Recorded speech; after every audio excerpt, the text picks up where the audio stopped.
Pocket Hunting Dimension. Chapter 801, Easy Oscar. 20 days later, Planet Lanjiang. A private spaceship, bearing the shape of a golden droplet, entered the atmosphere. Inside, Nangongjing took a sip of wine and rambled, "We're here." Luze grinned. "Let's go out." Lu Li and Alice nodded. They hadn't seen their parents for a year. Although they didn't say anything, they still quite missed them. The group alighted, and Nangongjing put the ship back into her storage ring and followed suit. The golden whirl stopped directly above Luze's house. If they passed through the space station, it would create quite a ruckus. That would be too troublesome. Soon, the group set foot in Luze's yard. Luze looked at the familiar place and smiled. "Haven't been back here for so long." Luze looked at the martial arts gym not far away. A year ago, he and Lu Li were just sparring here. He was beaten up by her quite badly then. Thinking about this, Luze glanced at Lu Li. She happened to be looking at Luze too. The two shared a smile. Kaiuyuhesha teased, "Stop looking, we're still here." Lu Li looked away, and her face blushed while Luze smiled awkwardly. He quickly said, "All right, let's go inside. I wonder if Mom and Dad are home." The group walked towards the door and entered, only to discover that Fuxia and Zhu Honglian were both there. They were watching TV dramas. At the same time, there were all sorts of snacks on the table. They each had a bag of chips. Fuxia ended up dazed but then immediately rejoiced. "Good boy, you guys are back." Zhu Honglian smiled at them. With her power, she naturally noticed Luze and the girls as soon as they arrived, but she didn't reveal it. Luze's mouth twitched upon seeing the snacks. How old were they really? How come they were fully armed just to watch shows? How terrifying! Luze smiled before responding. "Yes, I'm back." Thereafter, he went to sit next to Fuxia. Lu Li did the same. Alice snuggled into Zhu Honglian's arms. "Mom, did you miss me?" Nangongjing, Kaiuyuhesha and Lin Ling greeted the other two, Fuxia and Zhu Honglian. Likewise, they proceeded to sit on the couch. Fuxia looked at Luze and then the girls. Her mouth twitched. She already had made some guesses before. Furthermore, a major portion of the media speculated about Luze's relationships. Seeing the interactions among them at this time, she finally became certain of her conjecture. All these excellent girls had a relationship with my boy. Her son was pretty amazing. Fuxia felt great and began talking to the rest. As for Zhu Honglian, she felt rather helpless regarding the situation. She had hoped Alice would be happy. However, the other girls were exceptionally talented as well, and things had already developed like this already. There wasn't much she could say. At first, Fuxia only paid attention to Luze until she shifted her focus to Lu Li and the rest of the girls. Luze soon found he couldn't intervene in their conversation at all. Hence, he could only remain sitting while listening. Right then, the scene on the TV showed a handsome-looking guy holding a beautiful girl. Behind them was a war setting that was overtaken by the fire. Focusing on the armor of the girl, several cracks could be seen on it. Even worse, she was covered in blood. The girl went to caress the face of the handsome-looking guy. "I can't make it, you must live on." When the words fell, teardrops went streaming down his eyes. The guy shook his head. "No, stop. I won't let you die." Despite his protest, the girl still closed her eyes, and her hand fell lifelessly. The guy let out an anguished cry. Luze. He felt his acting skills were definitely better than that guy. Of course, he was much better looking than the other party as well. If he went up and replaced him, it would be an easy Oscar.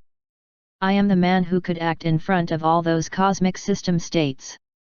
Nangongjing and the rest felt quite touched by the drama. Alice looked at Luze, and her eyes quickly reddened. This is so touching. Lin Ling also shared the same sentiment. The rest of the girls also glanced at Luze. Luze. Was it that touching? He scratched his head. Luze spent a few arduous hours listening to their conversation until finally, Merlin and Lu Wen entered the room. They were stunned for a moment after seeing the group. Soon, Lu Wen smiled strangely. Oh, the monarch of the new dawn is back. Luze's mouth twitched. What is this tone, Dad? Lu Wen sneered and didn't respond. His daughter was stolen by this kid. He was displeased and annoyed. Wasn't he already satisfied with the other girls beside him? Merlin also looked at Alice. Similarly, he scoffed. He and Lu Wen shared the same stance regarding this matter. Luze felt aggrieved. I am very innocent. In the following second, Alice and the girls went to cook while Lu Wen and Merlin sat down, asking Luze about the recent events. Luze could finally breathe easily. At least now, he didn't need to listen to the girls talk about shopping. When dinner was finished, Luze gave Lu Wen and Fuxia a new batch of red orbs. Their cultivation level only reached the core martial state. Luze even went to the second and third maps to finish off monsters just for them. It was all too easy for him in those fields. Unexpectedly, Merlin didn't even mention anything about sparring with Luze, rendering the latter surprised. A while back, Luze even planned to give him a surprise. After becoming a level 6 planetary state, his combat power shouldn't be weak. However, upon pondering about it, Luze guessed that Elder Nangong probably told Merlin about what he did in the secret realm already. In the next few days, Luze bonded with family during the day and went out. At night, he resumed his cultivation. After the New Year celebration, the group boarded the Golden Whirl once more and left the Telun system. In his room on the Golden Whirl, Luze opened his eyes. He writhed in pain, but he was excited. Today, he finally found the location of the crevice where the underground world could be entered. Simultaneously, he killed 2 more level 5 planetary state super beasts in there and acquired 2 divine art shards. Hence, he could now form a complete divine art rune. Luze was quite excited. This was a planetary state divine art. It shouldn't be weak. Luze couldn't wait to enter his mental force dimension. Within it, the 5 black shards were floating together. Luze brought the 4 shards together. Subsequently, the demonic chi enveloped the shards, forming a black orb. A few seconds later, a complete divine art rune floated around. Done. Luze calmed himself down. He didn't begin learning it immediately. His plan was to return to the Dawn system first and take advantage of the Dao Enlightenment Room to cultivate it. Luze proceeded with learning the demonic Qi God art. A few days later, the group reached Nangong Jing's home. Luze found the underground world again during this time and formed another complete divine art rune, which he then handed out to Nangong Jing. Her preferred fighting style was to rush forward. Unfortunately, her speed couldn't keep up. By learning the divine art rune, she would have chances of improving her combat power greatly. Since Luze already knew where the underground tunnel was, he would be able to get a few more complete divine art runes soon. Then, he would give them to the other girls. Back at the Dawn system, everyone went to the Dao Enlightenment Room. They all agreed to come out in 10 days. Luze would have new divine art runes by then. Accordingly, the others could learn it too. There was still a month left before the East Realm gathering commenced. Prior to that, Luze decided to have the girls learn the speed-type divine art rune. Chapter 802 You're the strongest, you decide. Inside the Dao Enlightenment Room, Luze used his mental force to touch the black mist divine art rune. The rune turned into a beam of light that entered his body. Upon contact, a fountain of knowledge emerged in his mind. Luze didn't hesitate and used a super purple orb and super blue crystal. Immediately, his mind cleared up, and his learning capabilities were greatly enhanced. In a short 4 hours, Luze was surging with black demonic qi. The ethereal runes appeared upon the qi. He successfully completed beginner mastery. Luze kept his eyes closed. The learning period ensued. Half a day later, the runes become more prominent to the point of physically manifesting their form. He reached the familiar mastery. Later on, the super purple orbs and blue crystals effects were long gone. He slowly opened his eyes accordingly. Ha! Luze extended his arm and clenched his fist. This was too effective. He learned this divine art faster than he comprehended the divine arts on the third map. With this speed, he would be able to achieve perfect mastery in less than half a month. Luze hadn't named this divine art yet. He thought about it for a while. Since it was a burst of demonic qi that increased speed, he should call it demonic burst. It was simple and easy to understand. He rested for a moment and entered the pocket hunting dimension thereafter. After coming out from the pocket hunting dimension, he kept learning the divine art. 10 days later, the Dao Enlightenment Room was filled with demonic qi. Runes spun around Luze. They had materialized completely now. Moments later, the demonic qi vanished, and Luze opened his eyes. Perfect mastery of demonic burst divine art. Luze grinned.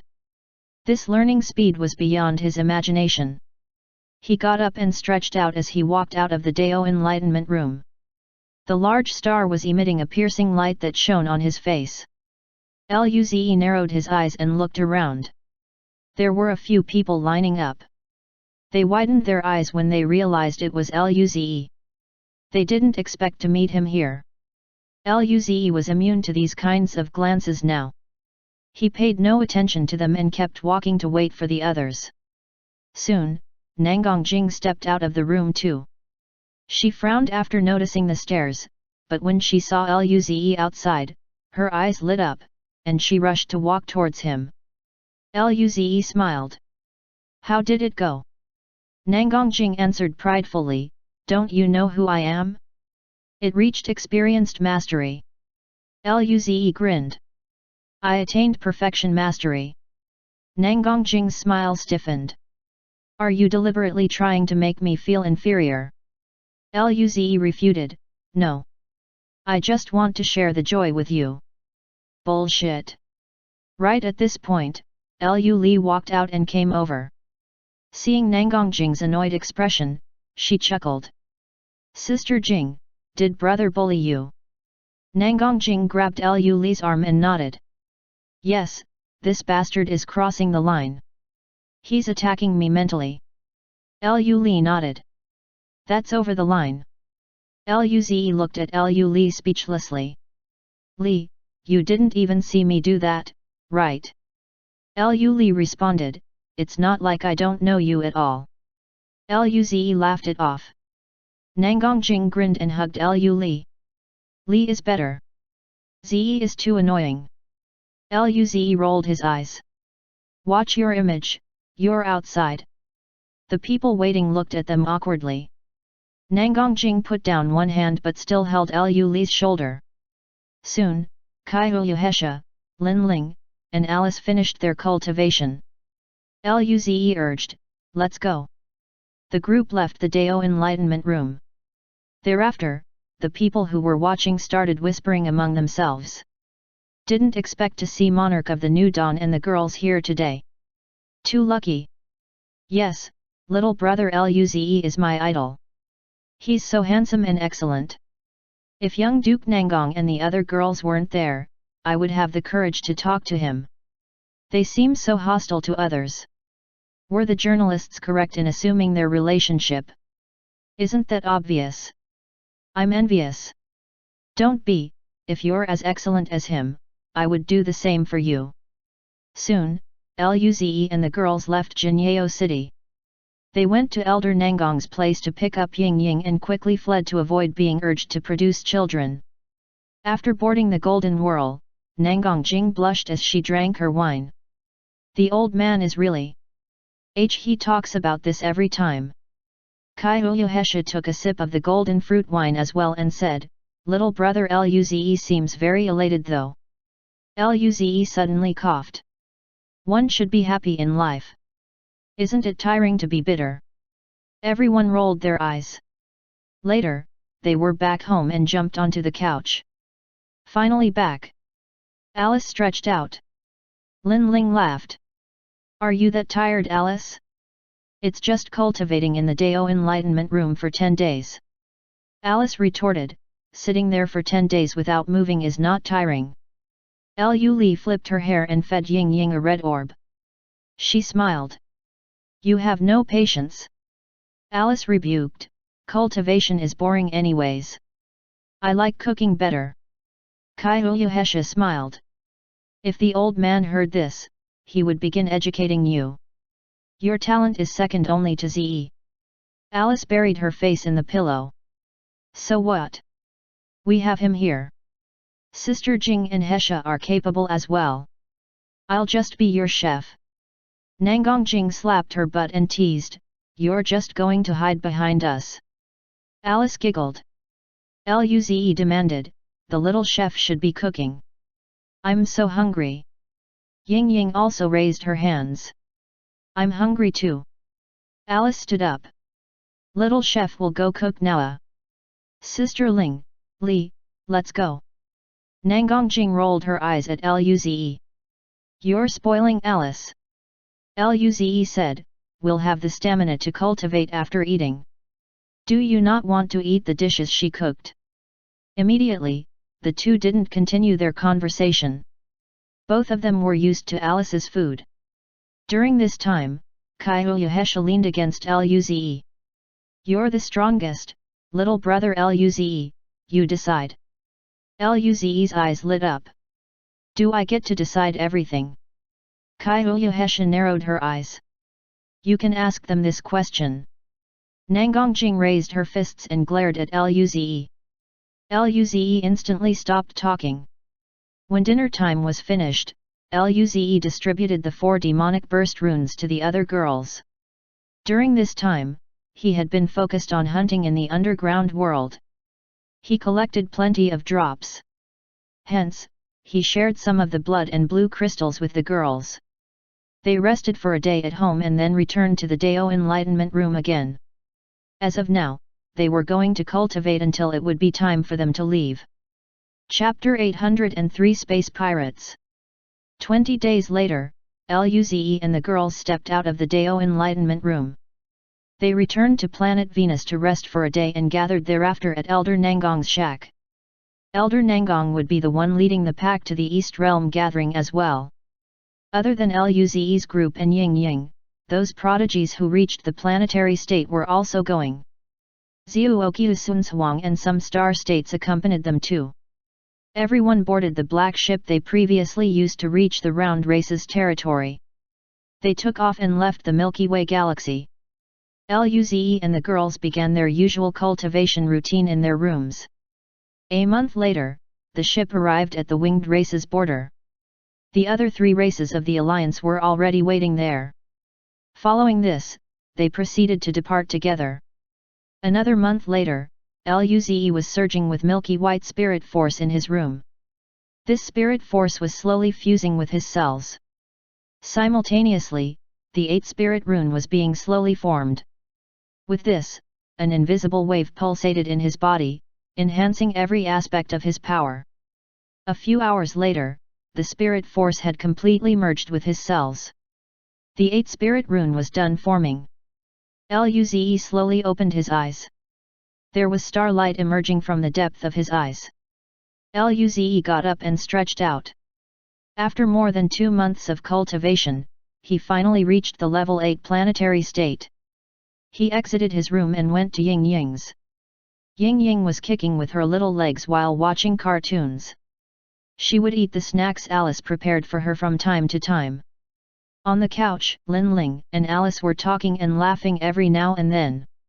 When they saw Luze, both of their eyes lit up. Alice jumped to his side and grabbed his arm.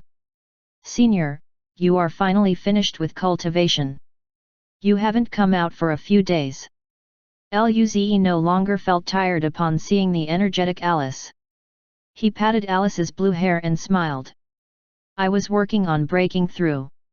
Lin Ling looked at Luze. You broke through? Luze nodded. Yes, I'm a level 8 planetary state now. Alice giggled. Senior progresses so fast.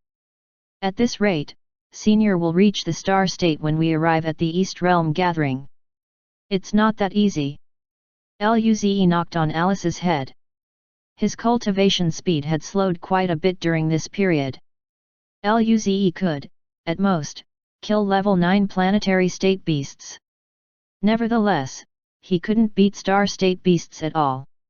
He hadn't fought with anyone for a long time, but in estimation, his power should be equivalent to ordinary level 2 star states.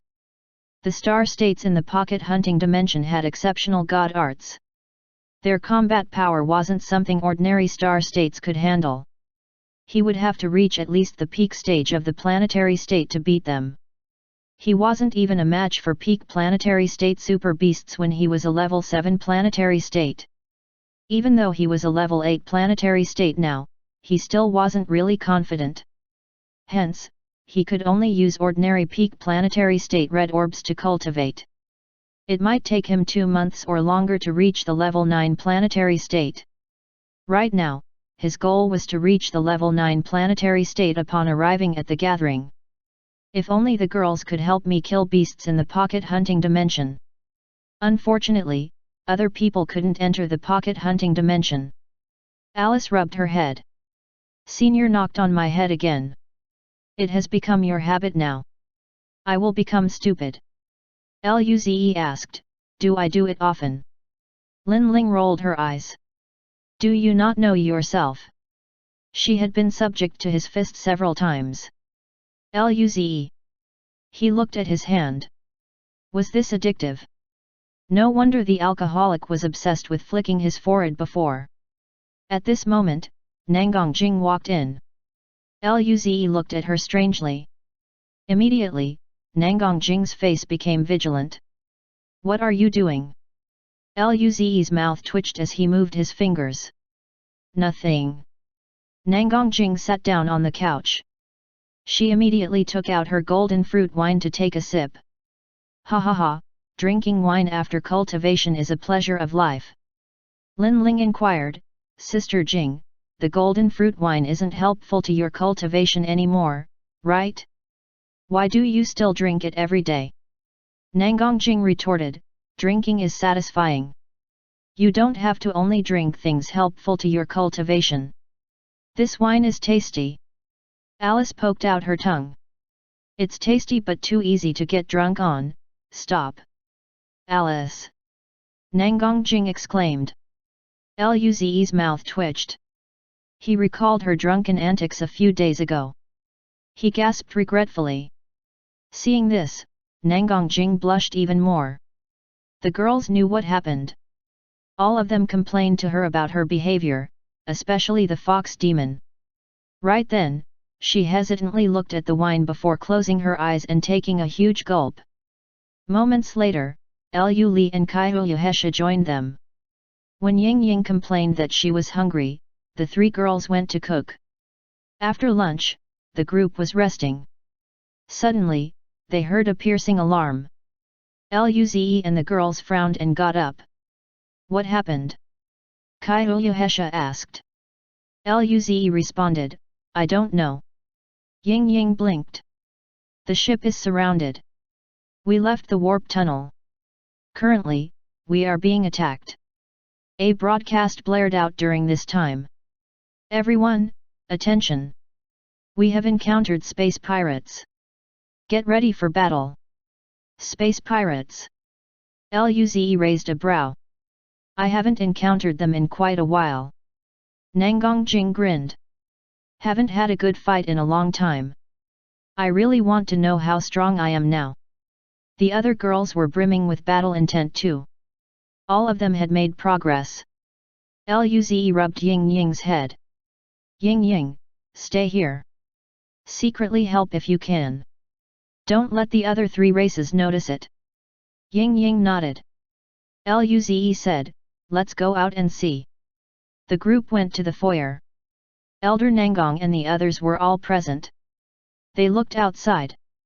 There were more than 10 ships surrounding the ships of the 4 races.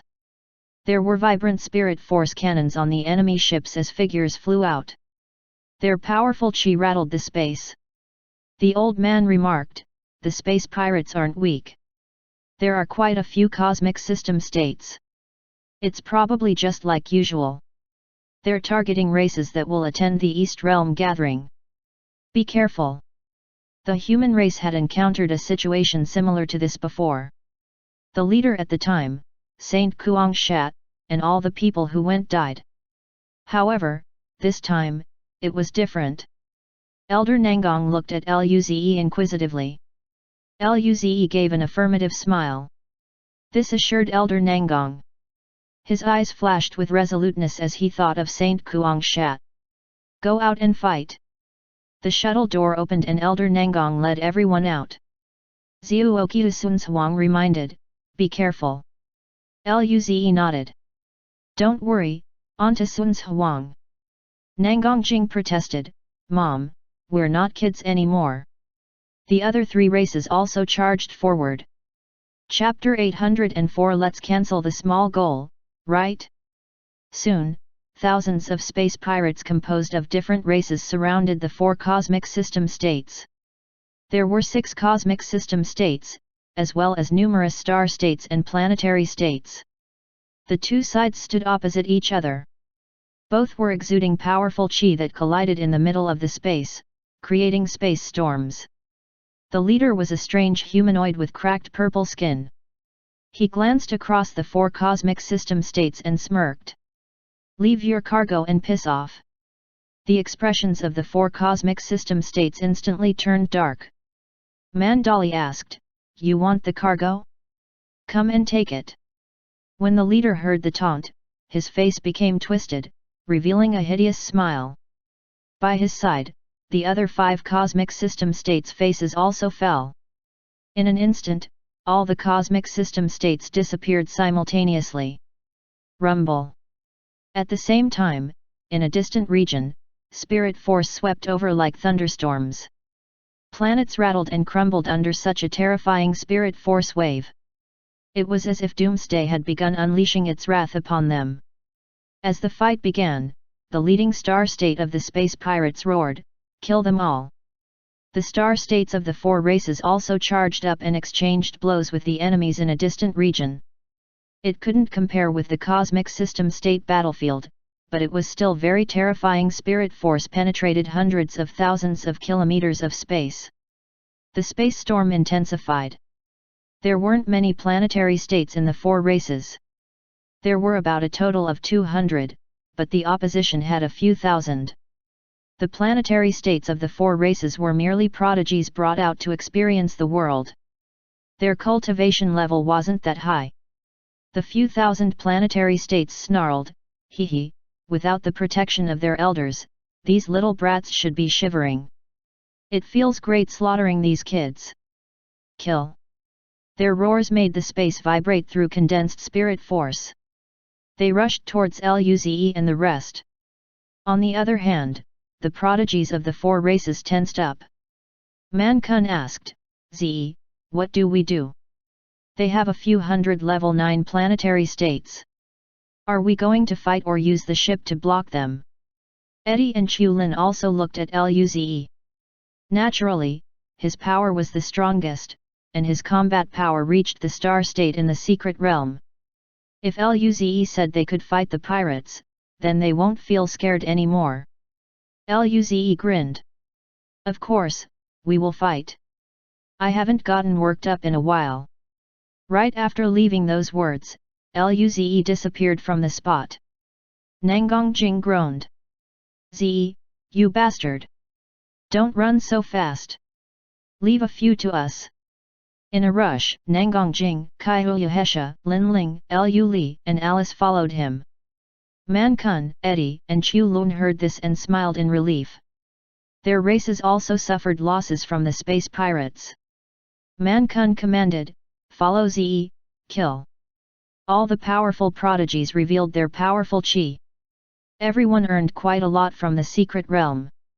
After half a year of digesting them, they had all made major improvements. The space pirates saw that the prodigies dared to charge at them, making them feel stunned. In the next moment, they snarled, "That's why I hate prodigies. They're so cocky. How dare they look down on us? I'm going to crush every bit of their bones. They haven't gone through despair. Let them get a good taste of it." They outnumbered the prodigies and had higher cultivation levels. Yet, the prodigies still dared to charge at them. It was an insult. Luze smiled. "Since you're so unhappy, I'll show you a treasure." He raised his palm and a black and white energy ball formed. It instantly expanded to 2 meters long. Luze threw this energy ball towards the space pirates. The space pirates paused and stopped in their tracks. Their eyes became dazed, and their faces showed terror. The energy ball flew towards them. Every place it passed, the space ended up distorted. This little energy ball contained terrifying energy which they couldn't fathom. Star State. He hasn't reached it recently too. How is this possible? The energy ball was too fast. When it came into contact with the pirates, they finally reacted. Everyone, defend together. A few thousand planetary states used their strongest offensive means. Devastating attacks countered the energy ball. Rumble. Nevertheless, the energy ball firmly crushed the attacks of the few thousand space pirates. Although it was getting weaker, it still flew towards the pirates. After eliminating all the other attacks, it was only 10 centimeters long. This remaining bit shot into the pirates. Luze grinned. Explode. Rumble. The ball flashed with black and white spirit light. A fierce explosion erupted amongst the space pirates. When the shockwave ended, 1/3 of the pirates were missing while the rest were covered in wounds and weakened. The atmosphere fell silent. All the pirates couldn't grasp what just happened. Their eyes became filled with terror. They couldn't stand against such an opponent at all. Man-kun and the others were dumbfounded. Although they were aware of how strong Luze was, they still thought that it was going to be a tough battle. However, before the enemies could even approach, they were already crippled. Were they there just to cheer for Luze? They didn't even want to charge forward anymore and just stood there. Man-kun's mouth twitched. This monster! Eddie felt life was drained out of him. His combat power is so much stronger than when he was in the secret realm. He should cancel his small goal. Chulin remarked, he didn't even wear his combat armor. Everyone. Chuan looked at Luo Bingqing and the rest. Brother Luo, why didn't you tell us Luze was this strong now? At least, allow us to prepare mentally. Luo Bingqing and the rest. Who knew Luze would be this powerful already? Lin Kuang devoured the bloodthirsty fruit and improved greatly. He wanted to test his combat power, but now, how would he be able to? Nangongjing and the girls chased after Luze. Don't kill them all, leave some for me. Luze responded, your divine art doesn't have area of effect. The golden fist art was a divine art that could only hit single targets. Kai Huyahesha smiled. I do. Thereafter, countless needles formed around her and shot at the space pirates. Lin Ling chimed in, me too. Similarly, she used the golden needle divine art. Alice giggled and formed 10 fire clones and charged towards the space pirates. Nangongjing, Lu Li. They didn't have divine arts with area of effect. Chapter 805 Is that really suitable? Dense clusters of golden needles, as well as fire clones, shot towards the planetary state space pirates. Those space pirates, who were already injured, sensed this powerful threat. Hence, their faces became pale. Some fled, and some fought with their lives. Rumble. Rumble. Rumble. Rumble. After a series of sounds reverberated, the heavily injured space pirates died on the spot. Those who remained alive became much weaker than before. Only a few rather strong peak planetary state space pirates received minor injuries. They had god arts, so their combat power was much stronger than those who did not. But now, those cocky pirates were just floating bodies. They watched those few figures with horror. In the distant Star State battlefield, the battles were also exceedingly intense. The four-race alliance had much fewer star states, but most of their star states had god arts and even divine arts. As for the space pirates, very few of their star states had god arts or divine arts. Most of the star states from the four-race alliance could fight 2 or 3 individuals at a time. Only a rare few could fight more bodies than that. As a result, the two sides were at a stalemate. During this time, they sensed the change at the planetary state battlefield. The space pirates received a great shock. Level 2 star state combat power. Which prodigy is that? The star states of the four-race alliance were also dumbfounded for a while. One star state from the barbarian race said in disbelief, that is. Luze. Luze is this powerful already? Several beings felt speechless. In terms of power, Luze was almost catching up to them. They weren't prepared for it at all. Xiuoqiu Sunzhuang held a long silver spear and fought 4 star states. Simultaneously, she was keeping watch of the planetary state battlefield. Now, she felt relieved. She was also very surprised by the leap in Luze's combat power. Her spear then created afterimages and pointed towards her opponent, forcing the latter to retreat. It seems all your little minions are going to die. The space pirate star states heard this. Their faces didn't look too good. At this moment, a grey 10-meter-tall space pirate, who fought 3 star states with god art and divine art from the four-race alliance, retorted, "So what? They're just planetary states. We can hire more. As long as we kill all of you, those brats will have to die here." Kill. The attacks of the space pirates became fiercer. The beings from the four-race alliance quickly countered the assaults and pursued defensive mode. Back at the planetary state battlefield, Luze and the girls came upon the space pirates like tigers entering a flock of sheep. Even those peak planetary state pirates were extremely weak for Luze and the girls. Nangongjing, who wasn't really able to grab an opponent, was extremely fierce. Together with Lu Li, the two almost instantly killed those few peak planetary states. Luze looked around. Those space pirates were looking at him in terror while fleeing. He grinned as golden needle divine art also formed around him and instantly pierced through all the remaining space pirates. A few thousand corpses floated in space. It was a hellish scene. All the planetary state space pirates were annihilated. Nangongjing complained, "You guys are too fast. I didn't even enjoy my fight." Luze smiled and pointed to one region. "That's just the appetizer. We'll continue there." He didn't get to enjoy the fight either. These space pirates were too weak. He wasn't even forced to go all out. Hearing the exchange between them, the rest of the beings became dazed. Nangongjing said with excitement, "Okay. Let's go beat up some star states."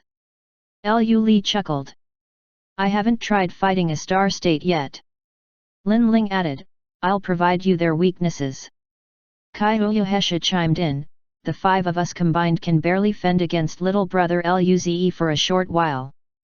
We should be able to take on some low-level star states." Alice poked out her tongue. She put on her god martial armor.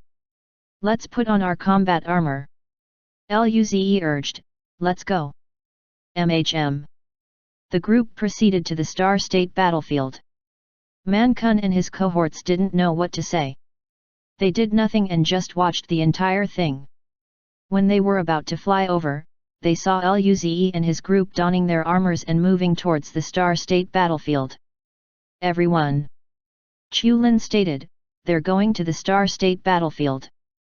Man Kun's mouth twitched. "We can see it." 2. Eddie lamented, "My heart aches. Lin Kuang and his squad received weird glances. It was too hard having such monsters in their generation. The Star State battlefield was rather far. Luze and the girls wouldn't go mess with those high-level Star States. They only went to one particular region. One Star State from the barbarian race was burning with fire as he fought two Star States with no god art. All of them were level 1 Star States. It seemed the Star State from the barbarian race didn't master the fire god art that well. The situation wasn't that good. Upon realizing Luze and the girls were approaching, the faces of the two pirates changed. It's that bastard. The two had seen Luze's attack. Judging from that, they didn't think they would be able to handle it. Why does he have the courage to come? They felt they lost touch with reality. It would be such a loss for a prodigy like him to die here. Did he really need to come here? They couldn't figure it out. Similarly, the Star State from the barbarian race was shocked. He didn't expect Luze and the girls to come over. Luze suddenly burst with demonic chi. His speed, coupled with his perfect mastery of demonic burst, was so much faster than before. By the time they sensed Luze's chi, he was already next to them. He moved next to a rotund being that was 1.5 meters tall and released a punch with dark golden runes. Die! Luze swung his fist towards the head of the pirate. The creature shrieked as an invisible ripple appeared, forming a clear barrier. Block! Bup! It sounded as though a bubble popped. Luze's punch made the barrier burst. His fist then landed on the opponent's head. The dark golden fist force instantly wiped its life force away. Sensing the graveness of the situation, the other Star States looked over. That grey giant roared in fury, "Bastard, you're asking to die!"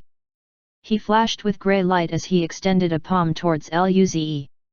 A huge energy ball appeared and shot at the latter. During this time, a man blocked before the ball.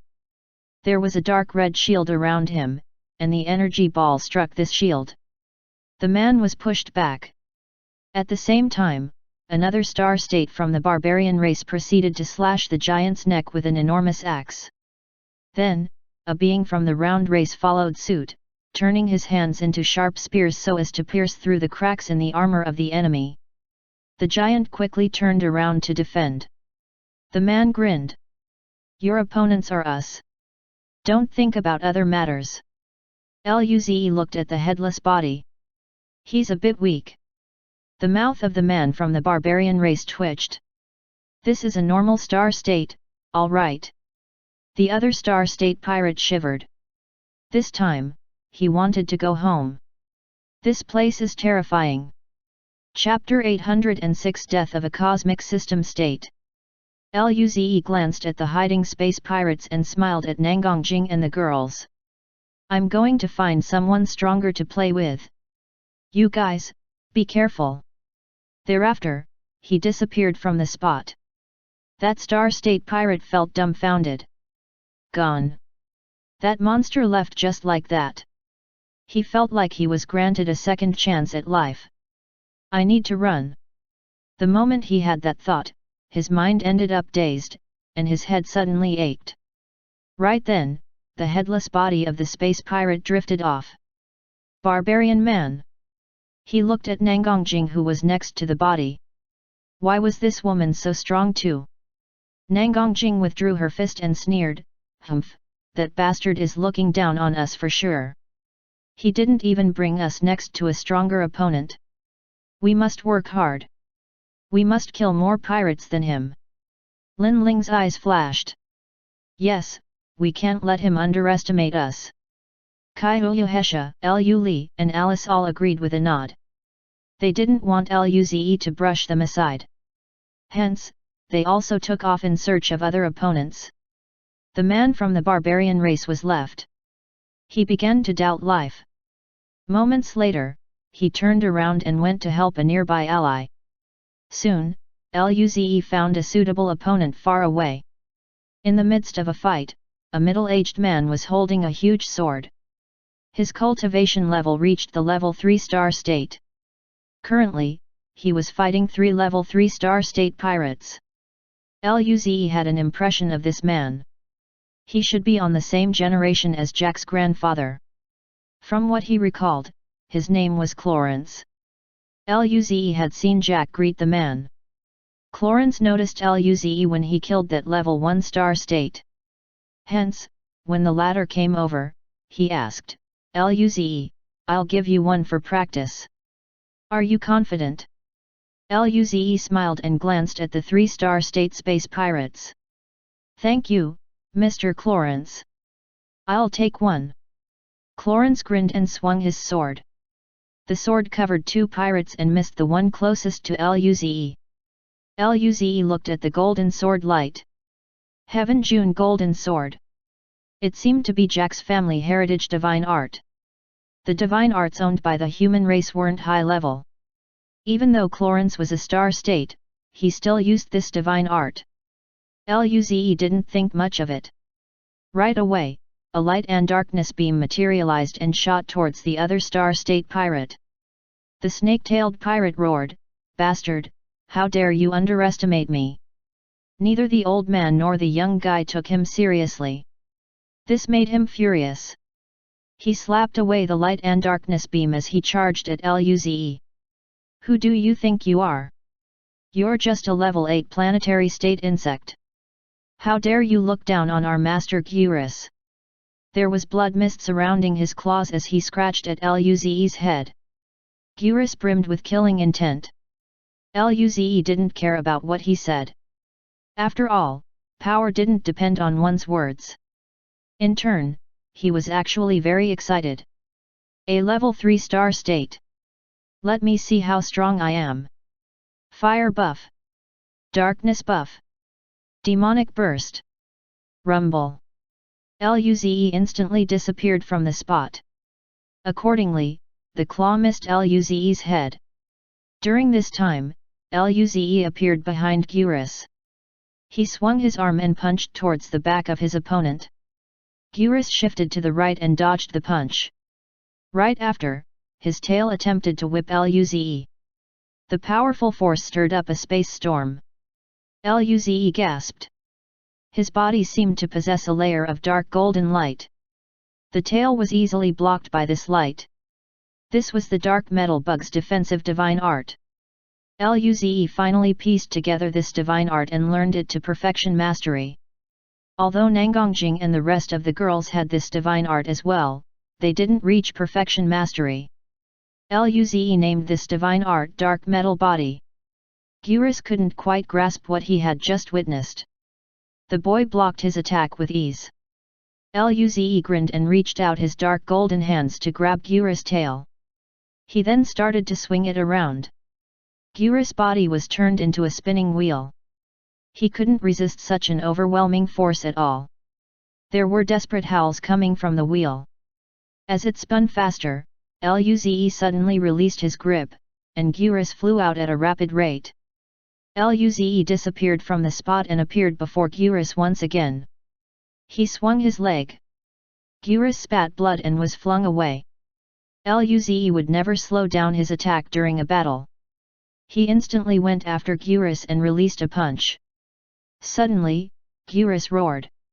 His eyes turned red as he suddenly stopped. The blood mist condensed around his claws, and his chi suddenly soared. He exchanged blows with Luze's. Rumble.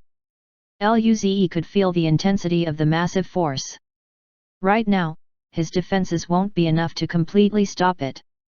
Consequently, the force tore open Luze's muscles and bones. Cracks even appeared on his arm as he flew backward. With that strike, Gurus' body dried up a little, but his chi didn't weaken at all. He persistently went after Luze, slashing his claws to tear the other party apart. However, Luze had already managed to stabilize his condition, so he was able to avoid the claw. The force swiped past his face, leaving a mark on both his body and face. His blood then dripped out. Demonic burst. Luze shifted to the back and dodged another strike.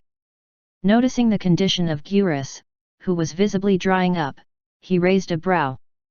He probably used some secret technique to raise his power temporarily. However, it had a huge impact on one's body and wouldn't last long.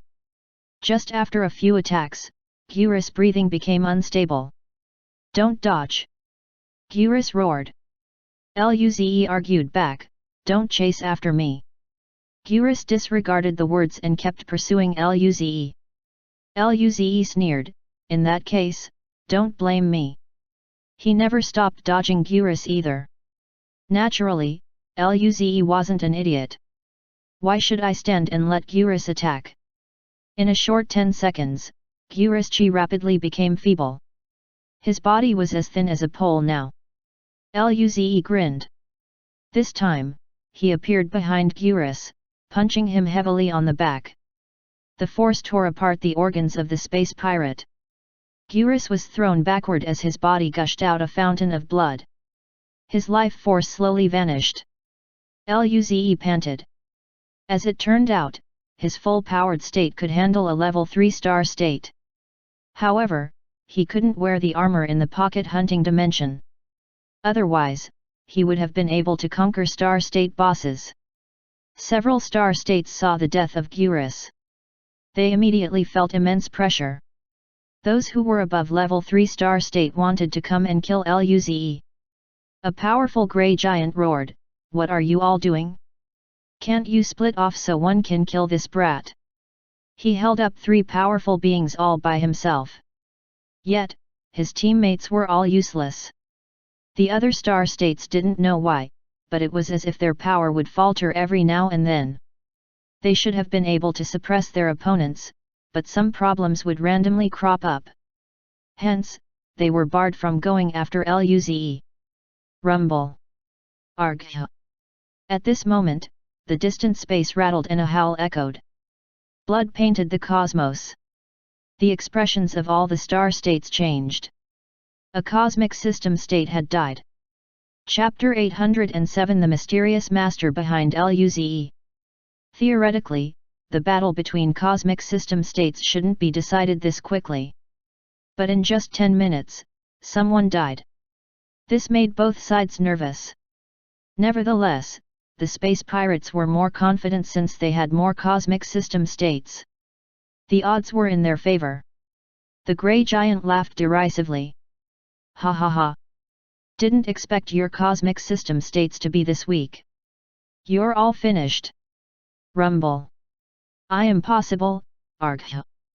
Before he could complete his words, an inexplicable howl could be heard from the distant space. Immediately, the grey giant stopped laughing. All the space pirates became cautious. "Is that our boss then? How is that possible? We had 2 additional cosmic system states." The 4-race alliance relaxed a little. Luze and the human star states weren't worried at all. They were aware they had Ying Ying on their side and that she always helped the human race secretly. With the death of 2 cosmic system states, a chain reaction was set off. There were non-stop aggrieved wails. In just 10 seconds, the distant battle was subjected to a terrifying space storm. Blood dyed the space red. When the cries finally subsided, 4 lights passed through the storm and went to the Star State battlefield. It was the cosmic system states of the 4-race alliance. Mandali, Doris, and Chu Lun looked strangely at Elder Nangong as though they saw something eerie. Elder Nangong had a calm face, but he actually felt great inside. Ying Ying was a really good kid. Now, he really got to act cool. With their arrival, all the Star State space pirates were extremely terrified. The cosmic system states of the other side returned, but theirs did not. Even an idiot would know what happened by now. At this moment, Doris glanced past all the space pirates and sneered. As it appeared, they were cut by some invisible blade and died on the spot. Luze's eyes narrowed. Was this the real power of a cosmic system state? His brain couldn't keep up with the series of events. At one point, all the star states just died without him noticing what truly happened. With this, everyone felt relieved. There were injured star states, but at least, no one died. It was mainly because the battle ended too quickly. Numerous star states looked at their cosmic system states with pride. They were so strong. The battle might have been 4 against 6, but they finished it rather quickly. Relatively, their capabilities were far from accomplishing that. The star states felt they needed to work harder. The mouths of Mandali and his cohorts twitched after sensing the glances of admiration. They looked oddly at Elder Nangong. How did this old man become suddenly strong? What did he eat?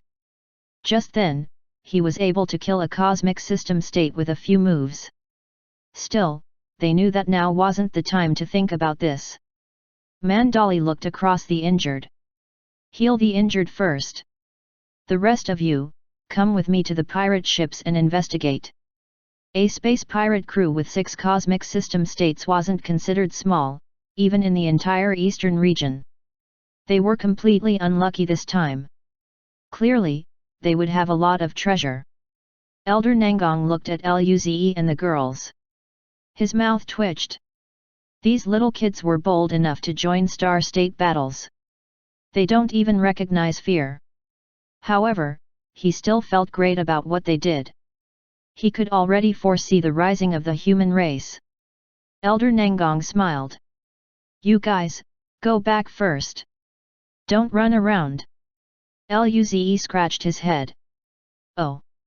He wasn't the type to run around. Nangongjing and the rest of the girls nodded and flew towards the prodigies of the 4-race alliance. Mandali and his companions looked at Luze's group with envy. Nangong, what is the situation with that kid? What is with his combat power? What about that progress speed? Doris was in disbelief. Half a year ago, he was only a level 3 planetary state. Now, he's a level 8 planetary state. Chu Lung commented, your offspring and the other little girls aren't ordinary too. And you, what happened to you earlier? The 3 looked at Elder Nangong with confusion. It was too strange. The 4 of them had been friends for over 1,000 years. How could they not know how strong Nangong was? Elder Nangong smiled. With a hushed voice, he said, Zi's talent isn't bad, right? The other 3 nodded. Mandali said, it's a pity that guy is born in the human race. If he belonged to the cosmic cloud state race, his future would be boundless. Elder Nangong rolled his eyes. What's wrong with the human race? Is it that bad? The 3 looked at Elder Nangong speechlessly. Is he not self-aware? On the other hand, Elder Nangong felt quite embarrassed too. After all, he couldn't even give Luze and the girls any rewards for the secret realm. He knew Luze's talent better than the 3. Not even the elf race might have such a prodigy. With a mysterious voice, he said, actually, that kid has been favored by a super powerful being and taken in as a disciple. V. Thereafter, he said nothing else and looked at the 3 with a you-should-know face. This was his decision in the meantime. He had to, because Ying Ying's existence couldn't be hidden anymore after this space pirate incident. He could only create the image of a mysterious master behind Luze. This could also explain why Luze progressed that much. He had to relay this information to Ze later. Mandali and the rest widened their eyes. Doris looked around and asked, so, that super powerful being intervened? Otherwise, your power, we know. Elder Nangong's mouth twitched. What's wrong with my power? Am I too weak? He thought about it. Well, he was indeed weak compared to Ying Ying. Elder Nangong nodded, confirming Doris' guess. The other 3 had a look of realization. This explained why Elder Nangong could kill space pirates and why Luze progressed so fast. The power of some beings in the universe was unfathomable. The 3 were so envious that they were going to explode on the spot. Why did the human race take all the good luck? Chu Lun hesitated. He wanted to ask what level that being was. To help Elder Nangong kill cosmic system states without them noticing, at the very least, that being should be a cosmic cloud state or above. But eventually, he didn't raise the question anymore. After all, that being might be following them. I shouldn't annoy that master out of curiosity. The other two had exactly the same thoughts. Their expressions finally returned to normal. Doris smiled. With such a figure here, we can now travel safely. Mandali and Chu Lun nodded. They benefited from the human race this time. They had arrived at the space pirate ships and began searching for valuables. Luze and the girls went back to where the prodigies were and saw their strange expressions.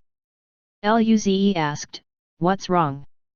Man Kun looked at Luze like the latter was a monster. "Brother Ze, your power is progressing too fast. I'm really jealous." Luze smiled. "Maybe, I'm a bit talented." Everyone. Chapter 808 Number 1 Feeder.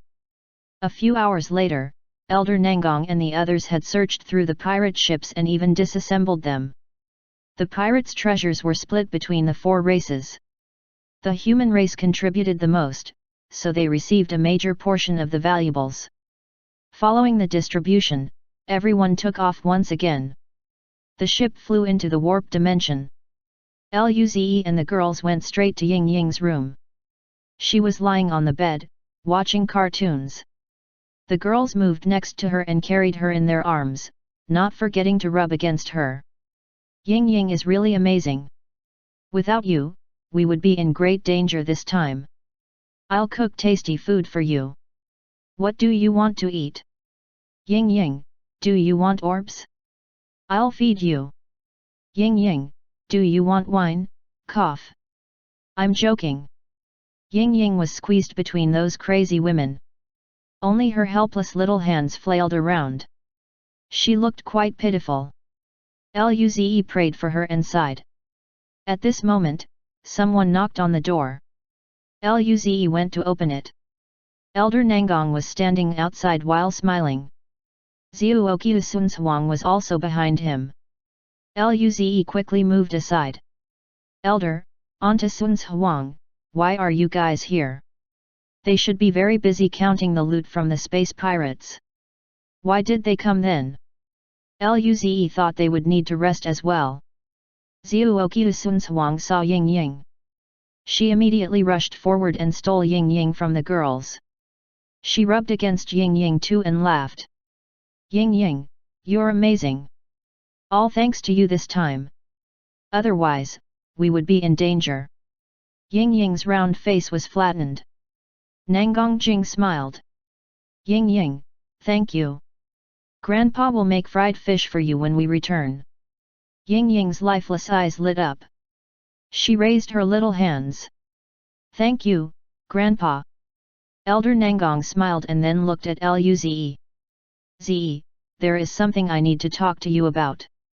Luze asked, "What is it?" Elder Nangong informed Luze about the excuse. The room fell silent. Luze pointed at Ying Ying. "Are you saying she's the mysterious master behind me?" Elder Nangong confirmed it. Ying Ying doesn't need to show herself. No one would dare to ask. Le. If Ying Ying revealed herself now, it would be more complicated. She looked just like a kid. Luze. Indeed, Ying Ying's power was comparable to a real master. However, look at what she normally did every day. She watched cartoons all the time and just waited for food. Since when did this little kid become my master? Nevertheless, this was truly the best way to resolve things. Lu grinned. "Elder, this is a great way." Nangong Jing cackled. "Ying Ying's disciple." "Ha ha ha." Kai Uyuhesha said, "Little brother Luze, Ying Ying calls us big sister. What should you call us then?" Lin Ling could barely stand up from laughing too hard. Luze glared at the five girls and then nodded. "Okay, Elder, I understand." Elder Nangong nodded and chatted with them about cultivation for a while before leaving. Ying Ying blinked her innocent eyes. "Luze, what is a master?" Luze's body stiffened. Kai Uyuhesha smirked. "A master is..." Before she could proceed with explaining, Luze grabbed her waist and smacked her butt. Kyohesha's face blushed. She acted pitifully in front of Luze. Her eyes were even red. The other 4 girls looked around, not daring to say anything. It sounded painful and was embarrassing. They rejoiced that they didn't start trouble like the fox demon. Otherwise, they would be the ones hurting now. Luze felt great upon seeing them behave. How dare they challenge my authority? In the next moment, he smiled and carried the confused Ying Ying. Ying Ying, look. Do you think I'm nice to you? Ying Ying bit her fingers and nodded. Yes. She continued, Luze is my number 1 feeder. You give me tasty orbs. Slurp. Luze's eyes lit up. His smile became more amicable. That's right, I'm Ying Ying's number 1 fee. Before Luze could finish speaking, he sensed the cold glances behind him. The 5 girls were sending death stares to him.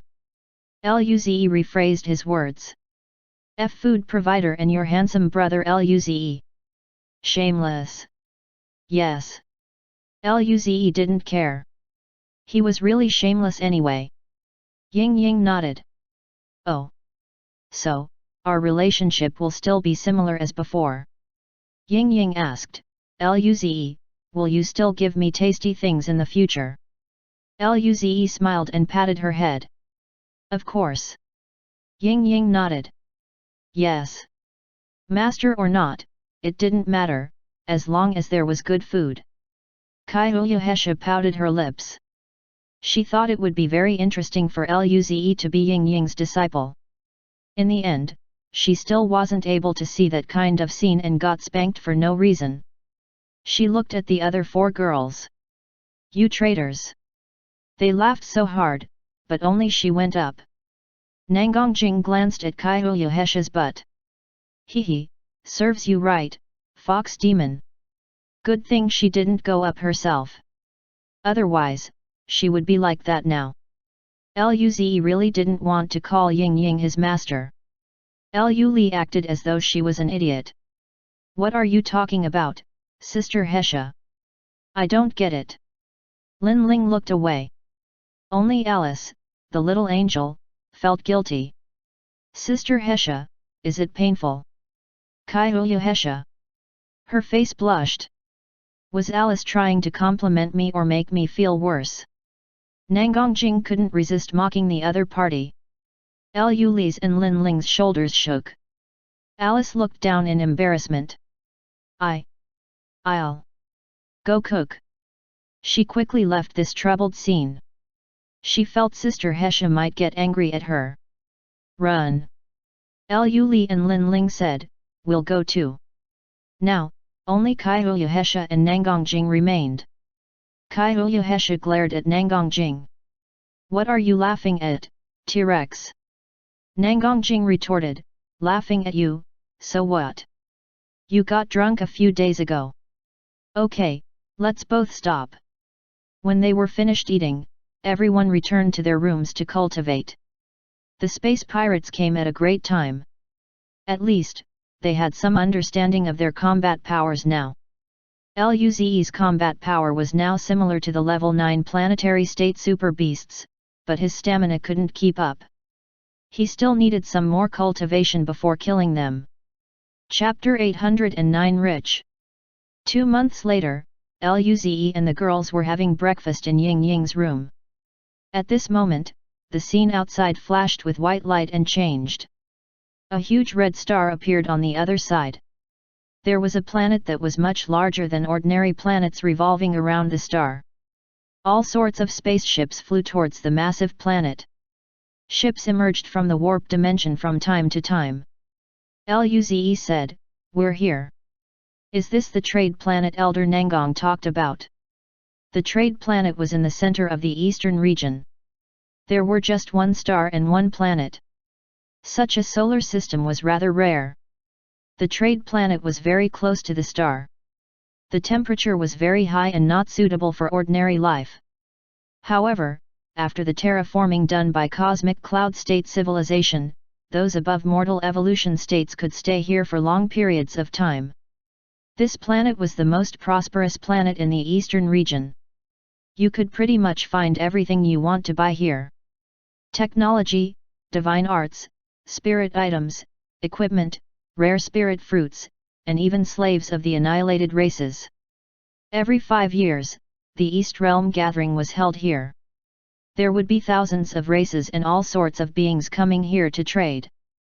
For the 4-race alliance, this place was too far away and risky to visit.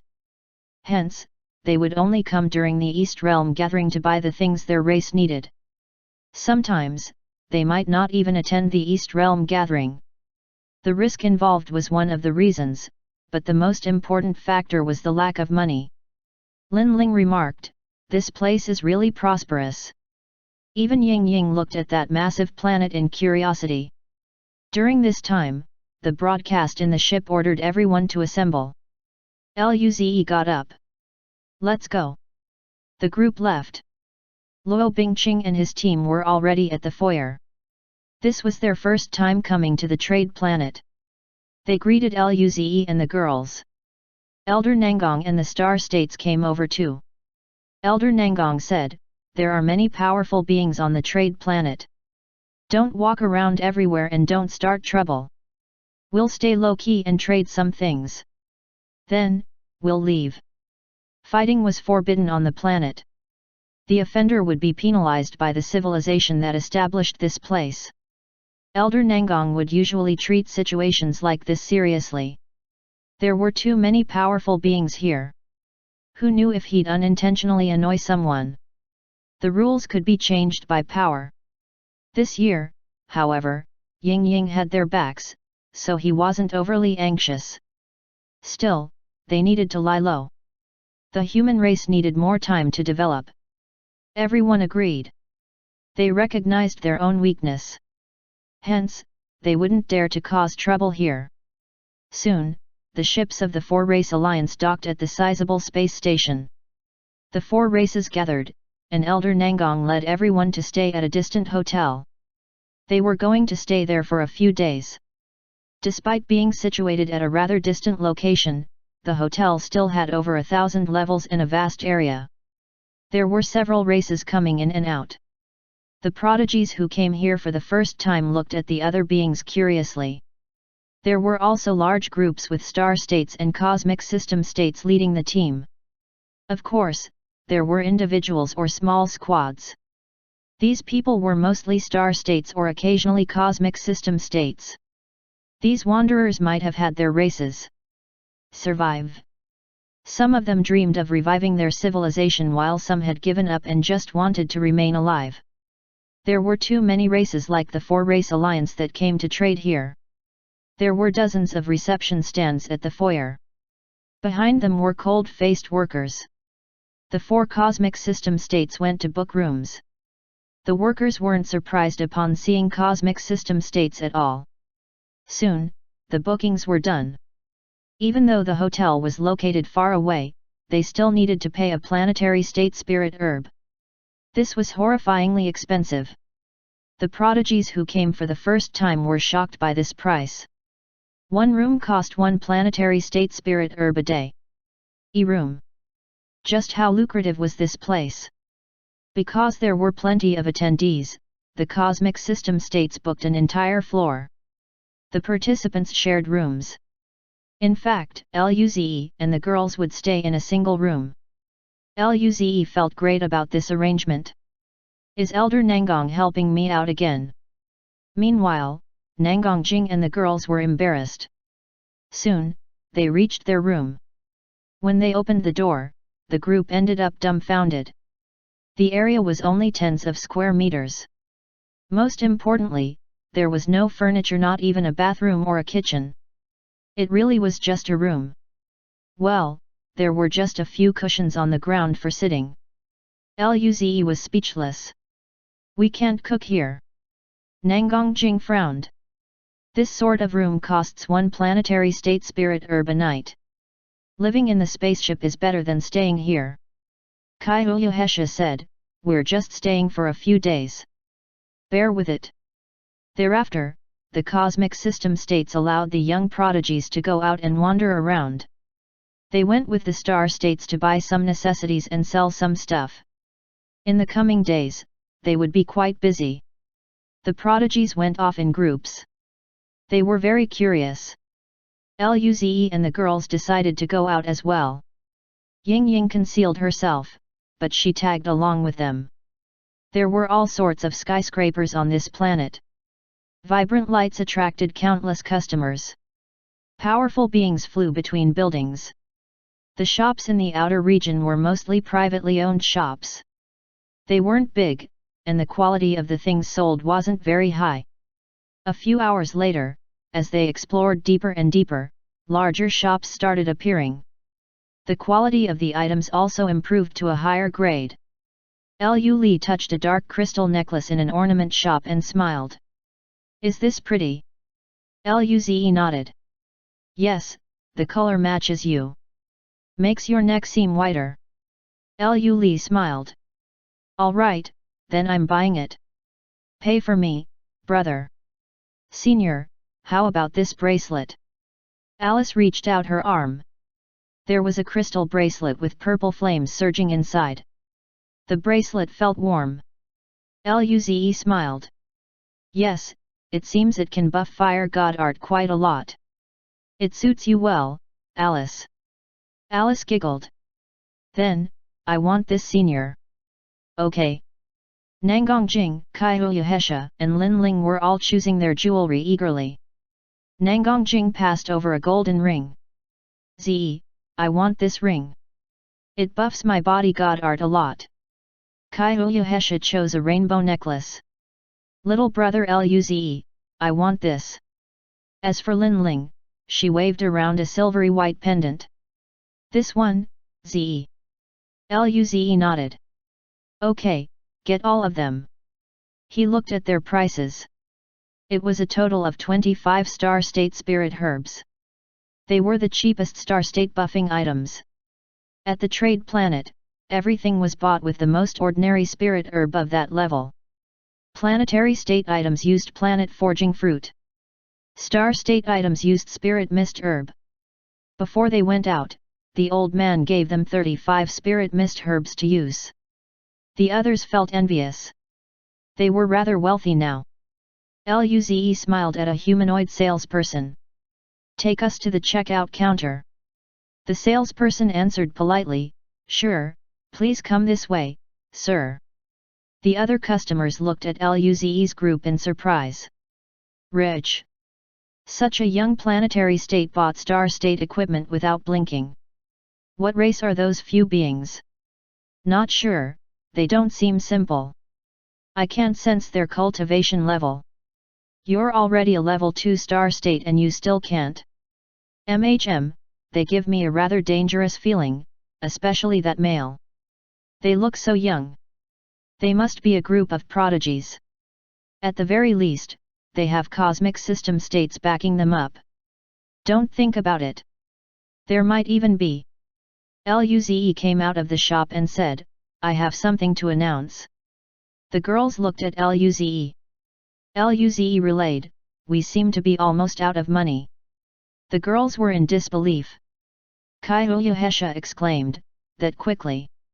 I feel we haven't even shopped a lot." "Same." Luze rolled his eyes. "Other than buying equipment, we bought quite some rare planetary state spirit herbs. We've used up the 32 spirit mist herbs already. That means we only have 3 left." The girl's expression fell. Luze then smiled. "Let's find some things to sell." "Sell?" Nangongjing frowned. "You're not thinking about selling the orbs, are you?" "We can't do that." Luze asked, "Am I that dumb?" Luze thought of something good. They got an insectoid queen egg. Chapter 810 Being arrogant is the mission statement. Luze smiled at Lu Li and the girls. "Let's go back first." They were originally going to find a random shop to sell the egg, but now that they knew there was an auction ground, it was better to trade it there. Lu Li and the rest of the group nodded. Back at the hotel, Luze closed the door. Nangongjing asked, "What are you planning to sell?" Luze grinned. "Remember the insectoid queen egg we got at the void border?" Everyone was taken aback. Then, Lin Ling smiled. "That egg can be sold indeed. There's still a life force within the egg. It shouldn't be cheap." The egg was definitely a precious item. The egg that the Black Smoke race was experimenting with in the human race, as well as the egg they got from the void border, all originated from the ruins left by the prodigy who belonged to the crystal race. Yulei was a level 9 star state at the time. He could even escape from a level 5 cosmic system state from the insectoid race. Even he wanted the queen egg. Clearly, it wasn't something ordinary. If he sold it, he would definitely get a good price for it. Suddenly, Luze wondered whether that guy had been revived. The crystal race was a powerful race in the east region. Luze was rather curious. "Wait, let me use transformation god art to hide my identity and then go to the auction grounds." "Don't come with me." The other girls nodded. It was best not to sell the queen egg as a human. It wouldn't be too good if other races plotted to steal it. Lu Li looked at Luze. "Be careful." "It's fine, we have Ying Ying." Luze rubbed Ying Ying's face. "Ying Ying, after I transform, can you block other beings from detecting me?" His transformation god art wasn't too advanced. It could trick an ordinary star state but not a cosmic system state. There were high chances that there might be cosmic system states at the auction grounds. Ying Ying nodded. "Sure." Luze wasn't surprised.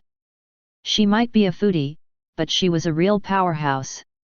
Alice asked, "What being are you planning to change to?" Luze was dumbfounded.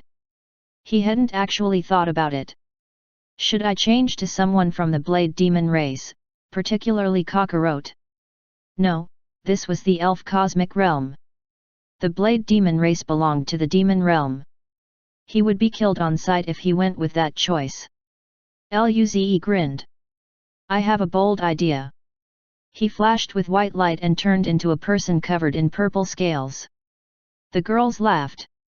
Kyoyohesha remarked, "Little brother Luze, you're so cheeky."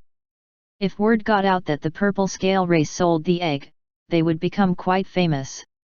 Lin Ling rolled her eyes. "Luze, you're too evil." Luze rebutted, "I'm not. The purple scale race wants to become famous, don't they? They wanted that guy who was killed by the black leopard to shine brightly at the prodigy ranking battle." At this moment, Luze smiled at Ying Ying. "Ying Ying, help me block detection." Ying Ying looked at Luze and moved back. "Luze is so ugly." "Luze." The girls laughed. The beings of the purple scale race were indeed hideous in terms of appearance. It was quite funny after seeing Luze like this. He argued back, "I don't want to be this ugly. I'm sacrificing myself for the greater good, so I can give the purple scale race a surprise." "Ying Ying, hurry up and do it. We'll head there immediately." Ying Ying's eyes flashed with starlight, and Luze was soon surrounded by that light. A moment later, it disappeared. Ying Ying nodded. "Done." Luze wanted to pat Ying Ying's head, but she quickly moved away. "Luze." He turned around and disappeared from the spot. Luze emerged on a busy street. The others saw his figure and got dazed for a moment. Space god art. They didn't expect to encounter such a prodigy. Luze glanced across the entire crowd expressionlessly. Luze, who had read the actor's manual many times, had developed some acting skills. He was now a domineering, unparalleled prodigy of the purple scale race. When all the beings present saw Luze's cold and menacing golden eyes, they frowned. There were quite some star states and a few cosmic system states in the audience. This prodigy was only a planetary state, and yet, he dared to look at them like that. They felt quite annoyed. However, they didn't do anything in the end. This was the planet for trading after all. Who knew if this guy wasn't the prodigy of a powerful race? Those few cosmic system states took a deep look at Luze's back. They were going to check what race Luze belonged to. If he didn't belong to some power race, humph. Luze flew towards the auction grounds. It wasn't in the central region of the planet but in the Star State region. Almost instantly, Luze went to the front. It was massive, about tens of kilometers wide, and also over 1,000 meters tall. He walked inside. The receptionists were two beautiful-looking, snow-haired women. They looked at Luze with a trace of surprise. The auction establishment here was of the highest caliber in the East region. She was a professional receptionist and knew most of the races. The purple scale race wasn't famous, but they did have cosmic system states, so they knew about it. Nevertheless, the purple scale race was just a cosmic system state civilization. Since when did their race dare to be this cocky? They were shocked. Still, they said nothing about it and greeted him instead, "Welcome." Luze didn't even look at the two girls and remained walking. He saw there were more than 10 people inside. They were mostly cosmic system states. Star states were rare. Right now, Luze was the only planetary state. Luze breathed easy. He was a bit worried to see someone from the purple scale race here. The people felt strange upon seeing how calm he was. At this moment, a beautiful receptionist smiled. "Sir, please wait in line for your item to be verified. If you have special and precious items, they can be verified ahead of others." No wonder these guys were waiting here. Luze responded plainly, "My item is very precious. It needs to be verified right away." The girl was stunned and so was everyone else. Luze frowned. "I have a precious item for the auction." "What? You don't believe it?" The girl took a deep look at Luze's eyes and smiled. "Sir, of course, we won't doubt our customers." She bowed. "Please wait a moment, I'll report. This auction building has a cosmic cloud state at its back. If this punk from the purple scale race dared to mess with them, he would very much regret coming to this world." Luze didn't answer and just sat down haughtily. He only had one mission, and that was to act arrogant. Moments later, a golden-skinned handsome humanoid male came out. The girl followed behind him. Golden Spear Race. The auction was quite lucrative, so it was held in turn by the few cosmic cloud state civilizations on the planet. Golden Spear Race was one of them. Luze couldn't sense this man's chi at all. He was probably a cosmic system state. The foyer fell silent when the man entered the scene. The man approached and studied Luze before smiling. "I'm the appraiser of the auction, Ambrose, please follow me." Luze was surprised that his attitude was so polite. Luze nodded. "Okay." He followed the man into a room on the side. Chapter 811 Amos, need to think of a way to keep him. Inside the room, Ambrose looked at Luze. "Sir, what is the item you would like to auction then?" Luze took out the egg. It looked the same as when Luze first got it. It was completely black while it contained some complex runes. Ambrose was taken aback. A second later, he asked in utter shock, This is an insectoid queen egg." He looked at Luze in surprise. This man from the purple scale race was only a planetary state. How could he possess such a thing? Luze confirmed it. "Yes, that's right." Ambrose inquired, "Can I appraise it first?" Luze agreed and handed the egg over. Ambrose took the egg and scanned it with his mental force while observing carefully. He even took out a golden device to check it. Moments later, he let out a breath and took a deep look at Luze. He smiled. "How should I address you, sir?" Luze raised his head a bit. "I'm Long Bassian." Ambrose nodded. "Your egg is genuine. It can be auctioned." Are you going to commission us to sell it for you? Luze nodded plainly. Yes. Ambrose smiled. Thank you, Sir Longbassian, for trusting our auction house. Let's proceed with the commission procedures now. Luze nodded and signed the contract. Soon, everything was all done, and Luze said, if there's nothing else, I'm going first. Ambrose smiled. Do as you please, sir. Luze walked out of the room.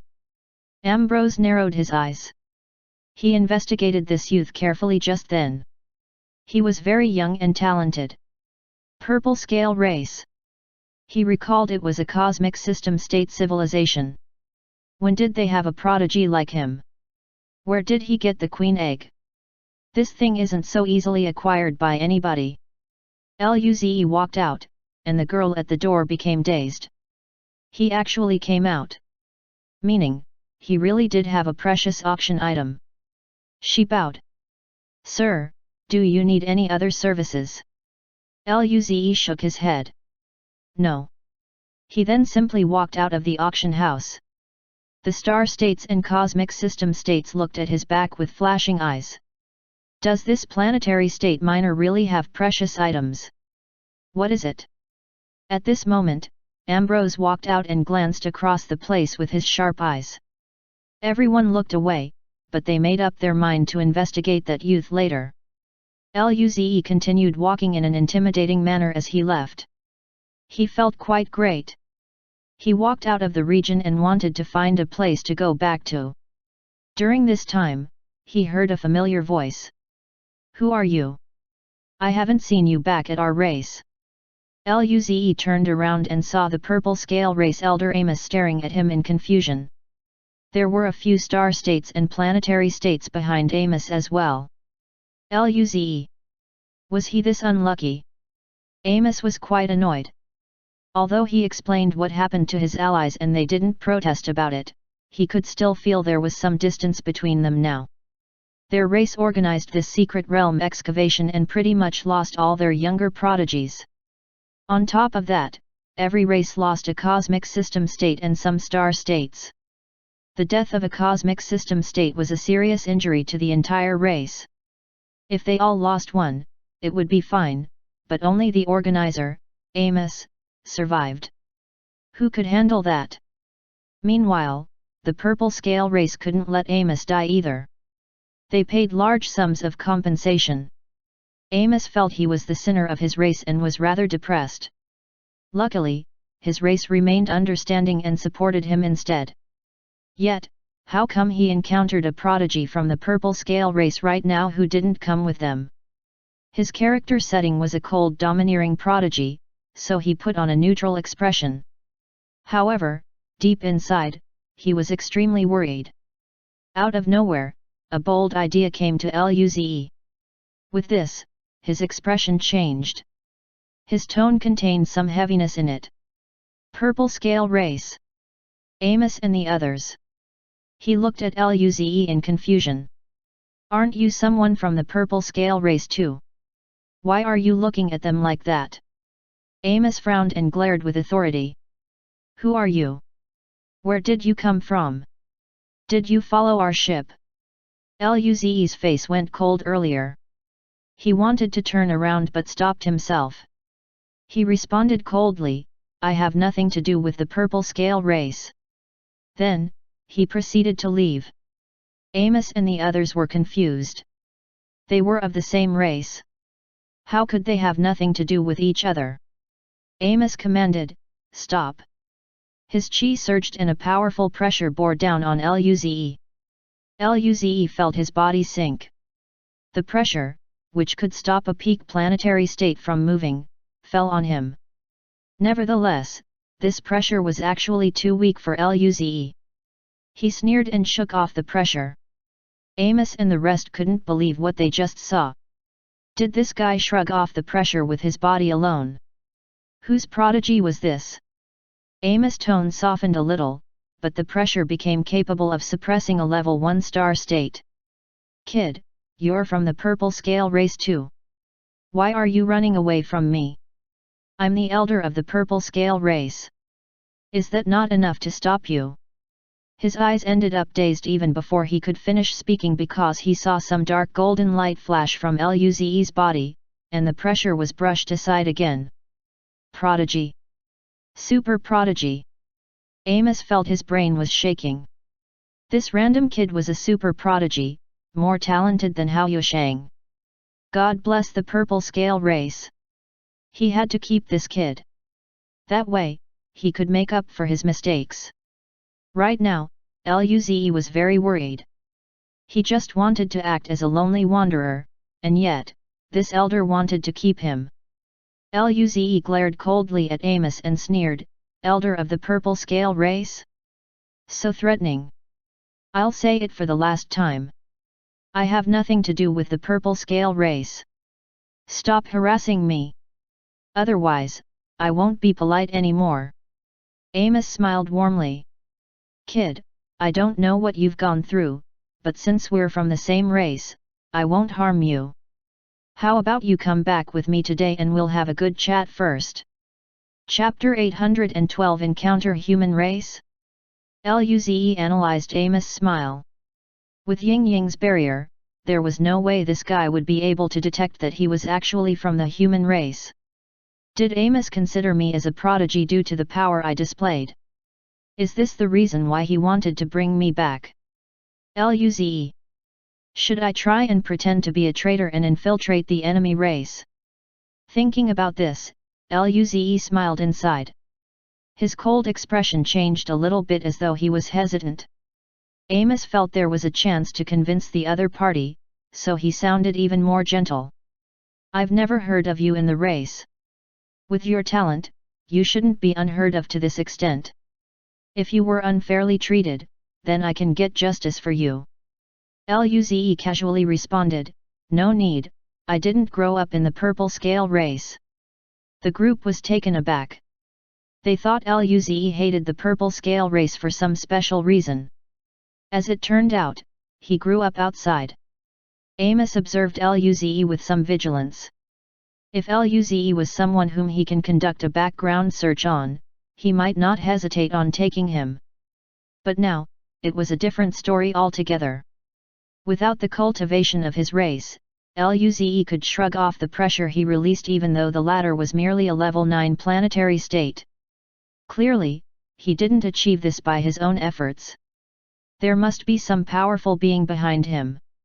He might even be controlled by this mysterious expert to harm the purple scale race. Although the chances were low, Amos had to be careful nonetheless. Hence, he decided he couldn't trust Luze's words until he figured out who he was. Amos then probed, "Which powerful being can produce a prodigy like you? Our purple scale race will thank him." Luze raised his head. "My master's name is Long Aotian, he's a peak cosmic cloud state being." The group's eyes narrowed. Peak cosmic cloud state. It is a peak cosmic cloud state teaching this prodigy. The group processed the situation rapidly. If they let this prodigy return to the race, they would be connected to the race of that peak cosmic cloud state. They wouldn't need to worry about their future at all. Amos looked at Luze with twinkling eyes. The latter's greatest use now was to become the point of cooperation between the purple scale race and that cosmic cloud state. Amos calmed himself down. He wasn't going to believe everything right up. He would need some evidence. Thinking about all the possibilities, he smiled. "Is that master on this planet? You're not only the disciple of that master but also a child from our purple scale race. We must thank him for making you into such a great prodigy." Luze felt funny. There was no peak cosmic cloud state but only a cosmic realm state. However, if they went to thank her, were they gonna feed themselves to Ying Ying? Luze's voice had remained cold. "My master is on the planet of course." Amos' heart beat rapidly. He looked at Luze's cold and domineering face and believed him even more. He smiled brightly. "I wonder when the master is free. I can go thank him then." By the time the purple scale race established a relationship with the peak cosmic cloud state, they would be able to do whatever they want. Luze responded condescendingly, ordinary people can't see my master. Amos felt shocked. He was annoyed by Luze's attitude, but he already knew that was the case. Just when Amos was about to use the emotional card, Luze continued speaking again, never mind, considering we're from the same race, I'll ask my master. Hey! Amos was stunned. On the other hand, Luze showed an annoyed expression. What? You don't want to? Amos quickly nodded. I'm willing. Indeed, this kid was a child of the purple scale race. He might be arrogant, but he was a prodigy, and his master was a peak cosmic cloud state. Amos felt quite touched. Luze nodded and called for Ying Ying. Ying Ying, can you hear me? At the hotel, back in Luze's room, Ying Ying was sitting on the ground. There was a starlight screen before her, revealing Luze and Amos' group. Nangongjing and the girls were on the side laughing. Lu Li was holding her stomach. He's too evil. If Amos found out, would he go crazy? Lin Ling was on the ground rolling with laughter. Kai Uyuhesha saw this and started tickling Lin Ling. Lin Ling laughed while begging, haha, please let me go, stop. Nangongjing smiled. Let me help you deal with this fox demon, Lin Ling. Thereafter, Lu Li and Alice also joined. At this moment, Ying Ying heard Luze's voice. Ying Ying replied, I can hear you. Luze looked at Amos and said, can you let them sense a peak cosmic cloud state chi? Ying Ying nodded. Sure. Luze smiled on the inside. Let's begin now. Ying Ying's eyes flashed with starlight while crossing the space. That strand of chi appeared around Luze and the purple scale race. Meanwhile, the other beings on the side didn't sense anything at all. Amos and his cohorts suddenly felt a godlike power descend. Their mind buffered as they stiffened on the spot. The others shivered in terror. This chi arrived and left quickly. Amos had both terror and joy in his eyes. This chi was definitely from a cosmic cloud state. It was real. Luze said, my master is busy these few days, but he said he can see you after the auction is over. Amos smiled. It's fine. His business is more important, of course. We can wait. He breathed easy. He could use this time to begin thinking of what gift he could possibly give to make a good impression. Suddenly, he smiled wider. Since the master is busy, why don't you stay with us these few days, little guy? You can meet your own race. You probably rarely get to see them, right? Luze frowned. Don't call me little guy, my name is Long Bassian. Subsequently, Luze contemplated before nodding. In that case, I'll go have a look. Amos nodded and laughed. Okay Bassian, let's go back first. During this time, Amos' communication device rang. He looked at Long Bassian, who didn't show any reaction, so he answered it. When he heard the contents, his smile dropped. Human race? Okay, we're coming. Amos sneered. With Bassian, that Luze was just a clown. Chapter 813. Just because I took an extra look at you in the crowd. Luze was dumbfounded. Encountered the human race? Is it Luo Bingqing and his team? What happened? Amos turned to Luze. Bassian, the prodigies of our race encountered the prodigies of an enemy race. Do you want to have a look? Luze nodded and answered coldly, let's go and have a look. He wasn't going to beat the human race. If anything, he might be able to cause some trouble in the middle. Amos nodded. Let's go. Then, he took off, leading the way. Luze followed behind Amos and thought about his plan. The star states and planetary states didn't know what to say when they saw Luze's detached expression. They wanted to connect with him. Anyway, they had plenty of time in the next few days, so there was no rush. Soon, Amos took Luze and the rest to the planetary state region. They found a standoff between two groups of beings. One side belonged to the Four-Race Alliance while the other side came from the Purple Scale Alliance. The Four-Race Alliance consisted of Elder Nangong, Mandali, Doris, and Chulun.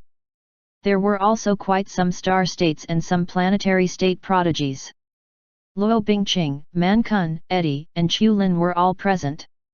Opposite them were four cosmic system states of the Purple Scale Alliance. There were also star states and planetary states behind them. Numerous races were enjoying the show. It wasn't uncommon for opposing races to meet each other here. However, fighting wasn't allowed in public, so they had to go to the underground platforms to resolve their conflicts. Luze didn't know what happened. He looked at the members of the Purple Scale Alliance. There was another cosmic system state from the Purple Scale race. Thereafter, when Amos arrived, the other three cosmic system states didn't even greet him. Only the Purple Scale race smiled at Amos. Luze wanted to laugh. This was probably the effect of letting Amos live last time. This was great. Luze suddenly had a bold idea. Elder Nangong and the rest didn't seem too pleased right now. They came here to buy and sell. It would be a waste of time to have a confrontation here. However, they couldn't admit defeat in such a situation. The opposition had 5 cosmic system states, but they weren't worried at all. They knew Luze had a mysterious master behind him. Amos was furious after thinking about the attitudes of the other 3 cosmic system states, but then, he remembered he had Long Bassian now, so his mood recovered a little. He sneered. When we build a relationship with that peak cosmic cloud state. At this moment, Luze's cold voice reverberated. Useless idiot, what are you looking at? Before anyone could react, Luze disappeared from the spot and slapped a planetary state from the White Ghost race. The slap was loud and crisp. The being from the White Ghost race was a level 9 planetary state and might be a prodigy. How would he be able to stop Luze's attack then? The immense power made him spin in the air as he was flung away while spitting blood. Everyone, even the audience, was confused. It was so obvious the Purple Scale race was allied with the White Ghost race. Why did they suddenly attack? Was this some sort of new greeting method? They turned to look at the cold and dominant-looking Luze. One star state from the White Ghost race caught the battered prodigy. His face was bloodied, and his neck was broken. The life force was close to fading. All faces of the beings from the White Ghost race instantly fell. Even the members of the Kaka race and Blood Battle race didn't look too good. At this moment, the cosmic system state from the White Ghost race glared at Luze. Purple Scale race kid, you're asking to die. His pressure surged and attempted to crush Luze. During this point, Amos didn't have time to think and quickly stood in front of Luze. While feeling nervous, he said, Abine, don't get excited. Bassian must have a reason. We're willing to compensate. Regardless, Amos had to protect Luze. Reason? Abine was so furious that he laughed. He glared at Amos and then remembered it wasn't suitable to fight here. He took a deep breath and barely calmed himself. I want to see what reason he has to heavily injure a prodigy from my White Ghost race. Amos nodded quickly and looked at Luze, signaling him to explain. Yet, Luze sneered, prodigy? Since when did useless idiots like him are considered prodigy? As for a reason, that idiot looked at me so aggressively. Clearly, he has ill intentions towards me. Why should I let him live? Everyone. They looked at Luze as if he was the main attraction. Amos almost cried. Who knew this guy would nearly kill someone for just staring at him coldly? He regretted bringing Luze over. Even the expression of the other beings from the Purple Scale race didn't look good. One cosmic system state glared at Luze and looked at Amos. Amos, who is he? Make him apologize. Accept punishment. Why did their race have such an idiot? Amos quickly communicated, "Jilgud, he's different. This is what happened." Amos explained who Luze was as quickly as possible. After hearing that his master was a peak cosmic cloud state, Jilgud's heartbeat quickened. He was in disbelief. Then, he looked at the indifferent Luze. No wonder this guy dared to beat someone to the point of ending up half dead for a trivial reason. His master was a peak cosmic cloud state. He did what others didn't dare to. He was from the purple scale race indeed. Jilgud's face calmed down. He looked at Abine and spoke with difficulty, "Brother Abine, this is our fault. We're willing to compensate." The other three races were taken aback. They didn't even dare to punish this kid. Abine took a deep breath and looked at Jilgud and Amos. "Is this what the purple scale race wants?" The two looked at each other and then at Luze before nodding firmly. They only had two choices.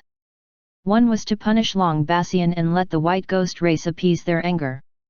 The other was to protect Long Bassian and let him know how much the purple scale race valued him. Amos clearly felt that terrifying peak cosmic cloud state chi. If they really punished Long Bassian, they would be suffering in turn. Perhaps his master was watching the situation right now. Jilgud finalized his decision and took a deep breath while apologizing. "That's right. We're willing to provide compensation. As for Bassian, we'll take him back to the race and teach him." Chapter 814 I'm back. The other three races became dazed, and then, the atmosphere turned strange. How dare they do this? Elder Nangong and the others were bewildered too. They glanced at the kid from the other side. This guy was from the purple scale race, but how come that dark golden light seemed similar to Luze's body god art? Did we see it properly? Or is it? One possibility entered their minds, and they quietly looked away from the scene. They felt pity for the purple scale race. All of them couldn't yet figure out why the purple scale race would suddenly protect the kid whose origins were unknown. If that cold-faced prodigy was really Luze, then the other party might end up crying to death. Luo Bingqing and his team looked at each other and suddenly felt bad for the purple scale race. As for the rest of the crowd, it appeared to them that this alliance would be terminated soon. Luze felt he was too evil to set up beings like this. How about setting them up one more time before letting them go? With this thought, Luze looked coldly at the star state who caught the prodigy and threatened, "If you look at me like this any longer, I'll turn you into that trash too." A level 2 star state. Luze estimated that he should be able to beat him without difficulty. The four race alliance members. Right then, they became even more certain that this guy was Luze. The audience didn't expect his remark. Luze was only a level 9 planetary state, and yet, he was challenging a level 2 star state. What sort of prodigy was this guy? Amos and Jilgud weren't too happy with the escalation of the situation. "Please stop showing off, ancestor." The relationship between them and T-Ghost race was still salvageable before, but if this wasn't abetted, the alliance would break apart on the spot. The star state felt stunned due to the challenge and then glared at Luze with killing intent. "You want to try?" Luze was elated to hear the other party riled up. Kill another star state and things would be set. However, Jilgud and Amos quickly blocked in front of Luze and smiled apologetically at the white ghost race. "Sorry, this child just came back to our race. He doesn't really understand things. We'll teach him. We'll go now and compensate you for this." They didn't dare to let Luze remain here anymore. Although they had hoped to establish a connection with a peak cloud state, they still desired to preserve the alliance in the short while. After taking advantage of the cosmic cloud state to raise their foundation, then that will be the time to abandon the other three races. By then, they would only accept allies that had reached the cosmic system state. Originally, Luze wanted Ying Ying to scare them away, and he would kill a star state thereafter. However, he decided not to in the end. A scenario like that would be over the top. That wouldn't be merely arrogance anymore. Luze sneered at the star state from the white ghost race and left. The faces of the white ghost race fell. Abine took a deep look at the purple scale race and ordered, "Treat him. Let's leave. I'll report this incident to the king." Eventually, the other three races left too. Elder Nangong and the others just watched this strange show unfold. This was beyond their expectations. Elder Nangong said, "Let's go too." Luze went with Amos and his kin to the hotel reserved for the purple scale race. It wasn't very luxurious. The Purple Scale Alliance lived together. However, after what happened today, they couldn't let Luze remain with them. Moreover, in order to display their appreciation for Luze, Amos and Gilgud clenched their teeth and paid for a luxurious room that cost 5 spirit mist herbs a day. Luze maintained a calm face. His goal was pretty much accomplished. Amos and Gilgud let the other beings from the purple scale race go and rest first. They specifically told them not to start any conflict with the other three races. Inside the room, Amos and Gilgud smiled. "Bassian, the white ghost race, blood battle race, and Kaka race are our allies. We've been together for a few thousand years. This time, you were a bit too excited. Of course, I'm not condemning you. You weren't in the care of the purple scale race after all. But in the short term, we still need." Luze frowned and waved his hand. "That's enough, it has nothing to do with me." The two cosmic system states' smiles stiffened, but they were helpless. If this kid's master wasn't a peak cosmic cloud state, they would have beaten him up already. Luze said, "I'm going to rest. We can talk about things tomorrow." It was time for him to go return and eat Lin Ling's dishes. Amos and Gilgud's smile slowly disappeared. After a moment of silence, Amos laughed it off. "Ha ha ha, true. It's your first time staying with the race. You must not be used to it. Have a good rest. We can talk about things tomorrow." When he finished speaking, Amos and Gilgud left the room. Outside, Gilgud said seriously, "Amos, are you certain Long Bassian has a peak cosmic cloud state master? If he's lying to us, we'll be in trouble. We offended the white ghost race for no reason. You know, about last time." Gilgud looked at Amos and continued, "The other three races are already alienating us. If we are tricked this time, our race won't be in a good predicament." Amos nodded seriously and affirmed, "I'm certain. Not just me, the others who came with me also felt an extremely powerful chi. Even if it isn't a peak cosmic cloud state, it wouldn't be far from it." He looked at the room and said, "We'll guard here these few days and won't allow him to escape. Even if he goes out, don't leave his side until he takes us to see his master." Following the pause, he said, "If he really is tricking us, then we'll hand him to the white ghost race and treat him as compensation." He then sighed. "If they're still not satisfied, then let them punish me. Last time was an accident, but since I was the only survivor, I need to take responsibility." Gilgud frowned. "Amos, we've been together for a few thousand years, how can we not trust you? There's no way the other three races will let you suffer for that accident." Amos waved his hand. "Don't worry, I know you guys trust me, but this is for our race." Gilgud opened his mouth but said nothing. After all, Amos was right. Gilgud took a deep look at the room. "Hope he's not lying to us. Otherwise, I will make him pay." Luze strolled around the room he was placed in. It was really quite nice. If only we could live in a suite like this, Lin Ling would be able to cook. Still, Luze didn't want to waste money like that. It was just a few days anyway. Luze looked at the closed door. If he wasn't wrong, there would be people guarding outside. Nevertheless, Luze didn't care. The two old guys didn't understand him at all. He smiled accordingly. Suddenly, a distortion occurred in the space where Luze was staying. He disappeared from the spot. Back in his room, Luze emerged once again. The girls went from looking at the screen to perusing Luze's figure. They laughed. Luze also recovered his original appearance as he grinned. I'm back. Chapter 8:15. Suddenly feel neck is a bit cold. In the hotel where the purple scale race was staying, outside Luze's room, Amos and Gilgud sensed the weak space ripple from inside the room. They glanced at each other, and their faces rapidly fell.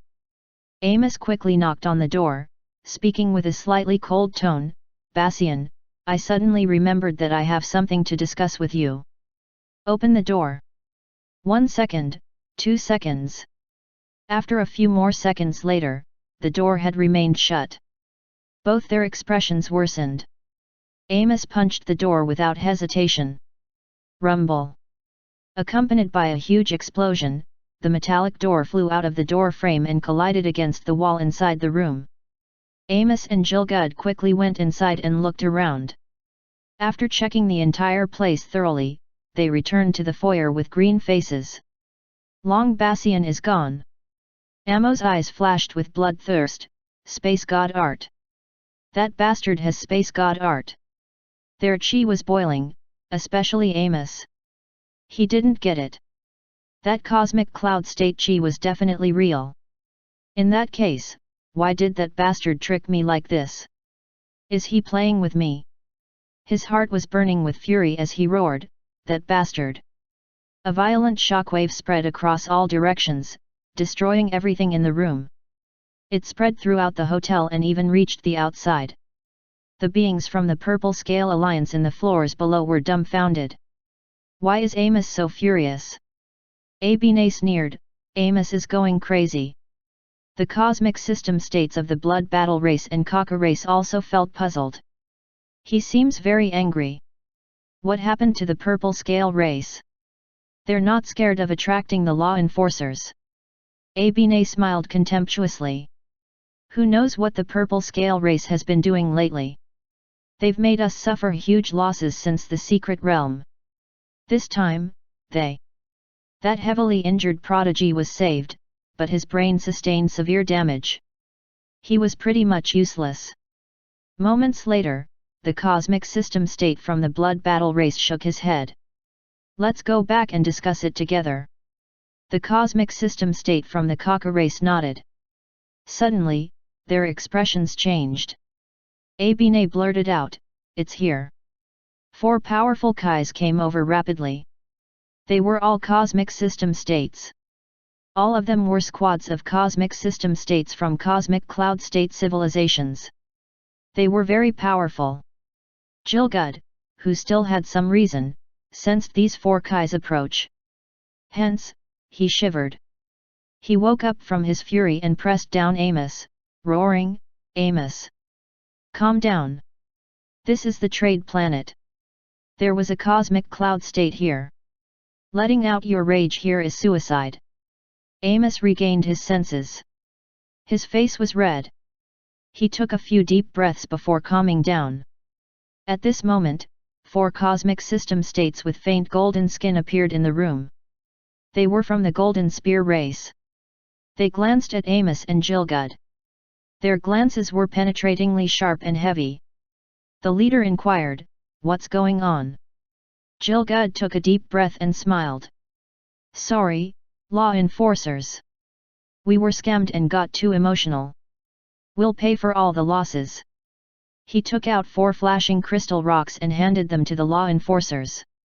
Their eyes lit up a little upon seeing these items. The leader took them and responded with a calmer tone, seeing that you didn't cause much of a ruckus. I'll let it go for now. Don't do it again. Yes, yes. We'll remember it for sure. Gilgud nodded. The leader nodded, and the group of enforcers disappeared from the spot. Don't forget your compensation. Gilgud bowed and quickly nodded. Only when their chi was completely gone did he dare to stand up straight. Amos also stood straight. His body was trembling with fury. He looked at Gilgud. Gilgud, you gave your cosmic system crystal cores to them. Jilgud smiled helplessly. We had no choice. Otherwise, we would be in a worse situation. Amos took a deep breath and took out 2 crystal stones. I collected them. Use them first. It's all my fault this time. Jilgud shook his hand. We made the decision together, how can I blame you? Amos put the cores into Jilgud's hands and insisted, those are what you have been saving to break through. You've been collecting them for 700 years. Who knows how long you have to wait now? I'm far from it. You can use it first. Jilgud nodded and took them. Amos breathed easy. Then, he asked, are we going to search for that long bastion? Jilgud nodded. Yes. But we shouldn't get too hopeful. Let's first do what we came here to do this time. Law enforcers here only enforced the security of the planet. They didn't care whether you were scammed or not. They could only search by themselves. However, they knew it would be too difficult to find Long Bastion. Perhaps he left the planet already. Jilgud thought of something. And, there's the problem with the white ghost race. Amos' mouth twitched. He took a deep breath. I'll deal with it. Nangongjing and the girls ran over to Luze. Luze ended up surrounded in the middle. Different scents wafted over his nose. During this time, Lin Ling punched Luze's shoulder. Ze, you're too evil. Luze. I didn't do anything yet, right? Why is she like this? Lu Li snickered. Luze turned around, and she quickly stopped smiling. She pointed at Ying Ying and the screen before them. We were watching before. Kaiouya poked her finger at Lin Ling's waist. Thereafter, Lin Ling collapsed into Luze's arms. She furrowed her brows as though life was drained out of her. Sister Hesha, please let me go. Kaiouya withdrew her hand and smiled. Lin Ling almost couldn't breathe from laughing. Luze. You guys were spying on me? That's some crazy girl act. With this, the atmosphere fell silent. The smile on their faces disappeared as they looked menacingly at Luze. Luze's mouth twitched. He wanted to retreat, but he was already surrounded. Luze shivered. What are you all doing? Haha, X5. The group charged up and started beating Luze up. Chapter 816 Have to think of a way and do something. While Luze and the girls were playing around, someone knocked on the door. The girls were taken aback, which then led them to withdraw from Luze. They attempted to keep their emotions in check. Luze scratched his head and proceeded to open the door. He saw Elder Nangong standing outside. Elder Nangong looked at Luze and roamed his eyes across the entire room.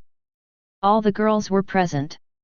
Luze asked, "What's wrong, Elder Nangong?" Elder Nangong didn't enter and simply had a knowing smile pasted on his face. That prodigy from the purple scale race was you. The smile on Luze's face stiffened. He nodded in embarrassment. Elder Nangong patted Luze's shoulder and grinned. Great job. The four-race alliance had been delighted to witness the Purple Scale Alliance experience some trouble in their internal affairs. Luze nodded. Elder Nangong said, "In that case, I won't disturb you guys anymore." Anyway, he merely came to confirm whether the prodigy from the Purple Scale race earlier was truly Luze.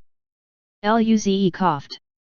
Won't disturb those girls from beating him up. Did Elder Nangong misunderstand something?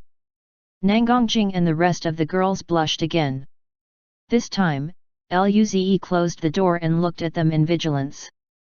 The girls rolled their eyes. Lin Ling smiled brightly. Let's have dinner. However, we don't have a kitchen here. Good thing we cooked some dishes on the ship. Otherwise, we wouldn't have anything to eat right now. Right after her words fell, she took out all sorts of scrumptious cuisines, causing the intense aroma to overwhelm the room. Ying Ying immediately set aside her cartoons and trained her eyes on the food while drooling. Luze was also very excited. Lu Li chuckled. Eat up. When they had finished their dinner, the team lay on the soft white bed. Originally, the room was not equipped with any furniture. Fortunately, however, they had stashed some in their storage rings for situations like this. They had received the bed from the round race. It was quite spacious and cozy to sleep on. Right now, there was not a single noise in the room. No one spoke. After all, this was the first time that all of them would be sleeping in a single room. Nangongjing and the girls felt a bit shy. But Luze was really pumped up. All the breathing of the people present quickened. At this moment, Nangongjing sat up and declared, "I'm going to cultivate. Don't disturb me." Likewise, the other girls followed her lead and used the same excuse. Luze. Aren't their reactions exaggerated? This wasn't how he imagined the script would play out. Luze felt very troubled. He stared at the girls. In the end, he decided not to disturb them. He rubbed his temple and sat down before entering the pocket hunting dimension. Today was his first comeback after reaching the level 9 planetary state. Luze wanted to evaluate his current combat power. He was a level 9 planetary state. Meaning, he could confidently kill peak planetary state super beasts. This was his target. Luze appeared in the forest and took off in a direction. More than 10 hours later, Luze killed several planetary state super beasts. Except for peak planetary state super beasts, other planetary state beasts were too weak compared to Luze. They had lost their lives with a hit. Simple and easy. Luze looked across a few patches of the black metal mountain and found the valleys of a few more rock beasts. Eventually, he finally encountered a peak planetary state super beast in the depths of a stone valley. It resembled a T-Rex and was 10 meters tall. Its body was completely made up of black rocks. The beast was lying on the ground. Sharp rocks were floating around it. Its breath alone could make the surrounding land shake. Luze looked at this stone-like T-Rex and exhaled. His eyes sharpened, and his chi was unleashed. Rumble. Violent chi burst around Luze as runes flowed around. He disappeared from the spot. Instantly, Luze emerged above the head of the crouching dinosaur. Dark golden light surged on his right fist and he directed a heavy blow toward the head of the T-Rex. Rumble. The violent chi spread across all directions. The half-standing body of the beast was crushed against the ground. A deeper crater was soon formed and cracks began to expand throughout the land. The entire valley felt the earthquake. Facing such a powerful force, the large rocks were pulverized to dust. The stone beasts which were close to the valley became rebels, leaving behind a pile of orbs. Further away, the rock beasts looked at the valley in terror as they fled the scene. The rocks on the T-Rex's head only received a minor crack after getting hit by Luze's punch. Meanwhile, Luze could feel the onset of pain from his arm. During this time, the rocks floating around the T-Rex suddenly disappeared. Luze sensed a perilous danger. His eyes narrowed as his body disappeared from the spot. Far away, Luze emerged. A gash was formed on his face. Blood trickled out, but then, the wound instantly healed.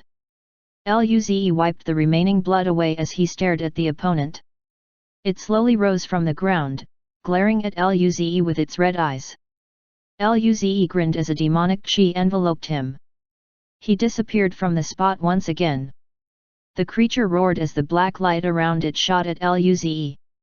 The space ended up being distorted once it passed by, creating some ear-piercing noise. It was so fast that there seemed to be fire on the dark beam. Luze let the rocks fly past him. The sharp chi collided with his powerful body. He dodged the stones while closing in on his enemy.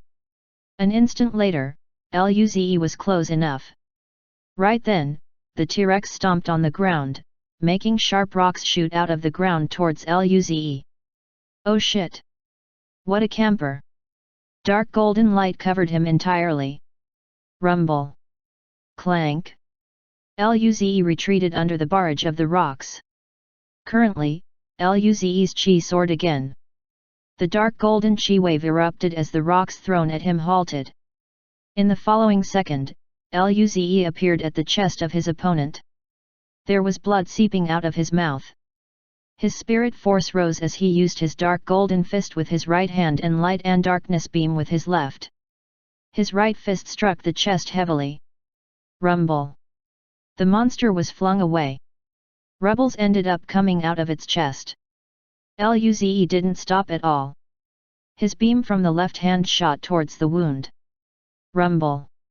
The beast wailed out. During this time, there was a sharp piercing sound coming from behind Luze. He didn't have the time to dodge anymore and could only form the black metal body. Rumble! Luze's stomach ached as a hole appeared.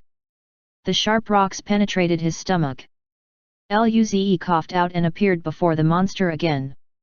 This time around, Luze clenched both of his fists, which flashed with dark golden rays. He struck the chest consecutively without rest. Rumble! Rocks and blood poured out. The earth trembled and the space became twisted. A few seconds later, the rumbling stopped. Finally, the chest of the enemy was fully crushed. Its life force was fading away. That 10-meter-tall body crashed heavily into the ground. Luze stood before the body with a pale face. He staggered, almost falling over. He forced himself to stay awake and used his remaining power on super regeneration, light god art, and wood god art. The massive wound in his stomach stopped bleeding as new flesh replaced the gaping hole. A few seconds later, the body turned to dust, leaving behind a pile of orbs. Luze went to the ditch. He rejoiced. Peak stage planetary state super orbs. Divine art rune shards 2. Super red and blue crystals. Luze picked them all up and moved to the hive. He found another yellow one-time use divine art rune inside. After collecting the resources, Luze quickly left the valley. He entered the forest outside the valley. After running for only tens of kilometers, he sensed a few powerful chi set foot within the area. He rejoiced that he ran fast. Bosses went to check the commotion indeed. The battle earlier was too intense. Luze soon found a corner to recover. Half an hour later, he finally managed to. Luze breathed out. He survived again this time. He almost thought he was dead. Luze shook his head. Soon, his power also returned to its prime condition. He took off in another direction to begin jungling. A few hours later, Luze killed another peak stage planetary state super black metal bug and also left the place heavily injured. Later, a large black turtle appeared above the water. Before Luze could react, it squirted out a water arrow. Luze died instantly. Chapter 817 Golden Spear Race Prodigy. Luze opened his eyes. He was drenched in sweat and wallowed in pain. He didn't expect a star state boss would emerge out of nowhere from the lake. But the massive turtle seemed to be familiar. Didn't he encounter it the first time he entered the fourth map? Luze's thoughts wandered to the endless mountain range in the area. Weren't there huge lakes scattered all around? Did that mean every lake is hosting a black turtle? However, didn't the turtle earlier possess water god art? It was a god art he didn't have yet. Out of the 5 known elements, he was only lacking in water. With his current state, he could now perfect it. Luze felt quite hopeful. Moments later, Luze looked at Nangongjing and the girls who were sitting on the side. They were still immersed in cultivation. Ying Ying looked at him strangely, as though bewildered why Luze would sweat profusely. Luze smiled at Ying Ying and let her watch cartoons.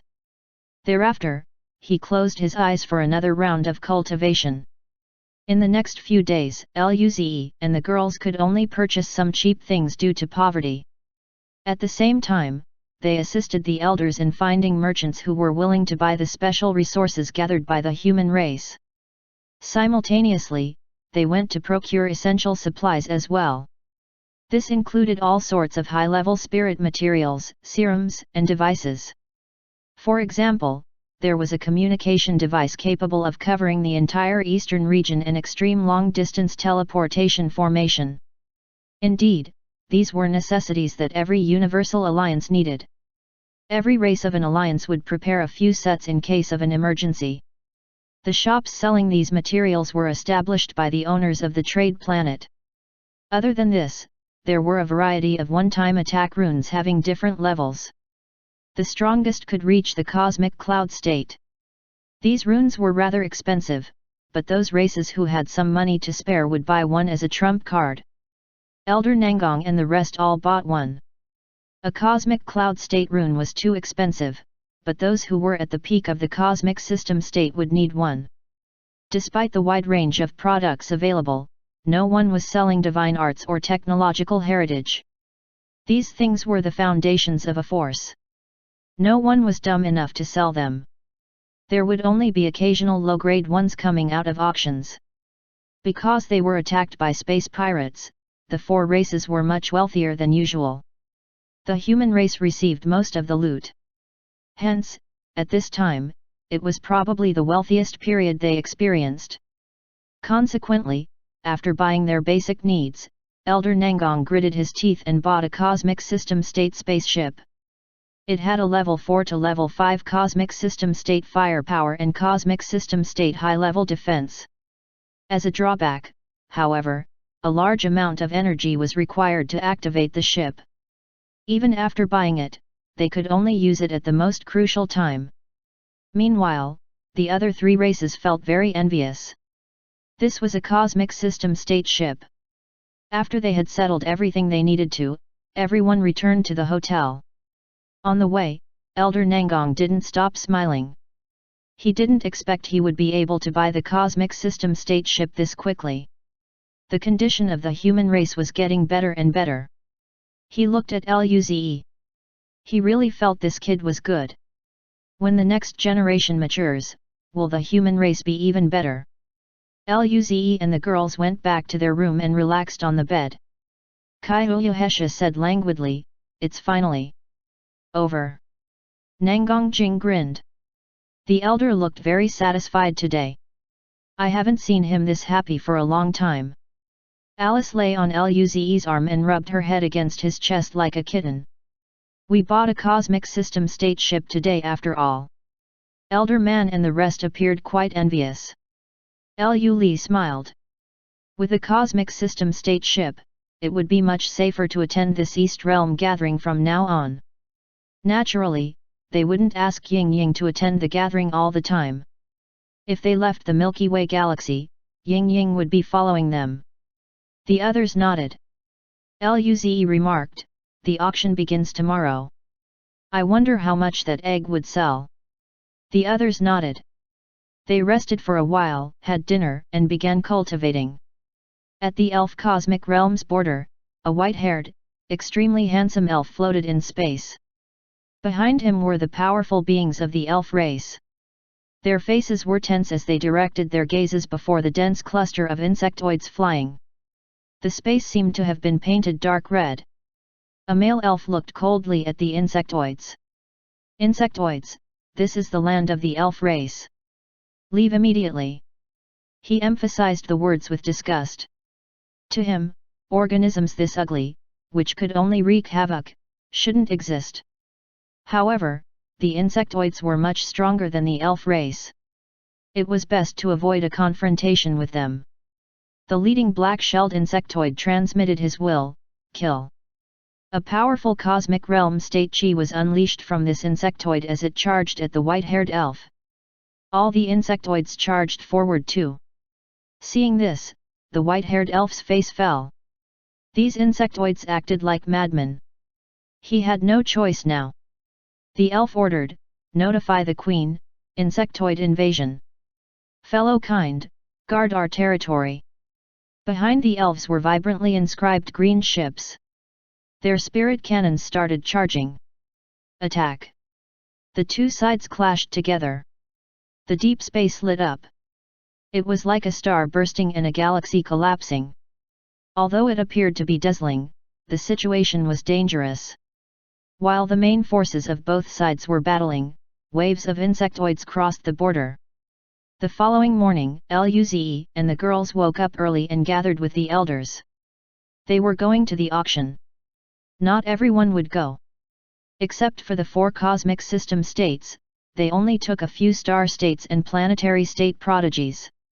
On the human side, only Elder Nangong, Zuoqiusun's Huang, and Luze's group tagged along. Even Luo Bingqing didn't go. They soon reached the auction facility. There were many beings before it. All of them lined up neatly, so they could enter. While Luze and the girls were lining up, a few golden beams sliced across the air and landed. They were the Golden Spear race. They didn't stop and went in using an entrance for privileged beings. After they were gone, the crowd discussed quietly. Those were the top prodigies of the Golden Spear race, right? The leader is Bezer. He could place within the top 100 of the prodigy ranking. I feel it's a bit difficult. The top 100 of the prodigy ranking are all beings with a cultivation level reaching the cosmic system state. Their combat power is unimaginable. I feel it would be tough even if Bezer reaches the cosmic system state. Ha, that's true. The ones on the side are very powerful prodigies too. By the way, the Golden Spear race got a new prodigy from the younger generation during this time. Do you guys know about it? Is it Michael Mark? He was born as a planetary state and is said to possess a very powerful natural god art. Rumor has it that he's only 22 years old, but his cultivation level reached the peak of the star state already. Everyone sighed. How could they compare with monsters like them? If that guy matures, he can probably secure a place within the top 20 of the prodigy ranking. Probably. Luze and his team exchanged glances with each other. That level of chi was strong indeed. Luze was no match for the cosmic system states now. Elder Nangong's face had a complicated expression. That Bezer's combat power is probably on par with me. Mandali and the others nodded. Mandali smiled bitterly. These beings are really monsters. Doris and Chulun also nodded. Then, Doris shook her head. They're the top prodigies of cosmic cloud state civilization after all. It's normal. Chulun looked at Luze and smiled. Ze's future is not necessarily worse than Bezer's, right? The others agreed. Chapter 818 Neil.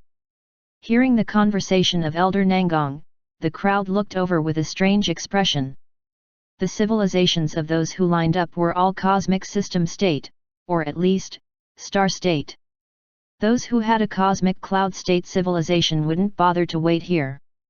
How laughable that these insignificant beings would consider their prodigy on par with a cosmic cloud state top prodigy. Were they fools or simply cocky? Some young prodigy sneered, frogs at the bottom of a well. Some beings recognized the human race. That's the human race, right?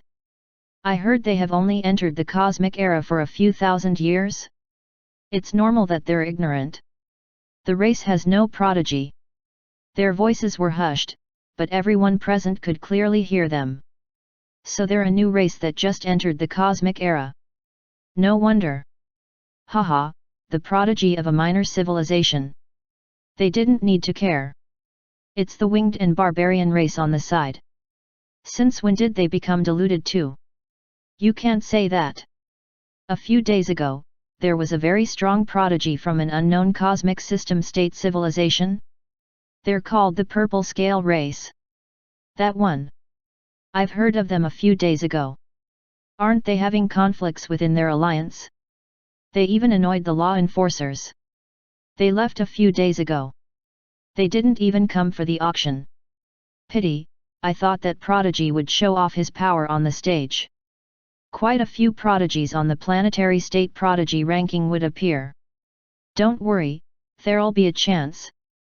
But, there's only one such special prodigy. Everyone glanced at the four-race alliance. Did they think their prodigy was the same as the one from the Purple Scale Race? If the auction wasn't about to begin, they didn't mind helping the four-race alliance comprehend reality. Their discussion infuriated Elder Nangong and the rest. Nangong Jing and the girls frowned and had killing intent in their eyes. Only they were allowed to fight with Luze and to be let off easy. HMMPH, other beings were not allowed. At this moment, Kaihulyahesha glanced across those planetary state prodigies who smirked. Pink light flowed across her eyes as she forced out a command coldly. In return, all those planetary state prodigies felt like kneeling. However, the surrounding cosmic system states noticed the situation. Some frowned and used their mental force to disperse Kaihulyahesha's seduction god art. Despite so, the residual powers lingered, and all the prodigies within the planetary state kneeled in unison. With how swift the entire thing was, everyone was shocked. The atmosphere went silent. After a while, the kneeling bunch sprung up from the ground. They could not help but pant. After all, they were coerced into kneeling without any physical resistance on their part. Thinking about it, they sweated cold and looked at Kaihulyahesha with terror. There were tens of planetary state prodigies and more than 10 peak stage planetary states. Yet, she used only one word, and all of them fell under her spell. This even happened in front of all the cosmic system states too. Just what was wrong with this human? Nangong Jing and the girls grinned. If Kaihulyahesha didn't attack first, they would confront the other party and beat up their heads. The prodigies felt extremely ashamed. This insult made the cosmic system states annoyed. Their killing intent spread across the place. These powerful beings looked at Kaihulyahesha coldly. Human, you're asking to die. If they didn't kill this human, their race would be humiliated. Just when Elder Nangong and the others were about to speak, Luze grabbed Kaihulyahesha's hand and pulled her behind him. He smiled at the powerful beings. You guys said that the human race doesn't have prodigies. I disagree. How about this? Luze glanced across at all the prodigies and offered, all those races who don't believe the human race has prodigies can fight me together. His smile became even wider before saying, to the death. The crowd was taken aback. Were these humans crazy? There were more than 100 planetary state prodigies who felt the human race didn't have a prodigy. Was this guy planning to challenge more than 100 prodigies? Much worse, to the death as well. Even Elder Nangong and the rest of the elders were hesitant. Kaihulyahesha acted rashly, but the outcome felt great. However, what Luze was attempting to do didn't give them a lot of confidence. Right then, the atmosphere turned eerily silent. Even the part of the crowd who were far away from them looked over. The enforcers from the Golden Spear race began to take note of the current situation. A fight hadn't erupted yet, but the surging chi alerted them. Today was the beginning of the auction. They wouldn't tolerate any trouble. Amidst the silence, Luze smiled and looked at the other prodigies. He felt he had to clear out the misperception regarding the human race. No one spoke after Luze laid out the challenge. The cosmic system states looked at Luze and then at Kaihulyahesha. Their eyes flashed as their hearts burned with fury. They really want to agree to this bastard's request and tear him to pieces. However, their reason made them hesitate. The female human performed way beyond their expectation, and yet, she stood obediently behind the man. Based on this, that man was definitely stronger. Even they lost the confidence to win. What if their prodigies died? However, if they rejected it, would they lose face? All of these prodigies were scared off by one prodigy. The audience observed Luze and then shifted their gaze at the reluctant cosmic system states. They were baffled. One sentence from this new generation prodigy made these several powerful beings hesitate. Most prodigies who could place on the prodigy ranking can't achieve this feat. They weren't capable enough. Yet, this male human didn't even reveal his power and he was able to accomplish this outcome. If they didn't witness it with their own eyes, they wouldn't believe it at all. At the same time, they were more curious about this male human. During this time, a few beams flashed past and stopped. With their arrival, the spirit force in the air intensified. Lightning sparks were crackling all over the place.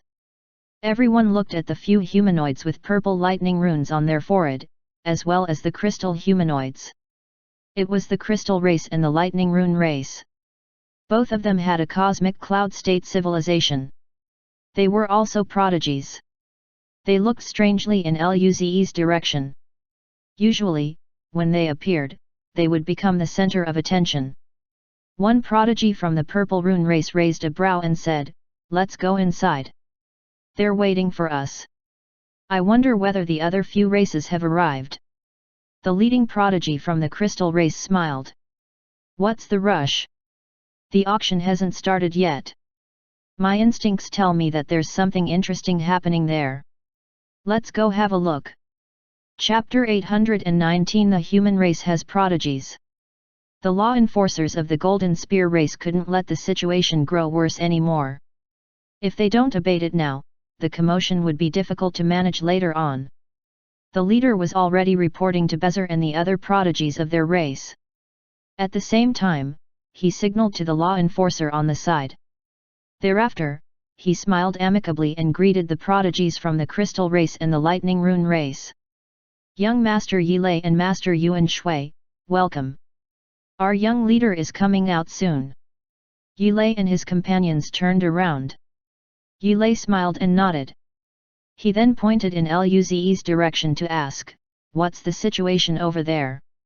The captain of the law enforcers answered awkwardly, "Perhaps it's a conflict among the races." "You know this is pretty normal." Everyone nodded. Even cosmic cloud state civilizations experienced interracial conflicts. The elf race wasn't able to avoid it as well. They had trouble getting along with a few other cosmic realm state civilizations. This wasn't out of the norm. Nevertheless, the atmosphere was too strange. At this moment, a few law enforcers went to Luze's area and glanced around. "What are you doing?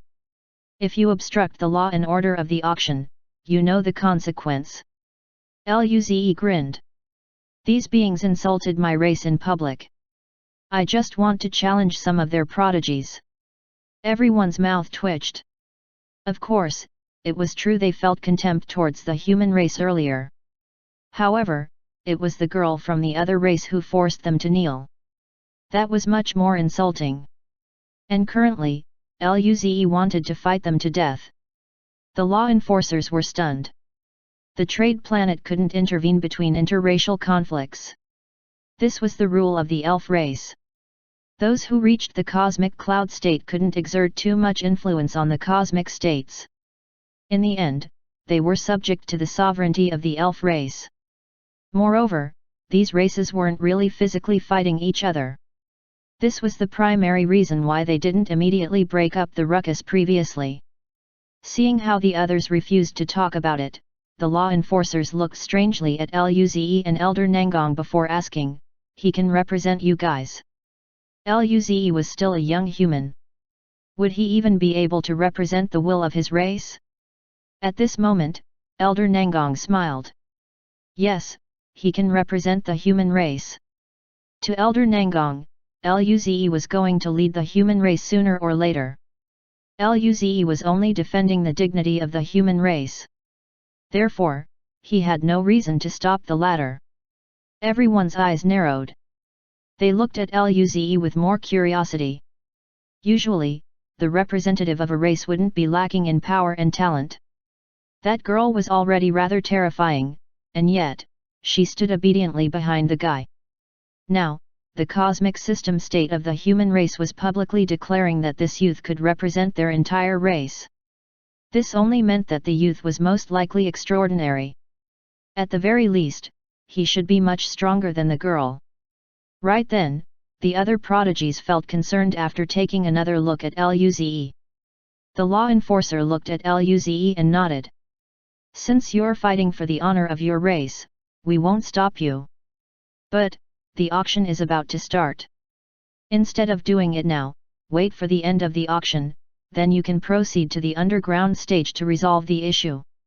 When the words fell, the other prodigies and powerful beings felt relieved. They decided to leave immediately after the event. Of course, they weren't foolish enough to challenge this crazy person. Luze looked at them and smirked. In that case, law enforcer, can you please be a witness for us? After the auction ends, I will be challenging all the planetary state prodigies who have insulted us. They're not allowed to flee. HMMPH, did they plan to run away? There was no way he was going to allow that. He was going to crush their heads. How dare they look down on the human race? His words made the prodigies and their respective races more worried. They felt severely frustrated. This human was an absolute maniac. He was a mad dog. Can't he see how many prodigies they had? How come the rest of the humans were not scared of the probability that he might not even win? Were they actually idiots? Nevertheless, after realizing how their elders didn't even bother to object, they didn't feel too good. The law enforcer stared at Luze. He was challenging too many planetary state prodigies at once by himself. This human was too bold. No wonder the atmosphere was so odd. All of it was due to his challenge. If that's the case, his combat power should have reached the peak of level 1 star state. A combat power like that. This youth would be considered a rather decent prodigy even in the Golden Spear race. Perhaps he had a bit of a chance to reach the cosmic cloud state. The law enforcer nodded. That's fine, I can be a witness. The opposition had hoped the law enforcer would refuse the offer, but reality struck them. They felt they were being targeted. Luze smiled. Thank you, law enforcer. Wait. An opposing cosmic system state interrupted. Everyone looked over. He took a deep breath and said, the Wenka race is willing to apologize for looking down on the human race. We won't participate in this challenge. Their top prodigy was just a level 9 planetary state and could barely reach the star state combat power. This was the pride of their race. Despite this, he still wasn't certain they would win this challenge. He possessed a danger-predicting god art. He knew that if they agreed to this challenge, their top prodigy would definitely die. This wasn't what he wanted. Hence, despite the shame they would be facing, he chose to apologize. What? He apologized. Everyone was taken aback by this development. This youth didn't even reveal his power yet, but the Wenka race apologized first. This was too. Even Luze didn't expect it. He raised a brow. While pondering whether he should accept the apology, Elder Nangong communicated with Luze telepathically. Ze, accept it.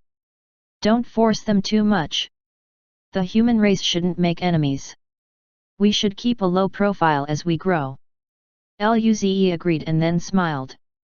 The human race accepts your apology. Hearing this, the cosmic system state breathed easy. He took a deep look at Luze. Prodigy of the human race, we were rash this time. Then, he led his race away from the auction. They weren't going anymore. Chapter 820 I, Yile, am indeed favored by the heavens. Seeing the withdrawal of the Wenka race, the atmosphere turned dead silent. Retreating in that manner would badly affect the reputation of the race. How could they choose to leave just like that? During this time, 2 other cosmic system states followed suit. The Gyuk race is willing to apologize for the insult. This is our mistake.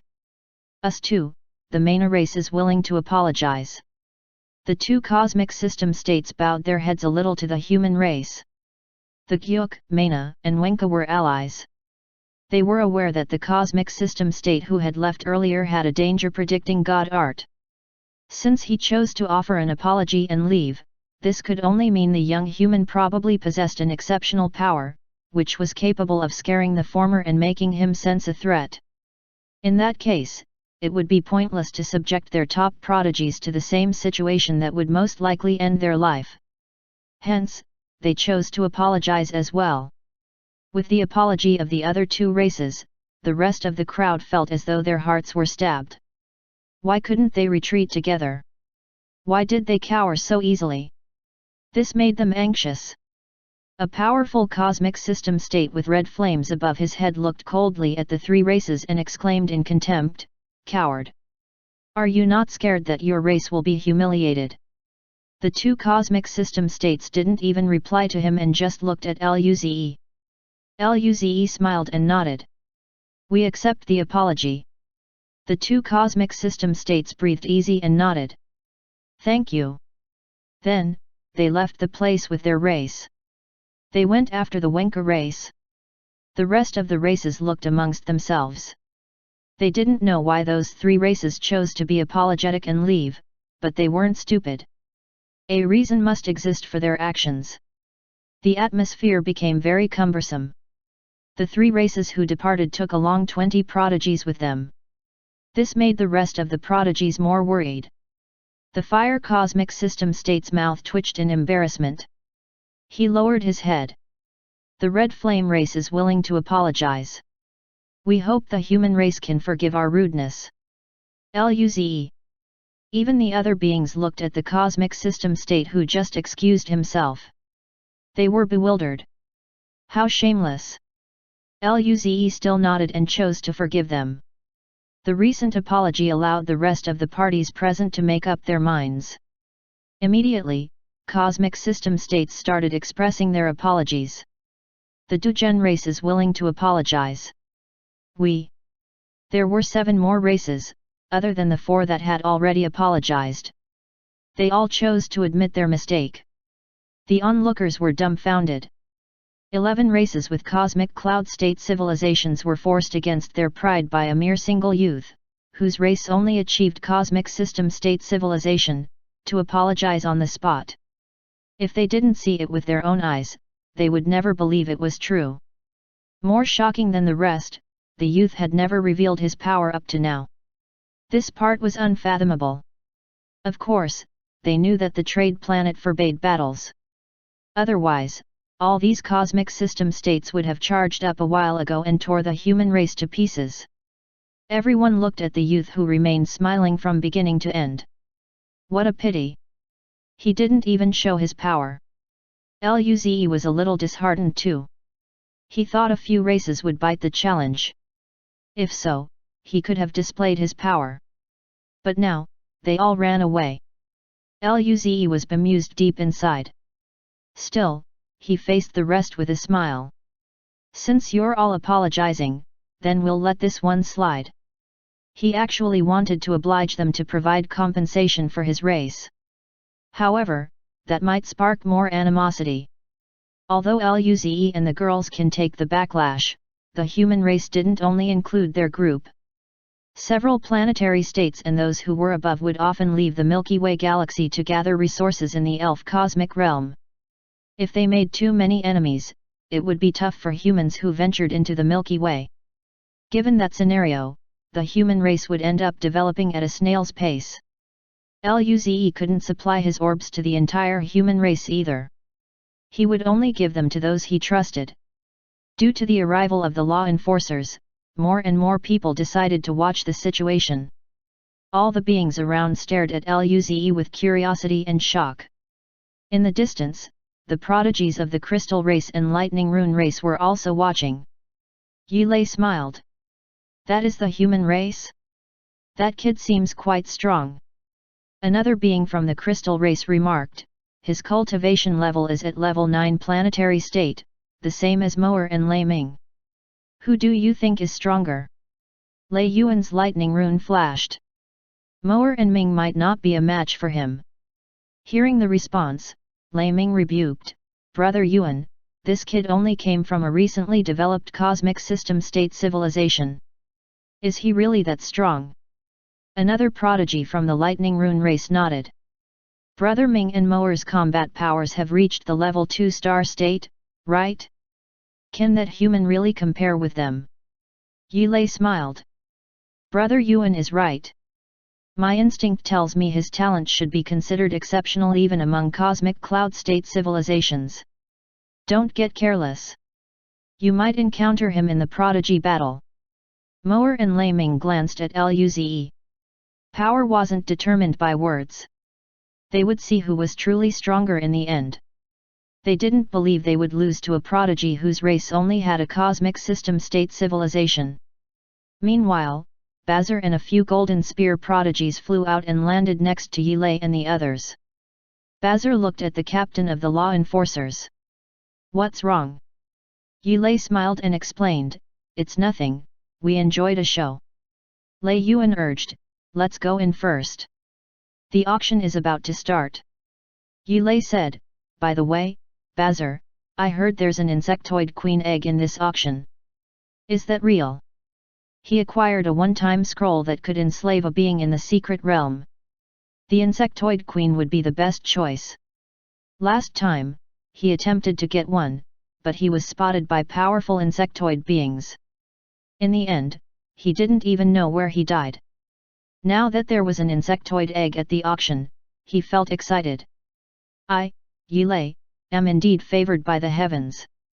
Now, he didn't need to steal an insectoid egg. Previously, he was naive and couldn't even recognize how foolish he was. He must buy this egg. The others looked over. They didn't need the egg now, but who knew whether it would be useful in the future? Bazar smiled and confirmed, "It's real." Everyone's eyes lit up. Yilei grinned. "Let's go inside. We won't wait for the other races. They're too slow."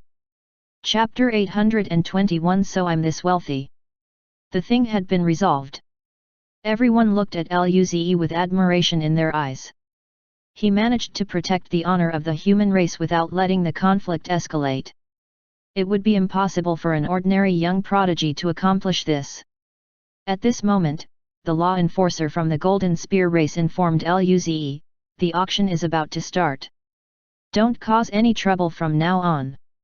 His attitude towards Luze was quite pleasant, which could probably be attributed to the latter's talent. Luze smiled and nodded.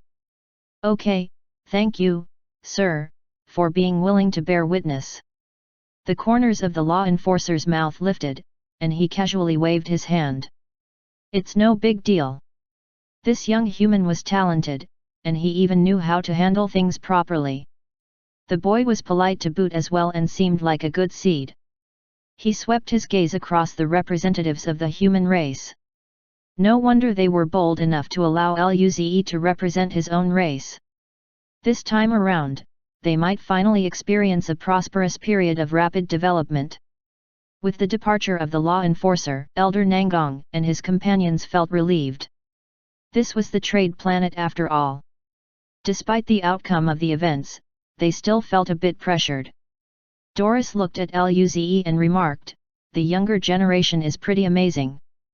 Mandali shared the same view. He looked at Elder Nangong with envious eyes. "I really admire the human race. Your race will progress at a fast rate very soon." He looked at Mankun and the others. "Why doesn't the barbarian race have such prospects?" Mankun. Feelings of betrayal struck him. Was he to blame? Luze was a complete maniac. Both Doris and Qiulun also looked at Elder Nangong with envy. Then, they turned their heads to their prodigies as they felt distraught. Eddie and Qiulun also felt the ache of being cruelly stabbed in the heart. Feeling irked, they glared at Luze. Elder Nangong smiled even brighter. He humbly waved his hand in dismissal. Mankun, Eddie, and Qiulun are also outstanding. Ze is still young. Who knows what would happen in the future? Everyone. Luze felt great though. After the exchanges, they finally lined up and soon entered the auction. Unlike last time where Luze brought out a resource he could potentially sell, they directly entered the guest rooms. They went up the stairs. After 10 steps, there would be a floor level. Furthermore, the entire auction was encircled by a walkway. The 4 races went to the 6th level and entered their designated room. It wasn't cramped at all. In fact, it had an area of about 200 square meters. There were rows of seats, making the inside resemble a lecture room. The seats were facing a surface composed of a special material where one could watch the activity outside from the inside, without allowing the others who were not in the room to see through the layer.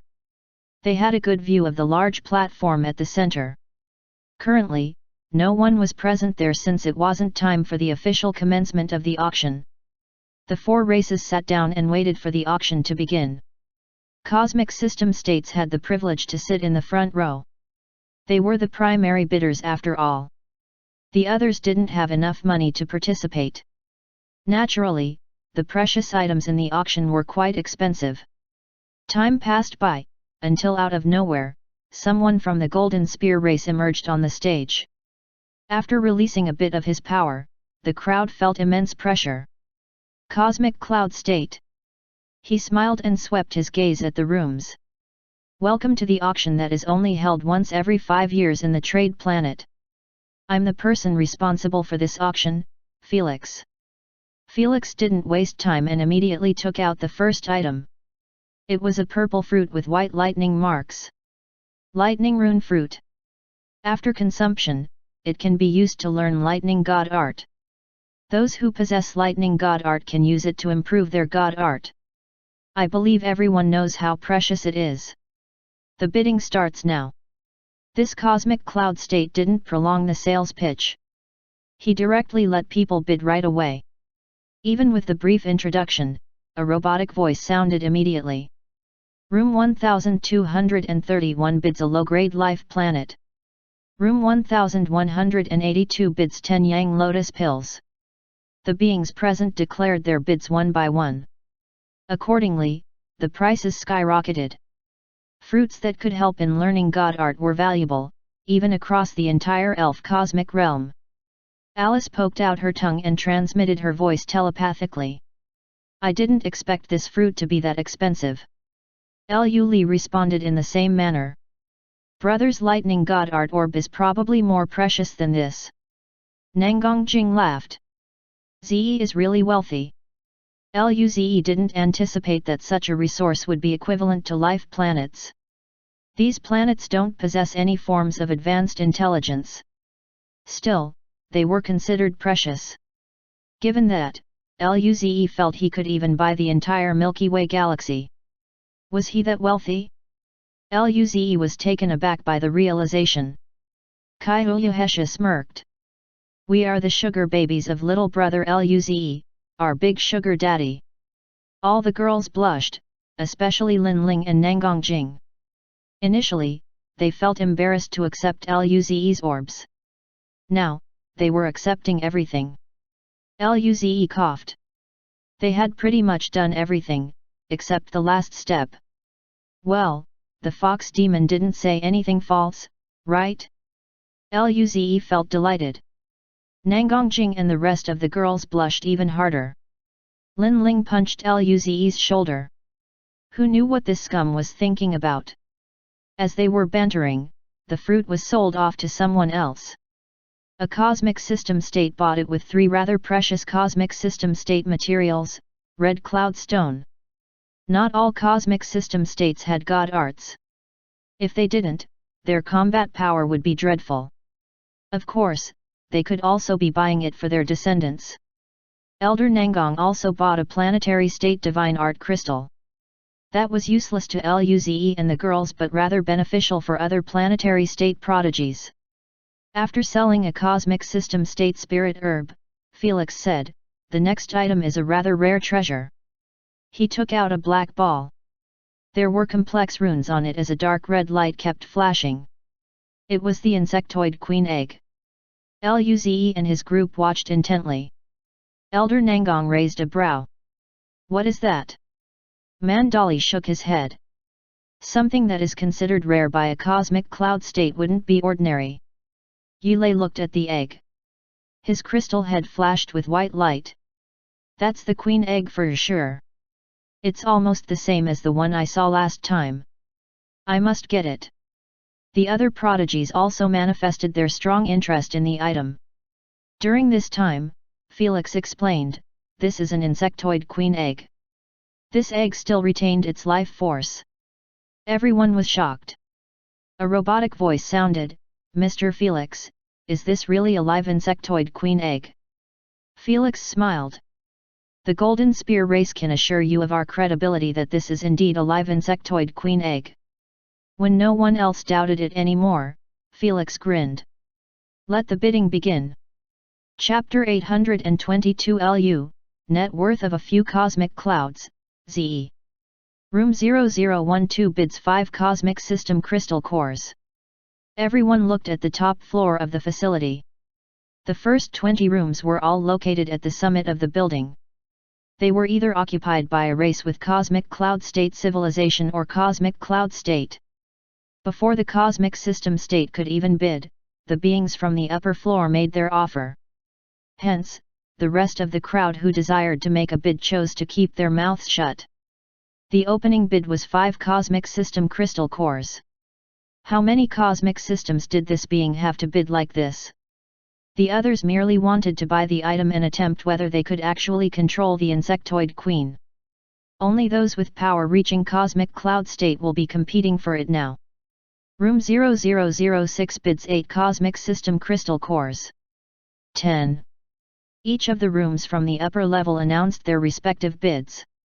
The prices had inflated sky high, causing the others to sweat upon hearing them. Several beings felt jealous.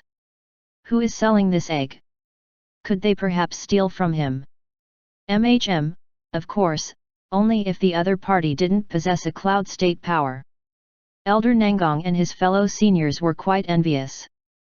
This price is really absurd. Who is the actual owner? Mandali gasped. Even Luze was surprised by the willingness of the bidders to spend highly valuable resources. Usually, only the core region of a cosmic system could form a cosmic system crystal core. Each time, there would only be a very meager amount. After taking it out, it would take thousands, or even tens of thousands of years, to form another one. This was a resource that cosmic system states were willing to use only when they were breaking through, yet someone could afford to exhaust 10 crystal cores at once. Luze could only shake his head. Nangongjing and the girls narrowed their eyes, and gradually, bright smiles became evident on their faces. Lu Li said, I didn't expect this to sell at a price like that. Kai Huyahesha grinned. We can buy a lot of good resources. Nangongjing blinked. Quickly, think. What can we buy? Moments later, Lin Ling was a bit distressed. She recounted, we already bought all the treasures capable of buffing our abilities before. Then, we probably don't need to purchase anything. Alice nodded. As for combat armors, we can still use the martial god set for quite a while. When it comes to spirit food, we still have enough now. I can only barely prepare star state spirit ingredients. I can't handle making those advanced ones. ZE has all the cultivation resources. We don't need anything. The group looked at each other. Although they became well off, they didn't know what they should purchase with the money. This was troubling. After a period of silence, Nangongjing offered, we might be venturing into the Milky Way galaxy after this. By then, we'll need money. Let's save it for now. By the way, Lin Ling looked at Luze and continued, we might not need it, but perhaps, the elders do. Should we tell them about it? Luze thought about it and nodded in the end. The other 3 races are still accompanying us. Let's just inform Elder Nangong on the way back. Cosmic system crystal cores were not that valuable to the entire group. However, others might consider it precious and essential. Luze remarked, perhaps Uncle Merlin and Auntie Sun Huang would need them. The others nodded and smiled. As they were talking, the bidding offer rose to 35 cosmic system crystal cores. Even the eyes of Elder Nangong and the others were green with envy. Doris brought up, I wonder who put up this item for auction.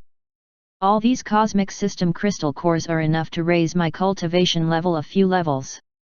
Chu Lun blinked. Don't think about it. It's probably being sold by a race with cosmic cloud state civilization. Luze. The rate at which the bidding offers were raised soon slowed down. Room 0004 bids 45 cosmic system crystal cores. Would anyone like to offer a higher price? Felix inquired. 45 cosmic system crystal cores were beyond his expectations. After all, even they didn't have much confidence in controlling the queen egg. After a few seconds of quietness, Felix started the countdown and closed the bidding. Yilei could now breathe easy. This price was indeed exorbitant. However, since he was the top prodigy of the crystal race, he could handle it. At this moment, he only hoped the attendants would send the egg over quickly. By then, he could immediately test whether the enslavement scroll would be effective. Luze smiled. Anyway, the egg was pretty much useless to him. The profits he gained today were unexpected. Right now, he just needed to wait for the end of the auction, so he could collect his earnings. The auction for the rest of the items ensued. The prices grew higher and higher once more. Some of the items presented were rare cosmic system state treasures while some were even cosmic cloud states. All of those were much more expensive than the queen egg. They were simply looking. They didn't have the money to buy those products. Luze felt bad upon seeing how Elder Nangong and his companions watched the stage with poverty-stricken eyes. The auction went on for a few more hours before it was concluded. During this time, Elder Nangong and the rest received what they successfully bidding for. A mixture of happiness and sadness pierced their hearts after giving the corresponding payment. They exhibited a twisted expression. Naturally, getting what they wanted brought them happiness. However, their empty pockets triggered sadness. When the auction was finished, the group returned to the hotel. Elder Nangong and the others were planning to rest for a while. Following a break, they will leave the planet tomorrow. Luze and the girls proceeded to their own room. Luze then changed into Long Bassian of the purple scale race. He was going to collect everything he had earned for the egg. After Ying Ying amplified his power, Luze left the room through Space God Art. He flew rapidly towards the auction grounds. Soon, Luze reached his destination. As soon as he arrived, two white-haired girls bowed to him. "Welcome." They looked at Luze with respect and admiration. Both of them had a deep impression of the man. This planetary state from the purple scale race took out something that forced them to call out the manager, so the latter can appraise the item personally. At the very least, the resource was equivalent to 20 cosmic system crystal cores. Hence, the man before them could be considered an extremely wealthy being. Luze maintained a cold and domineering expression as he walked in. The receptionist rushed over immediately. "Mr. Long Bassian. Please come this way. The manager is waiting for you." Luze acknowledged it. "Lead the way." The girl nodded and walked in front. After their departure, the crowd started talking. "Wait, I seem to have seen that planetary state kid somewhere before." "Where?" "His origins seem to be from the purple scale race? But he doesn't have a good temper.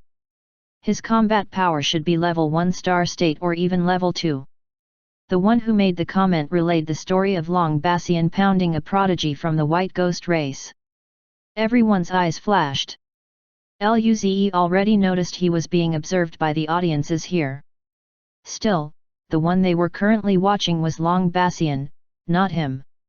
Luze went to an office.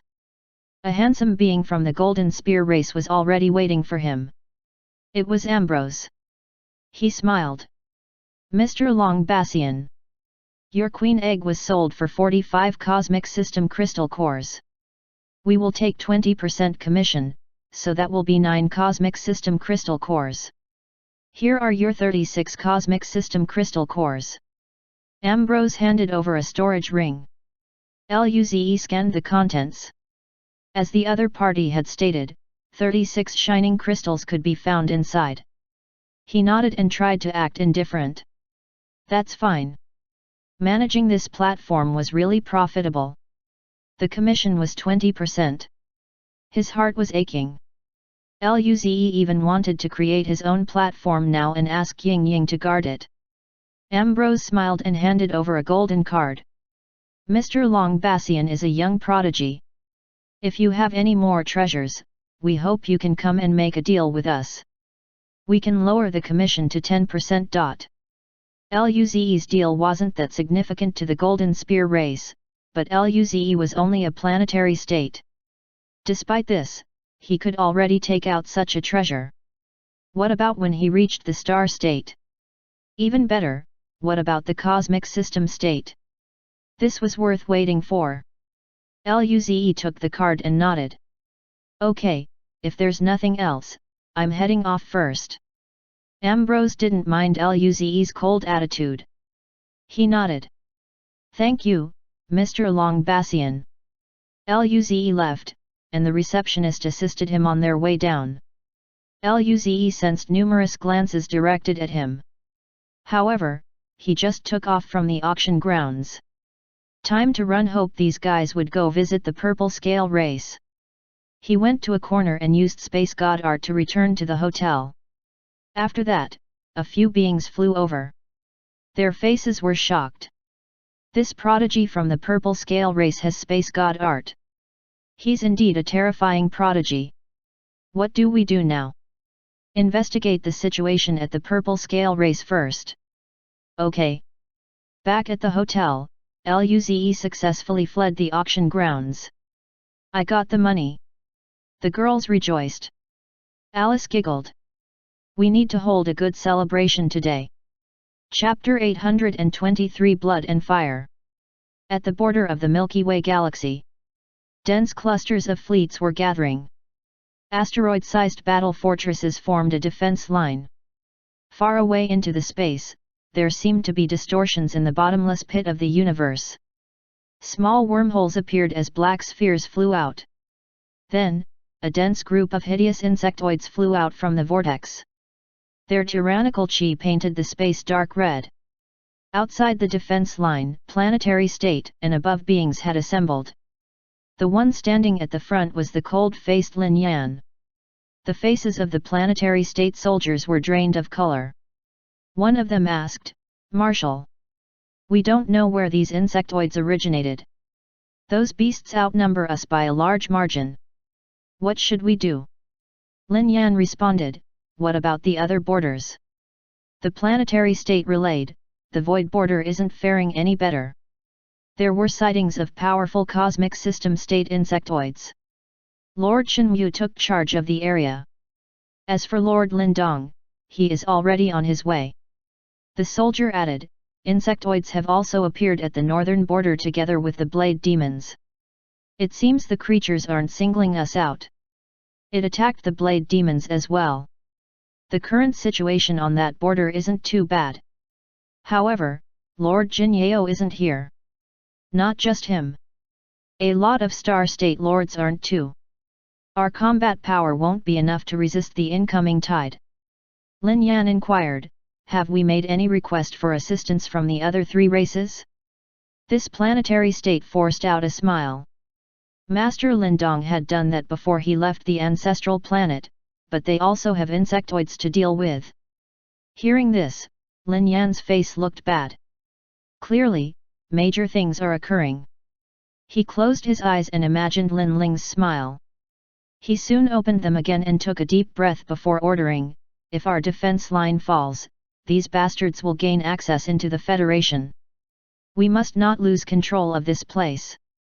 As the insectoids closed in, Lin Yan declared, humans, fight to the death.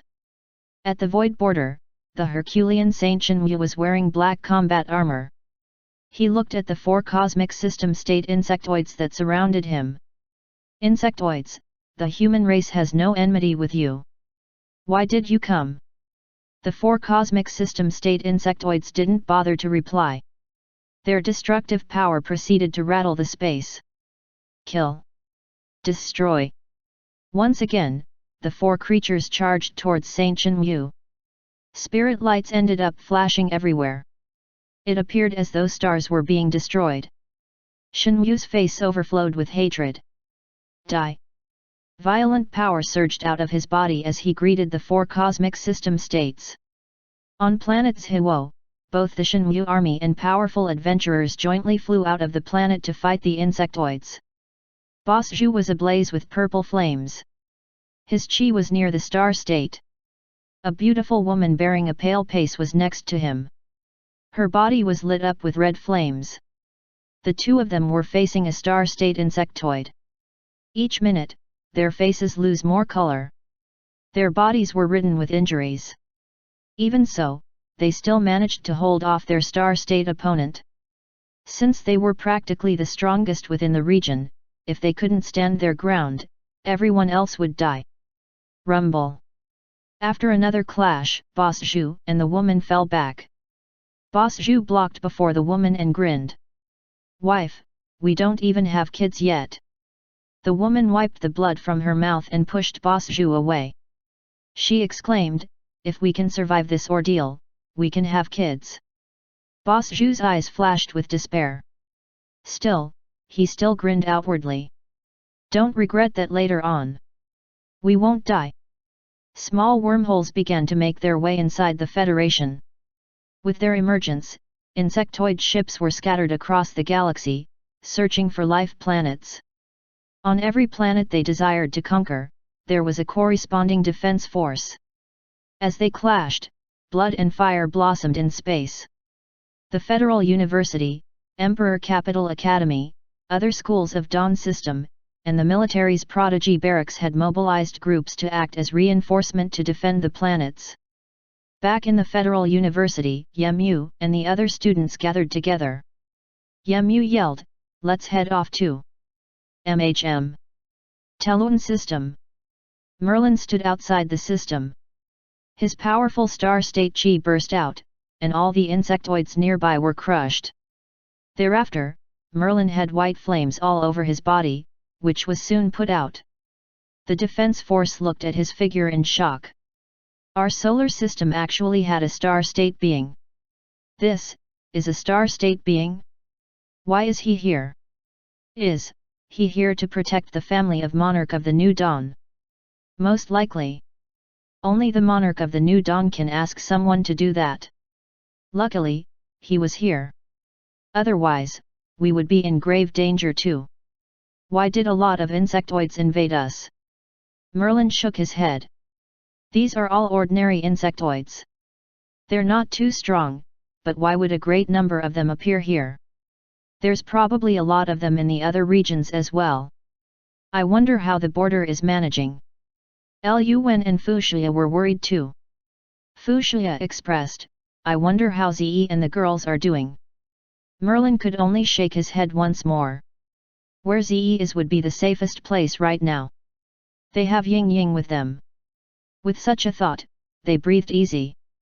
Zhu Honglian said, "We can't reach them now. We don't even know when they can return. Hopefully soon." Early the next morning, Luze and the girls opened their eyes as they finished their cultivation. Luze got up and stretched out. "Okay, let's have breakfast and prepare to return home." Nangongjing remarked, "Being at home is better." Everyone agreed. During this time, there was a major announcement that echoed throughout the entire planet. "Attention everyone, the elf cosmic realm is being attacked by the insectoid race. Please be wary of insectoids during space travel." Everyone's smile stiffened. Insectoid attack. Why did they come here? Luze and his team quickly rushed out. They saw Elder Nangong and the rest of their companions. Their faces looked rather bad. Elder Nangong announced with a heavy tone, "Let's head off immediately." Everyone nodded and left. Many beings outside headed towards the space station. By the time they reached it, numerous ships were leaving constantly. Clearly, they were worried about their home base too. Elder Nangong took out their newly bought Cosmic System State ship and said, "Ride on our ship first. Ours flies faster." The other three nodded. Cosmic System State ships were much faster than Star State ships. At the Milky Way galaxy, they would be able to use teleportation scrolls to get back to their own race. Everyone got on, and the ship immediately took off. They instantly entered the warp dimension and sped towards the Milky Way. Elder Nangong slowly said, "We still need to take 20 days to return." This was fewer days than their previous trip, which required 4 months. Nevertheless, 20 days was still too long, given the situation. Right then, Luze's eyes lit up. He had an idea. Chapter 824 Die. Everyone returned to their rooms in silence. There was no use in worrying. Back in the room, Ying Ying physically manifested herself. Full of hope, Luze eagerly looked at her. Ying Ying, can you travel faster than the ship? Ying Ying blinked as she thought about it. To return home. Luze nodded. Nangongjing and the rest of the girls also looked over hopefully. Ying Ying pondered for a little while and soon responded, "MHM. I can reach home in a few minutes." Luze and the girls. Luze opened his mouth to ask with uncertainty, How long did you say it would take to reach the Milky Way? Ying Ying repeated, "A few minutes." Sorry, it was my mistake to severely underestimate a cosmic realm state. The distance between their current location and the Milky Way covered about 20 million light-years. Nangongjing and the girls also looked at Ying Ying in disbelief. Luze quickly said, "Ying Ying, can you bring the ship back too?" Ying Ying nodded. "Yes, I can." Her eyes then glowed with starlight. Immediately, the ship was enveloped by the very same light. The distorted warp dimension seemed to have been clutched by an invisible hand. The space exhibited even more distortions in the end. The group gawked at Ying Ying. They didn't feel anything at all. However, upon seeing the seriousness on Ying Ying's face, they chose to leave her be. After 3 minutes, the starlight faded away. As her eyes fluttered, a hint of pride can be seen. "We're home." Luze and the team immediately rejoiced. Nangongjing and the rest hugged Ying Ying, rubbing against her at the same time. "Ying Ying, you greatly helped us again." "Thank you, Ying Ying." Although they couldn't actually confirm what the situation was outside, they had full faith in Ying Ying. Ying Ying's little arms flailed helplessly. In the cockpit, the planetary state human pilots ended up dazed as they suddenly heard a notification. They looked at the space marker. According to it, they were already near the Milky Way. The person in charge attempted to rub his eyes and take another look so as to check whether he saw it correctly. Indeed, they were within the vicinity of the Milky Way. He exclaimed, "Come over quickly. Did some error happen to the ship? It's only been a few minutes, but why does the marker show we're near the Milky Way?"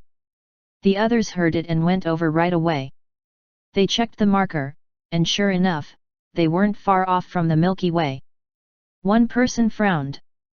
"Check the situation and notify Lord Jinyeo." The other pilot nodded and left accordingly. Elder Nangong frowned. His chi became unstable. He felt very worried. It was the insectoids after all. They were one of the most terrifying catastrophes to encounter in the universe. If something happened to the Federation without him present, he would feel guilty for the rest of his life. He sighed. At this moment, someone knocked on his door. When Elder Nangong opened it, he saw a seemingly nervous pilot opposite him. The pilot immediately relayed, "Not good, Lord Jinyeo. The ship seemed to be faulty." Elder Nangong was taken aback and then looked at the pilot anxiously. "What's going on?" The pilot trembled while facing the cosmic system state pressure. "The location marker shows we're near the Milky Way, but we've only been on the air for a few minutes." Elder Nangong was stunned.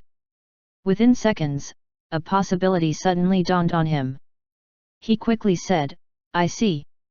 Go back to the pilot room. I'll come over immediately." Thereafter, Elder Nangong disappeared from the spot. Suddenly, someone knocked on the door of Luze's room. The group had finally recovered from their shock. Luze went to open the door. He saw Elder Nangong standing outside with a serious expression. Elder Nangong asked straight up, "Ze, did Ying Ying bring the ship back to the Milky Way?" Luze quickly nodded. "Yes, Elder, I was just about to inform you about it." Elder Nangong was greatly relieved. His anxiety settled down. Following such, his voice echoed throughout the ship, "The ship has arrived near the Milky Way. Everyone, come out." Mandali, Doris, and Chu Lun had their own troubles in their respective rooms. When they heard the transmission, they felt dumbfounded. They even wondered whether it was merely a hallucination brought about by worrying excessively. It had only been a few minutes, so how could they be near the Milky Way galaxy? Despite the doubts, they still left their rooms. The human pilots looked at each other. Were they really in the Milky Way? There wasn't anything wrong with the device. How could it be? They began to doubt life. In the foyer, Elder Nangong, the Star States, as well as Luze's group were all present. Soon, everyone gathered. Mandali asked desperately, "Nangong, what did you just say?" Elder Nangong was quite relaxed now and gave a reassuring smile. "We're in the Milky Way." Mandali, Doris, and Chu Lun looked at each other. Their faces were spooked. Zhuoqiu Sunzhuang and the rest who knew about Ying Ying still felt quite shocked. They had no good grasp of how strong cosmic realm states really were. This made them turn their heads to Luze's group. Elder Nangong continued explaining, "Luze's master brought us over." They still needed to provide an explanation for the sudden leap in distance. Luckily, they already had established a backstory for Ying Ying. Mandali, Doris, and Chu Lun. The three stared at Luze in shock. They thought Luze's master was just a cosmic cloud state. Looking at this, no way it was merely a cosmic cloud state. Which cosmic cloud state could fly tens of millions of light years in just a few minutes? This power was probably rather terrifying even among cosmic realm states. Their skins crawled. They had no idea Luze's master was this fearsome. The other three races looked at Luze in shock. The eyes of Mankun and his companions were green with envy. That was a cosmic realm state master. This guy was already talented, and yet, he was also blessed with a tyrannical master. Sooner or later, he was going to become invincible. They felt only the princess of the elf race would have the same privilege. At this time, the warp dimension flashed, and they entered space again. Immediately, everyone's faces tensed. The border of the Milky Way was flashing with successive explosions. Terrifying battles swept the space. They even felt a familiar chi that seemed feeble right at this very moment. Lin Ling's face went pale. Luze frowned and used space god art to leave. Lin Yan was being attacked by 3 star states. His armor was broken, and his sword was broken. He was even covered in wounds. Despite his poor state, he still sent a death state to the opposing star states. He knew that if he failed, the defensive line would be broken. All the border planets would surely be destroyed. He could only hope that other star states would make it in time. Lin Yan knew he couldn't hold on much longer. Suddenly, a memory of a certain beautiful woman flashed in his mind. Perhaps dying here was not a bad choice. Hiss! The star states rushed towards him again. Lin Yan's eyes sharpened as his chi surged. He charged at them once more. Right then, there was a distortion in the space. A black figure appeared next to a star state insectoid. Golden light flashed as a cold voice exclaimed, "Die!" Chapter 825 He's our dad. Rumble. A dark red and another dark golden light became entwined. Following such integration, a hideous shriek reverberated. Luze's vicious fist force tore through the defenses of the unprepared star state insectoid. As a result, a large hole was left on its body, wherein dark green blood poured out. The insectoid staggered, and its life force instantly became frail. Right away, the other 2 star state insectoids stopped assaulting their current target. They looked vigilantly at Luze as they retreated. Lin Yan was taken aback. He stared intently at Luze who wore black combat armor. As though looking for confirmation, he asked, "Ze?" He never expected Luze's power would reach this level already. The combat power of the opponent earlier was level 3 star state. Yet, it ended up heavily injured after receiving a single punch from Luze. Of course, this success could be mainly attributed to the suddenness of the attack. Nevertheless, Luze's combat power was a factor as well. After all, even Lin Yan was merely a level 3 star state. Did this mean Luze's power could match his already? More importantly, could it even be stronger than his? These conjectures only made Lin Yan disheartened. Previously, Luze was already considered strong. However, the current him was exceedingly powerful than before. That had only been a few days ago. Did he really improve this much? So if Luze bullied his daughter, there's nothing else he could do. If that scenario indeed happened, he wouldn't be able to beat up this kid. Luze smiled. Uncle Lin, I'm back. He looked worriedly at him. Are you all right? I'll heal you. Luze could tell that Lin Yan tried his absolute best to stop the 3 insectoids. Luze rejoiced that he came back in time. Otherwise, Lin Yan's life would be in peril. In that case, Lin Ling would be dispirited. Luze glowed with white and green lights. These beams shot into Lin Yan's body and rapidly healed his wounds. The other 2 star states saw what they were doing and shrieked, "Humans! Die!" The monsters were about to charge over, however, a distant chi suddenly surged. A heavy pressure bore down on the enemy, causing them paralysis. Before they could react, they were crushed by the power. The companions of the dead insectoid suffered the same fate. Luze and Lin Yan looked around. Elder Nangong and the rest had alighted the ship.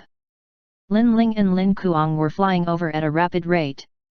Some of the star states, as well as Luo Bingqing and his group, went over to the location of the surviving insectoids to clear the battlefield. Lin Ling now felt relieved after making it just in time. Lin Kuang flew over a little later. He was slower than Lin Ling. He felt rather depressed. His little sister was growing stronger and stronger. He looked worriedly at Lin Yan. "Father, are you okay?" Lin Yan shook his head and frowned at Lin Kuang. "Hurry up and go help." Lin Kuang's mouth twitched. But Lin Ling was here too. Was he only mean to him? He quickly nodded and then took off. With this, the atmosphere became very silent. Luze looked around and felt things were awkward. Their relationship didn't seem to improve yet. It wasn't good for him to stay around. Should he flee the scene then? Just when he was about to say something, he felt powerful fluctuations in the space far away. He turned around and saw the other 3 races being wrapped in runes as they disappeared. They probably went back to help their own races too. Then, Elder Nangong and the other star states flew over. Elder Nangong saw that Lin Yan had recovered quite a bit and breathed easy. The star state was a significant high-level combat power. Elder Nangong asked, "Xiao Yan, how is the situation?" Lin Yan stood up and answered seriously, "The most critical region is the void border. There are a few cosmic system state insectoids. Saint Lindong had gone over already. As for the northern border, it's faring better than here. The border of the Blade Demon race is located there too. The pressure is shared by both sides. As for the inner regions of the Federation, we haven't encountered powerful insectoids yet." Hearing this, Elder Nangong nodded. "I'll go to the void border." The human race had 4 cosmic system states. The 4th one was Saint Red Flame. He was Alice's grandfather. However, he hadn't been back for a long time as he was searching for source resources for Alice. Naturally, Elder Lin was one of them too. However, he hadn't recovered most of his combat power yet. Right now, he wasn't going to ask Ying Ying for help. Similar to what Luze expressed before, he believed the human race needed to learn how to survive without external help. Luze went to confirm, "Old man, I'll guard this area with Jing Jing and the rest." Who could tell whether there would be more incoming insectoids in this place? Elder Nangong nodded. "Be careful." Zuoqiu Sunzhuang patted Luze's hair and then grinned. Ze, take care of Jing Jing and the girls, okay? Luze's mouth twitched. Alright, on to Sunzhuang. Nangang Jing's mouth twitched. Mom, I can take care of myself. Be careful. She wasn't just a pretty face. Her combat power might not reach Luze's, but her cultivation level was higher. She and the fox demon should be the quickest to reach the star state. Zuoqiu Sunzhuang smiled and left with Elder Nangang. It would only take the cosmic system state ship a few minutes to reach the void border. However, Luze still requested, Ying Ying, help the Elder's ship reach the void border faster. Ying Ying expressed her agreement with a clear voice. With her around, it only took an instant to reach the destination. Lin Yan had recovered now. He looked at everyone and stiffly said, my injuries have healed. I'll go recover some power first. You guys should go and help. Then, he flew towards the space fortress. Despite having his injuries mended, his power remained drained. Most importantly, he felt very awkward standing there. Lin Ling looked at Lin Yan's back for a while. After some silence, she hugged Luze and kissed him. Thank you, Ze. She was truly worried when she sensed Lin Yan's weak qi. Luze touched her chin and grinned. He's our dad after all. Lin Ling rolled her eyes and blushed. The other girls couldn't help but cough. Lin Ling then quickly left Luze's arms. At this moment, Lu Li said worriedly, what do you think is the situation back at home? Alice assured, with my mother's and father's presence, it should be fine. Ying Ying's voice communicated, Uncle Lu and Aunt Xia are fine. Uncle Merlin killed the insectoids there. Luze and the girls felt at ease. During this time, Kaiyuhesha recalled something. With a nervous voice, she said, Ying Ying, can you help me look at how White System is doing? Ying Ying asked, where is that? Chapter 826 Their Unique Honor. Kaiyuhesha opened a star map and pointed it out. It was a system near the northern border. Ying Ying sensed the situation and said, there are quite some insectoids there. Should I eat them? Then, her little face frowned. She didn't like the taste of insectoids. Kaiyuhesha felt relieved and pinched Ying Ying's little face. It's fine. I'll go over myself. I don't know how long the insectoids will last. I can't let you watch the place without rest. Nangang Jing asked curiously, that's your home? Kaiyuhesha nodded. Alice smiled. Let's go over together then. Luze flicked Alice's forehead. Alice held her forehead and acted pitiful in front of Luze. Senior, you're bullying me again. Luze rolled his eyes. Are we just going to leave the border here? Perhaps there would be more insectoids soon. Alice poked out her tongue. I want to help Sister Hesha. Luze offered, I'll go over alone with Teacher Kaiyu. You guys should stay here and help. Since he was the strongest, it would be safer if he went with Kaiyuhesha. Ying Ying would stay here anyway. The rest of the girls should be even safer. Nangang Jing and the rest of the group agreed. Be careful. Luze nodded. He then grabbed Kaiyuhesha. With a smile on his face, he requested, Ying Ying, send us over. Ying Ying didn't refuse. A wormhole opened up. Thereafter, Luze and Kaiyuhesha stepped in. The other end was a not too small solar system. Dense clusters of insectoids ships were battling human fleets. Some of the ships of the opponent had found their way into the inner region. Luze frowned. Teacher, you should go and check your home planet. I'll deal with the insectoids here. Kaiyuhesha nodded. Be careful, little brother Luze. If it were just the two of them, she would have flirted with Luze already, but now, she was still worried about those kids and the old principal. She used her demonic burst divine art to head at a particular planet. Meanwhile, Luze went to the most intense battlefield. Planet White. Numerous insectoid ships had landed. Low-level insectoids poured out from the ships like a black tide. They needed to devour all life forms to strengthen themselves. All cities on the planet had been surrounded by a sea of insectoids. Meanwhile, all the martial artists in the city had organized themselves to defend against the tide. Sounds of battle echoed through every corner of the city. Almost all of the beings within the system either had broken limbs or broken bodies. Some of them were humans while some were insectoids. Zihu City, Yangguang Adoption Center. This was a place for the orphans of war. Naturally, war always entailed sacrifices. The children of those who will defend the city would be taken care of by the federal government and brought to the adoption center. Their education would be paid for, and those with martial talent would even receive subsidies for cultivation. This was paying respect to the dead warriors. Outside the center, tens of soldiers were guarding. They seemed weak. The leader was merely a core martial state, but the rest were only high-level abstruse martial states. On the other hand, the insectoids were mostly abstruse martial states. Hence, everyone's faces became pale upon facing that number of enemies. The man in charge looked back. He could see pairs of terrified eyes looking ahead.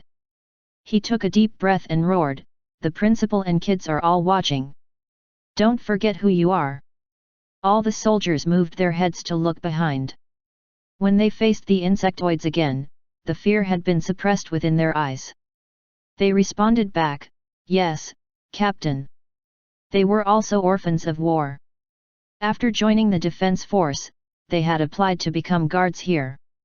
There were far more orphans than just them in the defense force. Many of them envied the group to be able to come here. This was their unique honor. The captain exclaimed, "We're the guardians of these children. Don't let the insectoids enter the center even one step. Guard it with your life." All the soldiers wielded their swords and roared. The two sides clashed, and blood painted the skies. On the top floor, a 15-year-old kid watched the battle in terror.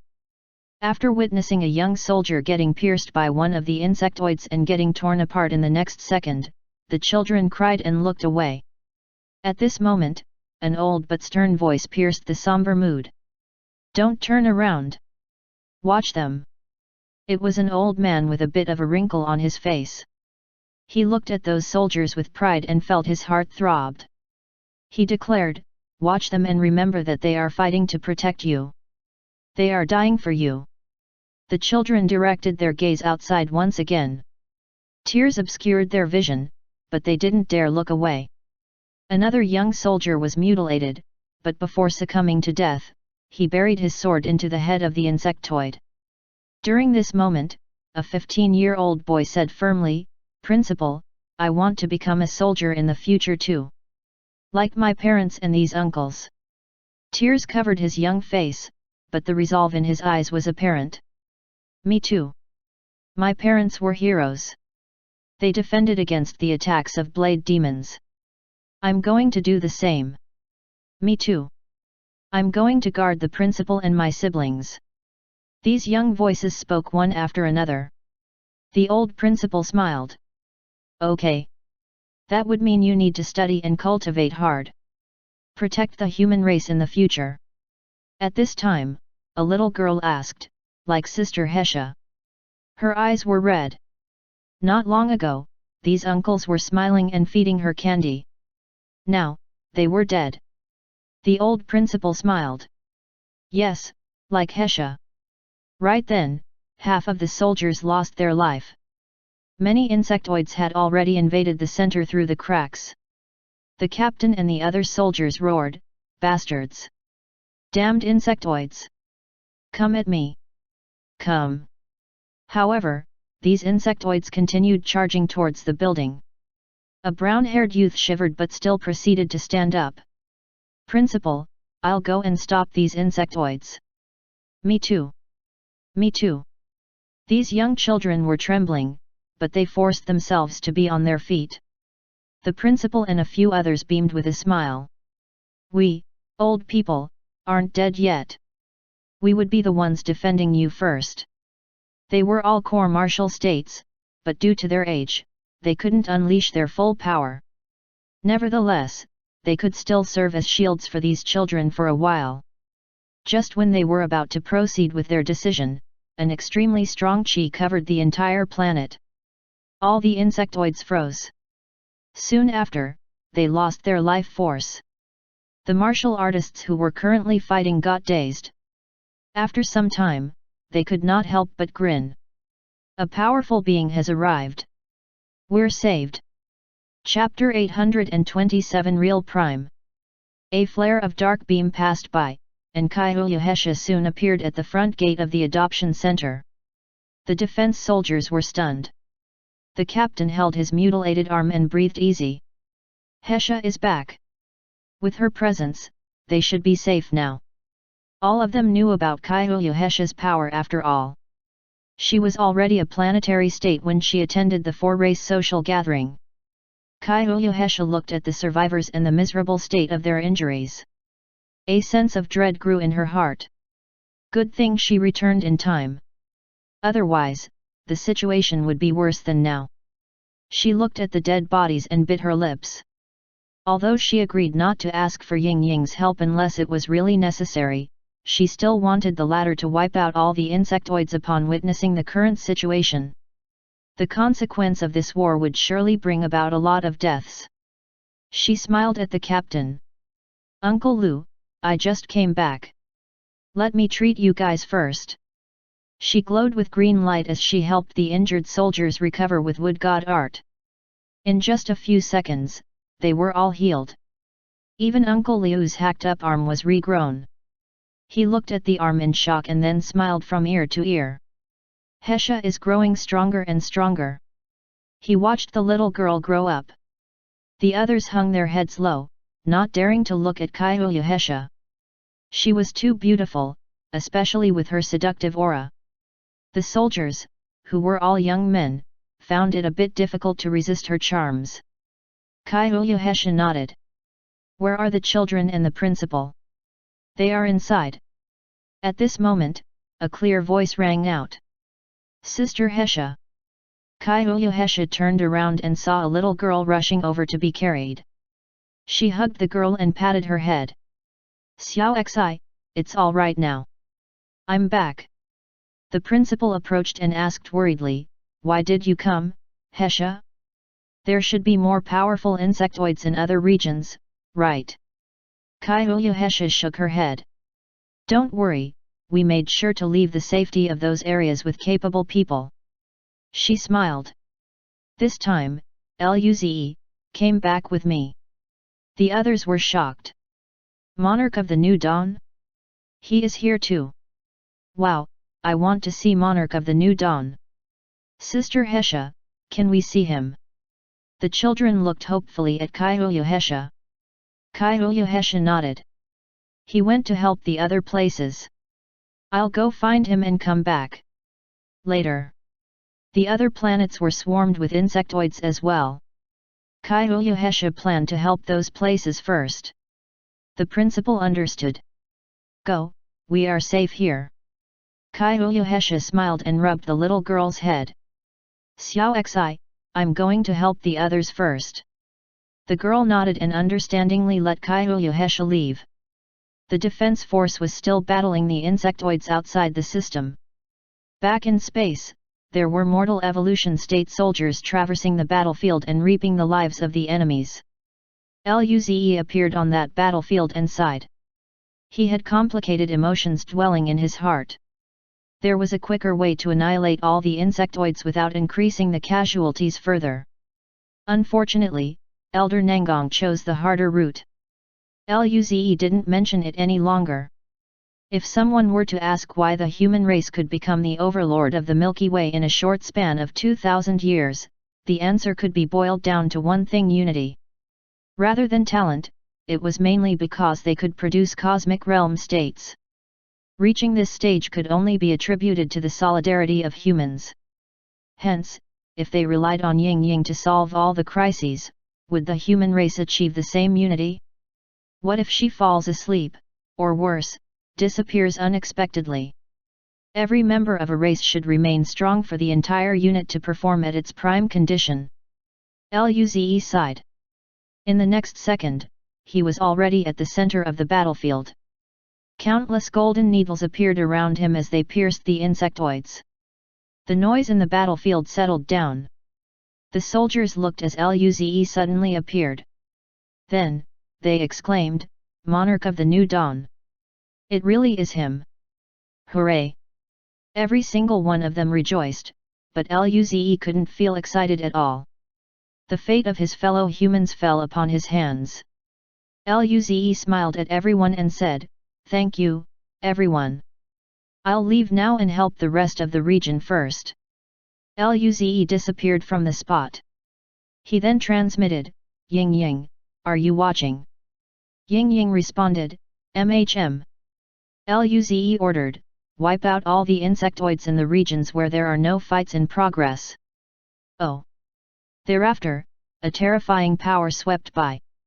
Luze's keen senses managed to detect it. If an individual didn't have the same level of power, one wouldn't be even able to discern the wave just now. Luze felt relieved. Since he could take some of the insectoids off his mind, he could finally focus on killing the insectoids where battles had broken out. This was enough to alert the human race. Following such, Luze went to a planet assaulted by insectoids. He released his chi and killed all the hostile creatures instantly. People were taken aback by the sudden deaths, but when they realized it was Luze, they rejoiced. Luze quickly moved to another location. Of course, he was not impervious to the admiration he received. There was no way he didn't feel happy about it. However, it might inflate his ego unnecessarily. Space God art had no use when engaged in combat, but at the very least, it was advantageous when it came to moving from one place to another. He just needed a few seconds to reach the other planets. Soon, Luze arrived at the last planet. He encountered Kairouhesha there. Her seduction god art fell upon the entire planet and annihilated all the insectoids. Upon noticing his arrival, Kairouhesha smiled. "How is it?" Luze nodded. "It has been taken care of." Kairouhesha felt relieved. She trained her seductive eyes on him. Luze inquired, "What's wrong?" Kairouhesha grinned. Little brother Luze still ordered Ying Ying to help in the end. Luze rolled his eyes. Kairouhesha cracked a smile and grabbed his arm. "I'll take you to my home." Luze's eyes lit up. Is it time to finally meet her parents? He nodded seriously. "Let's go." Kairouhesha's face bloomed with a smile, and she took Luze towards Planet White. Moments later, Luze and Kairouhesha landed in the adoption center. The soldiers and children were taking care of the bodies. Luze felt stunned as he set foot on the place. He asked about Kairouhesha's family before, but she never discussed them. Luze just now realized Kairouhesha was an orphan. Kairouhesha smiled stiffly. "I'm an orphan. This is my home." Luze noticed how tense she was at the moment. He grabbed her hand with the thought of hugging her, but a loud and excited voice ruined the moment. "Whoa! It's Monarch of the New Dawn!" Immediately, all the children looked over with admiration and excitement. It was like they saw their idol. Chapter 828. Are you very disappointed? All the kids set aside the insectoid carcasses and ran over to surround Luze. In return, Luze looked at the kids and actually felt a little awkward.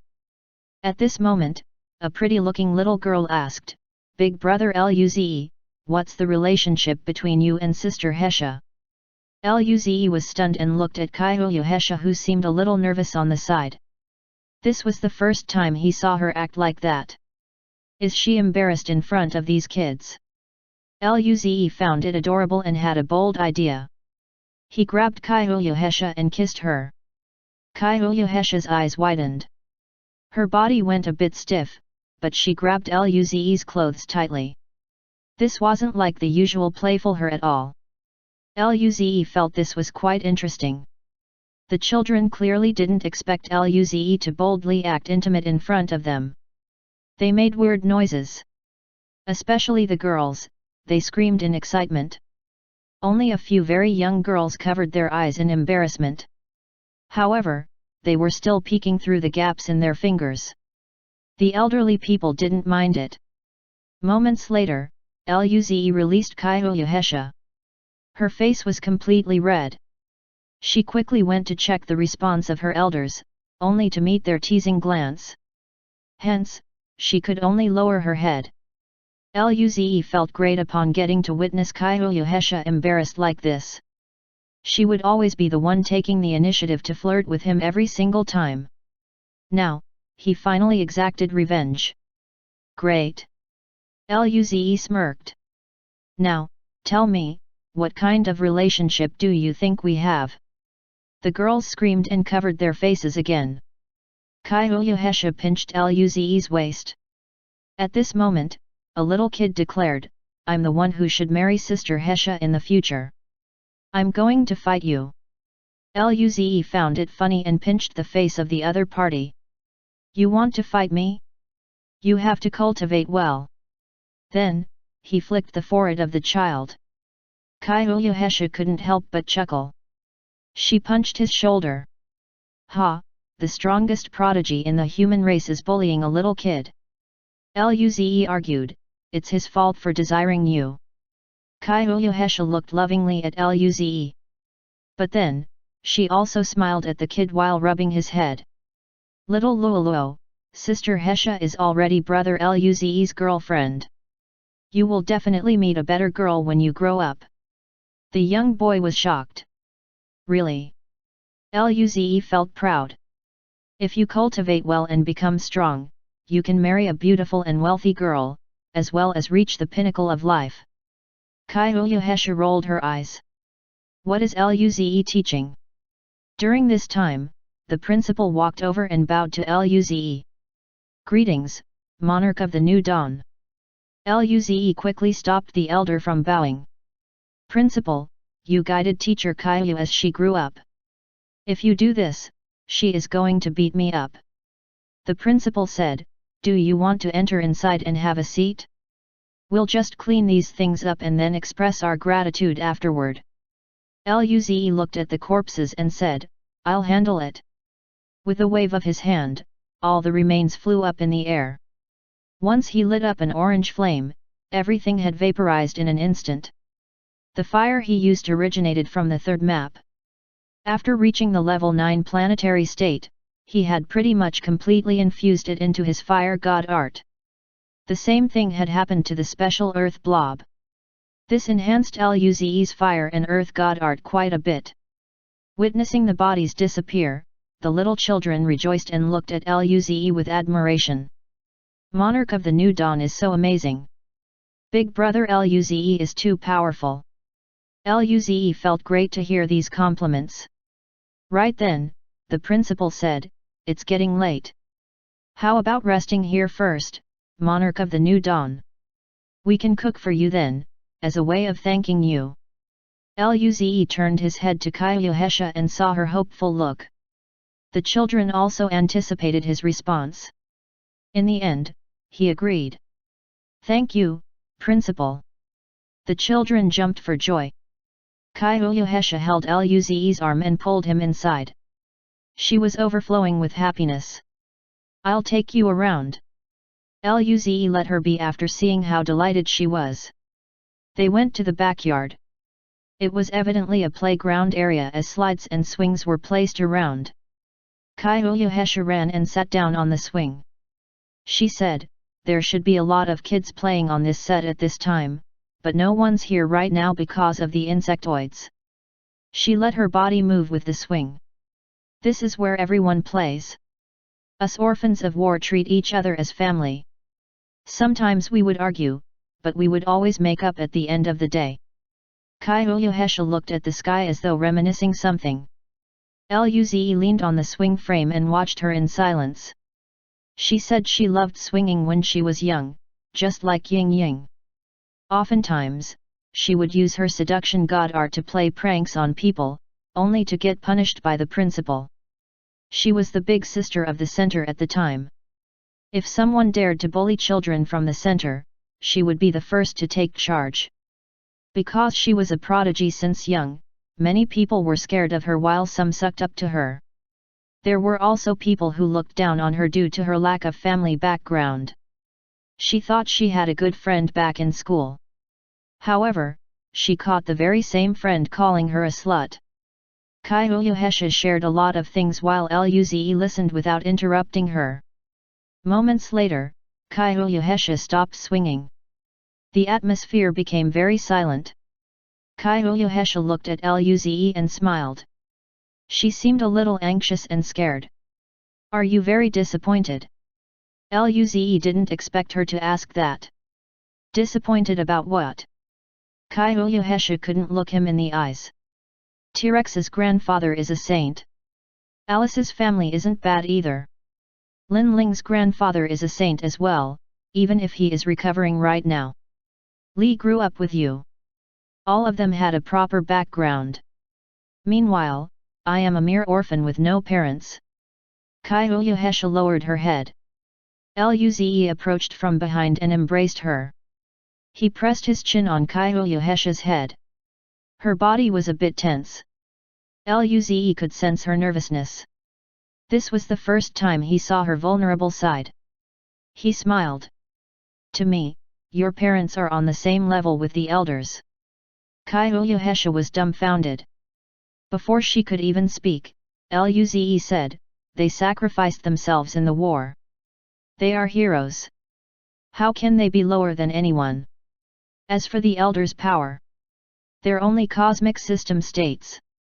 You're about to reach the star state. It won't take long for you to reach the cosmic system state either, right? Soon, we would be stronger than them. Do you think your origins still matter now?" Kyuyuhesha didn't reply, but she finally allowed the tension to leave her body. She already knew that Luze wouldn't care about this, but she still couldn't help but think about it. She was scared he would be disappointed. However, after drawing out a response from him, she finally felt secure. Kyuyuhesha just snuggled further into Luze's arm. She enjoyed the feeling. After a while, Kyuyuhesha smiled. "Little brother Luze has a really sweet mouth." Luze raised his brow. "Do you want to taste it?" Kyuyuhesha closed her eyes. "Yes." Luze was inches away from her lips. Unfortunately for the two of them, a clear voice interrupted the moment. "Sister Hesha. Brother Luze, time to eat." The two turned around and saw the little girl. Both of them got up and walked towards the girl. Right then, something dawned upon Luze. "I seem to recall hearing this little girl's voice somewhere." Chapter 829 Call Me Hesha. Luze remembered something that happened a long time ago. He looked at the little girl. "Teacher Kyuyu, New Year 2 years ago, you called me, saying you were coming to the Telun system for a concert. Isn't she the one telling you it was time to eat?" Kyuyuhesha confirmed it. If Luze didn't mention this, she would have forgotten. She looked lovingly at this little girl and patted her head. "She's called Lu Xi. She came to the center 3 years ago. She's a very good child." Lu Xi snuggled her head in Kyuyuhesha's arms in embarrassment. Luze looked at her and patted her little head. She was about the same size as Ying Ying and seemed to be a kind child. Luze always liked good children. If there was a chance, he would ask Ying Ying to come over and play so as to meet a new friend. Luze predicted Ying Ying would like this little girl. He thought back to that girl named Ting Ting in the latter's memory. Lu Xi felt the warmth from Luze's hand and looked up timidly at him. She also remembered that time when she called Sister Hesha to eat. Sister Hesha said there was a very good big brother. Was she referring to brother Luze? Lu Xi returned the smile. Kyuyuhesha said, "Xiao Xi seems to like you." Luze felt proud. "Of course, I'm so handsome and powerful. It's very normal that Xiao Xi will like me. Kaiyu Hesha rolled her eyes. Pfft, go eat. She carried Lu Xi away. Luze smiled and chased after her. Xiao Xi, let me tell you, your sister Hesha is super fierce. Luze. I said nothing. The dinner was cooked by the cook at the center. It was the most basic spirit food. Even ordinary people could eat it to build a foundation for cultivation. The dishes couldn't compare with Alice's food, but the children came over to thank Luze personally one by one. After dinner, Kaiyu Hesha took Luze to where she lived. Luze looked around curiously. It was different from her ship. Her room was very simple.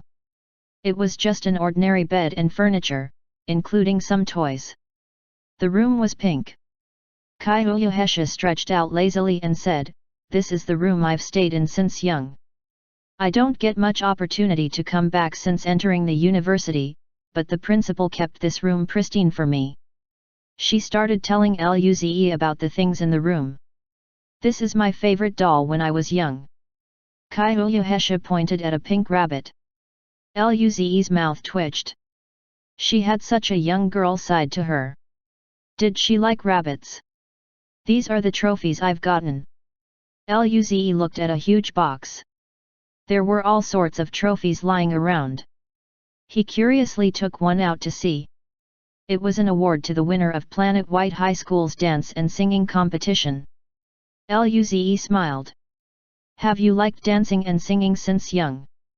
Kaiyu Hesha leaned on Luze's back and watched him go through the trophies. "Yes, it was my hobby." Kaiyu Hesha suddenly thought of something.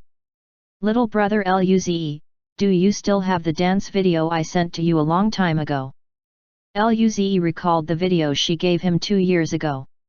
He smiled. "Of course, I still have it." What a joke! How could he throw that away? Kaiyu Hesha's tone turned seductive.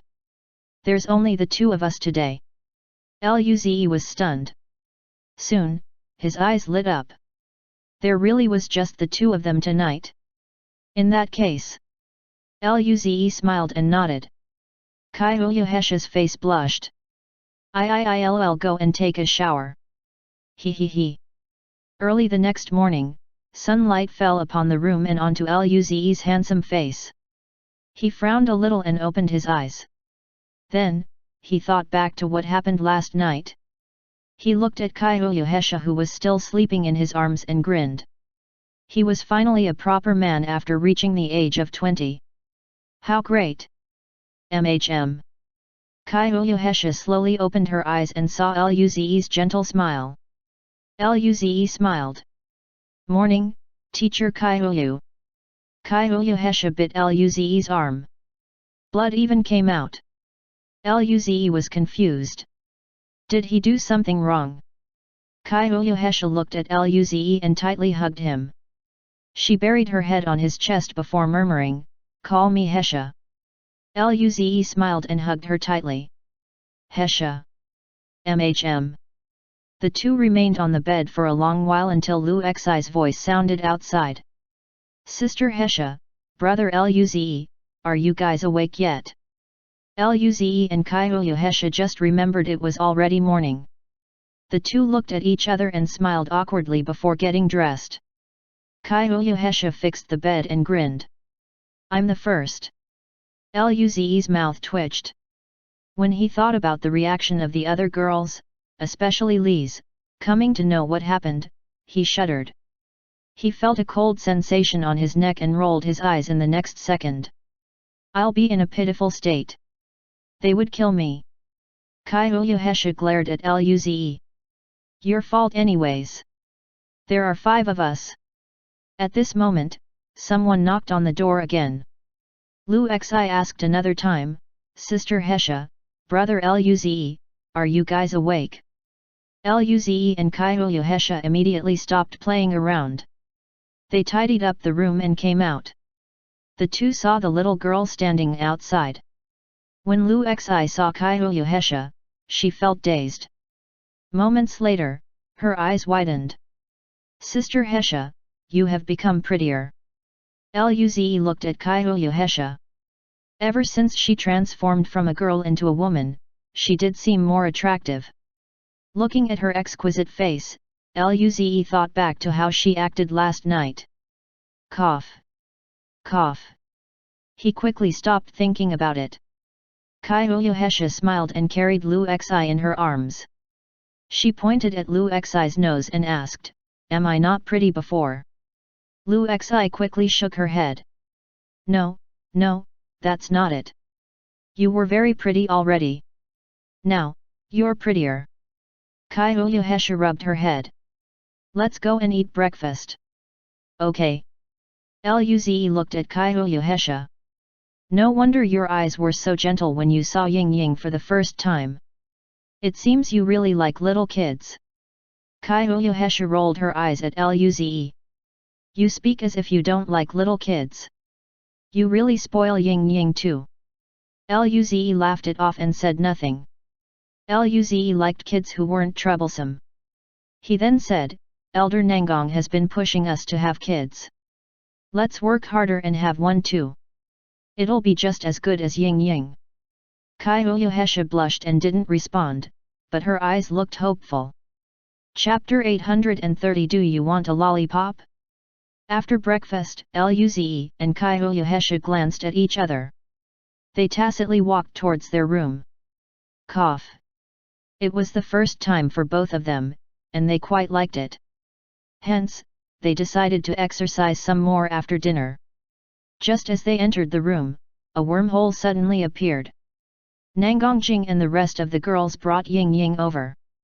When he saw the group, Luze's skin crawled. Meanwhile, Kaiyu Hesha smiled proudly. She was his first. Nevertheless, she still felt a little embarrassed too. Nangongjing looked around curiously and then glanced at Kaiyu Hesha with contempt.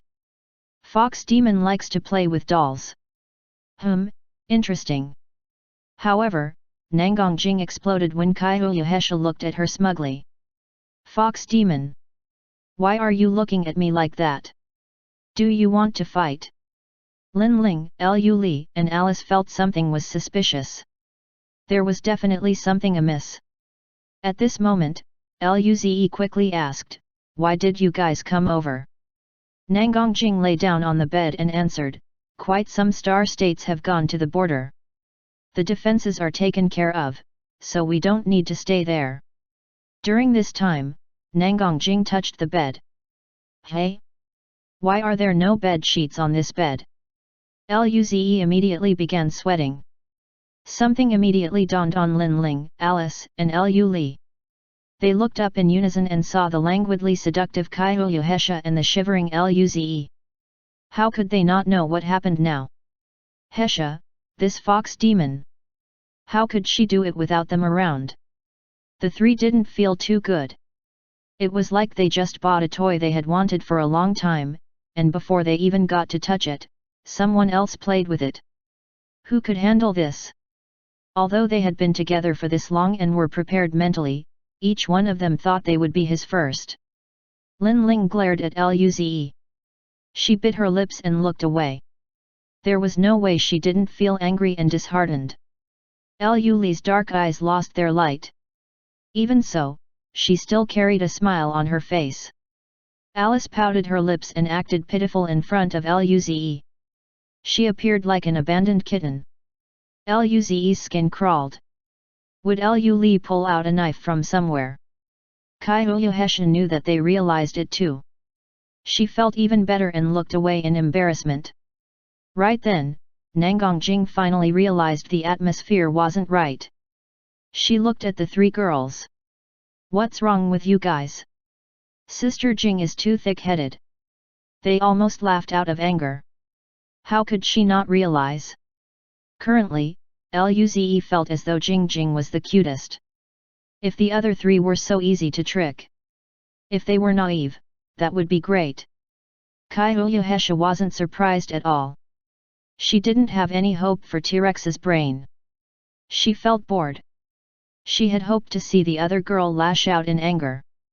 As for Lu Li and the rest, she cared about their feelings. They had been through a lot together. If it was just Nangang Jing, she would have started trouble already. At this moment, Lu Li asked, Luze, do you not want to explain something? Luze stiffened. Is she trying to scare him to death? At this moment, Luze's eyes lit up. He had a great idea. Isn't it just jealousy? Simple. They probably felt it was unfair, so he was going to share it with them as well. Luze smiled and said, don't worry. We can be together tonight. If everyone did it together, they wouldn't be jealous, right? Luze felt this was the best resolution. Fortunately, he asked for a bed from Chu Lin. Lu Li, Lin Ling and Alice were dumbfounded. Together. Tonight. Together what? Nangang Jing was confused. Why did everyone except her understood what was going on? She asked aloud, Ze, together what? Luze smirked. Sleep together. Nangang Jing. Wait. She looked at the angry three girls and then at Kaiyu Hesha. After some serious thought and analysis, her eyes widened. She looked furiously at Kaiyu Hesha. Fox demon, how dare you? Everyone. They looked speechlessly at Nangang Jing. Kaiyu Hesha glowed with pride since she wanted to anger Nangang Jing earlier. Thereafter, Nangang Jing's face went red. She finally understood what Luze meant by sleeping together. The black mist around Lu Li grew denser. Lin Ling also glared at Luze. Alice pouted her lips again. Even Kaiyu Hesha narrowed her eyes. Did Luze feel life was too good? Seeing the tense atmosphere, Luze felt a little terrified. He thought they would stay silent in embarrassment. However, they didn't seem shy at all. At this moment, Nangang Jing already charged at him.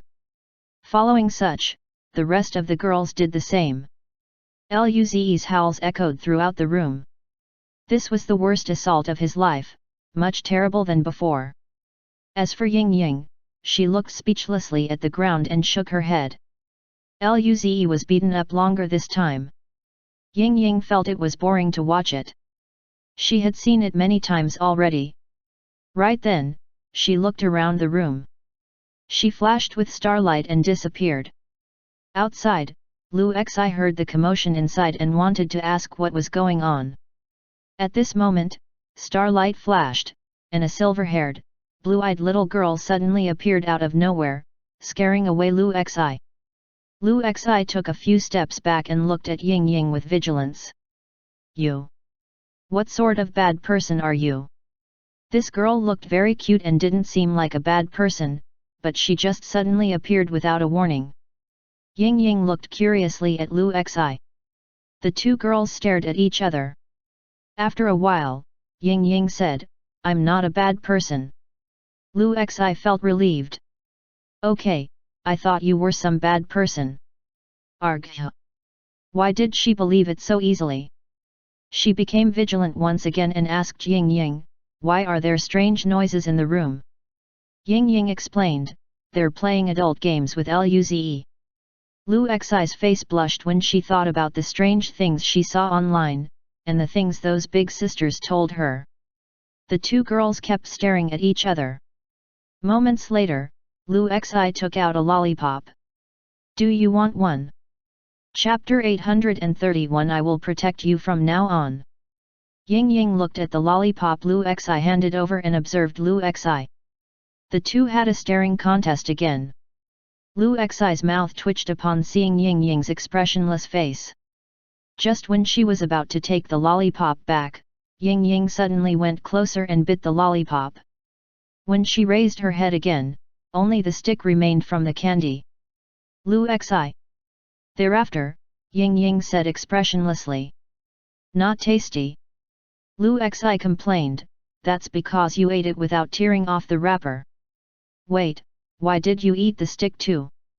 Lu Xi's skin crawled. She felt this cute-looking little girl didn't seem to be an ordinary person.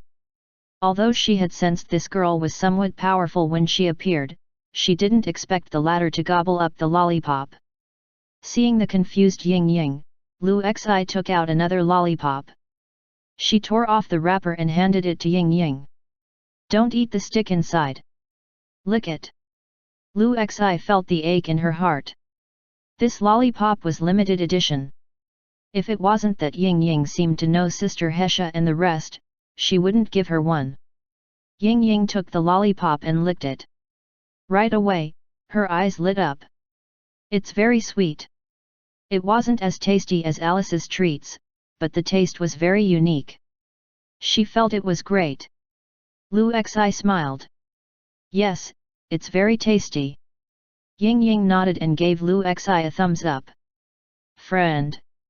I will protect you from now on. This girl gave her food. She was definitely a good person. Lu Xi felt dazed, but she still nodded in the end. Oh. A smile appeared on her face. Let's go and play in the backyard. There's many fun stuff there. Ying Ying licked the lollipop as she nodded and let Lu Xi drag her away. 2 hours later, Luze lay on the bed lifelessly. Just what did he do wrong? He was almost beaten to death. On the side, Nangongjing and the girls were tired. Despite the exhaustion, they still sat on the bed as they seethed with anger. However, they felt much better after releasing out their emotions. Nangongjing still glared at Kaiyuhesha from time to time. Fox demon. Kaiyuhesha grinned. At this moment, Lin Ling asked, "Where is Ying Ying?" Everyone was bewildered. They looked around and realized Ying Ying was gone. The girls grew anxious. They were so set on punishing Luze that they didn't notice Ying Ying left the room. Luze struggled to get up and said, "Let's go out and see." Ying Ying usually didn't like to explore outside. She just stayed on the bed watching cartoons. The group nodded and quickly left the room. They scanned the entire place with their mental force and soon looked strangely at each other. In the backyard, Ying Ying and Lu Xi were sitting on the swing. Lu Xi was smiling and talking while Ying Ying listened expressionlessly. She nodded from time to time and sometimes participated in the conversation. Everyone was taken aback. They remembered seeing Ying Ying sitting on the swing with that girl named Ting Ting when she was just born. Luze smiled at the sight. Let them play first. Kaiyuhesha nodded. Xiao Xi is a good girl. It's fine for the two of them to play together. Just when they wanted to leave, Ying Ying suddenly turned around and looked at Luze and the girls.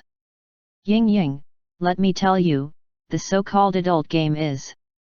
What are you looking at, Ying Ying? She looked in Ying Ying's direction and saw Kaiyuhesha and the rest. Her body stiffened. Immediately, she started sweating. Her eyes looked around nervously. Would Sister Hesha notice? Could she still maintain her innocent appearance? Would Sister Hesha not like her anymore? I can't look at those things anymore. I must remain a good innocent child. She helped Ying Ying to get down the swing. Sister Hesha, you guys are here. Kaiyuhesha saw the two little girls, and her maternal instinct kicked in. They were both very cute. Nangongjing smiled. So she's Lu Xi? She's really cute. Lu Xi smiled shyly. Hello, Sister Jing. Nangongjing nodded. You're really nice. Lu Xi greeted the other girls too. Kaiyuhesha asked curiously, Xiao Xi, Ying Ying, what are you guys talking about? Lu Xi's body stiffened, but she smiled when she replied, I was telling Ying Ying about the center. Luckily, she hadn't discussed the adult game yet. Otherwise, she would be over. Ying Ying nodded. Xiao Xi gave me a lollipop. She's a nice person. Luze and the girls breathed easy. Ying Ying was a child after all. It wasn't good for her to play by herself always. It would be good for Ying Ying to have a friend like Xiao Xi. Luze carried Ying Ying and rubbed her head. Then, you can visit here and play with Xiao Xi when you're free. Ying Ying's eyes lit up subtly, and she nodded. She was always expressionless, but they could tell she was quite happy right now. They needed to cultivate now and had less time to play with her. The group felt responsible. Everyone played until dark. After dinner, they returned to Kaiyu Hesha's room. Luze looked at Ying Ying and asked, "How many insectoids are there left in the Federation?" Ying Ying's eyes glowed a blue light. She then said, "There are none left inside, but there are still some at the border." The group felt relieved. They took out their devices and looked at the news. The Federation showed a competent response in such a crisis. Other than being caught off guard on the first day, they mobilized all sorts of measures immediately. The situation was stabilized within a short time. This all happened in less than 3 days. The human race's power was greater than they had expected. Of course, Ying Ying helped too. The insectoids appeared too suddenly. There were still deaths and economic loss to deal with. Luze asked Ying Ying, "How is Elder Nangong?" Chapter 832 How did you become so strong? Ying Ying sensed the situation. Grandpa is still fighting. Luze frowned. Is it serious? Ying Ying shook her head. They're pretty much even. Luze inquired, which side is at a disadvantage? Grandpa's location has the most numerous insectoids. Luze smiled. Then, send us to the void border. You can keep playing with Xiao Xi here for a few days, right? Ying Ying nodded. Okay. It was rare to meet a young friend. She did want to stay here and play as well. Alice went to where Ying Ying was and rubbed her face. If you don't have enough spirit food, tell me. Alice prepared quite a lot of dishes for Ying Ying. The latter already stored those away. That was her private collection. Luze couldn't eat it at all. Luze had tried all sorts of ways to get Ying Ying to share those with him. Unfortunately, he wasn't successful. Luze was rather disappointed. Ying Ying quickly nodded. Nangong Jing carried Ying Ying and hugged her into her chest. If Ying Ying misses us, then come find us. Kaiyu Hesha pulled Ying Ying out of Nangong Jing's arms. Are you trying to choke her to death? Nangong Jing argued, "Ha? Do you want to fight again?" Luze and the other 3 girls felt speechless. Luze then cracked a smile. All right, we still have things to do. Thereafter, Ying Ying made a motion, and a wormhole appeared. Luze and his team entered it and exited to outer space. Far away, there was a red planet. Countless insectoids were surrounding it with the desire to enter it. The human side was fighting the insectoids. Luze raised a brow. Didn't think we would come to planet Zhiwo. This was the planet they had stayed the longest back at the void border. They could still remember the Zhiwo shooting star here. Nangong Jing frowned upon sensing the power fluctuations. The insectoids here aren't weak. The insectoids usually searched for prey based on their energy. In accordance with this principle, the stronger insectoids would be attracted by stronger prey. Most of the strongest humans were at the void border. Hence, the bulk of the insectoids swarmed here. Luze nodded. Hold on to me. Let's go over. Nangong Jing and the girls grabbed onto Luze, and he teleported using space transmission. There were countless adventurers outside the planet who were engaged in combat. Destructive power surged, and space storms surrounded the entire planet. A mixture of green and red blood poured out in space. At the outer region of the planet, Yangu, Shatara, Xiaji, and Ji Cheng were surrounded by a group of planetary state insectoids. The powerful attacks came in waves. The 4 of them could only barely hold on. Yangu's armor was broken, and his body was ridden with deep wounds. Behind him, Shatara was unconscious. There was a gaping hole in her stomach. Xiaji's left arm was broken, and his chi was extremely weak, but he still defended the place. Ji Cheng had also suffered severe injuries all over his body. Yan Gu exclaimed, I'll lead the way to break through. We'll go back inside the planetary defense line first. Ji Cheng and Xiaozhi nodded. Shatara's wounds were quite serious. If she didn't go back, she would be in grave danger.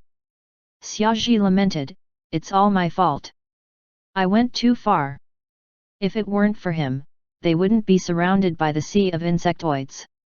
Ji Cheng admonished, what's the point of saying this now? Hold on. If something happens to Shatara, I'll kill you. Yan Gu didn't speak, but he still suppressed his potential. He planned to use his strongest attack soon. He only had one chance. Moreover, they had no choice. Suddenly, a golden light flashed. The sharp chi from the light made them narrow their eyes. They couldn't even stare at the golden light directly. However, they could hear the shrieks of the insectoids. The group rejoiced. Backup had arrived. Right away, when the light had faded, they realized that the insectoids surrounding them had become corpses. Their bodies were filled with holes. The group could finally relax. Based on the outcome, the person who arrived should at least reach the peak of the planetary state. Maybe their savior was already a star state too. Only a being with such power could kill this number of planetary state insectoids at once. They were safe. At this moment, the figure finally revealed himself. Yan Gu and his companions couldn't quite believe it. Luze scratched his head. Senior Yan Gu, I didn't expect you guys were here too. Luze sensed Yan Gu's chi as soon as he went to the battlefield. He allowed the girls to let off some steam and kill insectoids while he checked the situation here. He had quite a good impression of these guys. They were good people. Luze even planned to give them orbs in the future too. The group looked at him like he was a ghost. Ji Cheng exclaimed, oh shit! Ze? How did you become so strong? They thought it was some star state boss who arrived. Yet, it was only him, their junior. Although Luze was already stronger than them, this level of power was a bit absurd. Luze looked at them and smiled awkwardly. The last time they were together was at the Void Border. The extent of Yan Gu's knowledge about his power was limited to the competition at the four-race social. Almost a year had passed since. He looked at Shatara and asked, what happened to her? She received a serious injury. Let me treat her. Yan Gu nodded and looked at Luze gratefully. Thank you, Ze. Her situation isn't too good. Luze smiled. No problem. With a wave of his hand, a green and white light entered Shatara's body. Immediately, the gaping hole began to mend itself. Shatara was only a level 6 planetary state. It was too easy for Luze to heal her. In a few seconds, she had recovered completely. Nevertheless, her combat power had not returned yet. She smiled at Luze. Thank you, Ze. Otherwise, I might not make it back to the base. Luze was just about to say something when Yan Gu suddenly went up and hugged her tightly. Shatara was stunned by the action, but then, she smiled gently. She hugged the man back. Luze. Chapter 833 Why am I not a pretty young girl? Xiaozhi and Ji Cheng looked at each other like they were old fathers who were proud of their children. They had long known these two liked each other. However, Shatara was aloof while Yan Gu was shy. It worried them quite a lot. Finally, the two got together now. Ji Cheng chuckled. Ze, come, we're almost dying too. Come and heal us on the other side. Luze's mouth twitched, but he nodded. The three left to give the other two some privacy. These two were level 5 planetary states too. Soon, their injuries were healed. Xiaozhi could finally use his hand. Xiaozhi looked gratefully at Luze. Thank you, Ze. Luze shook his head. You're too polite. During this time, Yan Gu and Shatara flew over. Yan Gu felt a little awkward and faked a cough. Ze, we're going back to the planet. We used up a lot of power. What about you? Luze smiled. I'll go help elsewhere. He sensed a few star-state chi around the planet. The group understood and bid Luze farewell. Outside planet's Hiwo, a bald-headed man was currently fighting an insectoid. It had tens of sharp spikes on its tail, which seemed to have a life on its own as it circled around the man to attack. The bald-headed man had powerful winds circling around him. He wielded a huge long sword that released sharp green wind blades with every strike. With every clash, dark red and green spirit lights flashed in space. There was another confrontation. The man's face was serious as he clutched his sword with both hands. Green light flowed like jade as it condensed. He was just about to hack down when a black figure appeared. Luze emerged behind the insectoid's back. Dark golden runes circulated around his feet as he stomped. This tore apart the insectoid's spirit barrier, crushing its armor in the end. Rumble. Crack. The weight of this stomp almost instantly shattered the star-state insectoid's shell. The unsightly creature was forced back by this power as blood gushed out. Soon, it lost its life. The bald-headed man. He didn't even unleash his attack yet. This star-state insectoid had already died. He looked at Luze and blinked his eyes in disbelief. Luze. Luze looked at the man and soon recognized him. He waved his hand. General Cheng Feng. You're here too. What a coincidence. This man was the head commander of the Shangyang system. He came when they discovered Yi Lei's ship. Cheng Feng's mouth twitched. Moments later, he said, how long has it been? Your power reached this level already. His own cultivation level stepped on level 2 of the star state. In addition, he had a good mastery of wind god art. He was also quite decent among level 2 star states. Nevertheless, he was only evenly matched with that insectoid. But then, Luze killed the monster with one kick. He felt very shocked. Luze's power was far above his. Luze laughed it off. I just cultivated, and it became like this. It was just a normal cultivation rate for Luze. Cheng Feng, Luze asked, how is the situation? Cheng Feng frowned. There are large parcels of land growing Hiwo lotus on the planet. They emit powerful auras and strongly attract these bastards. The void border is one of the most damaged regions. Perhaps insectoids are building a lair in the depth of this region. The insectoids would come again and again. There is a lot of them. People have gone out to investigate the situation. Luze frowned. This meant that there would be a queen insectoid. If they had an endless supply of energy, there would be infinite insectoids. Luckily, the insectoid queen shouldn't have reached a higher level yet. Otherwise, it would be amusing if a few cosmic cloud state insectoids were created.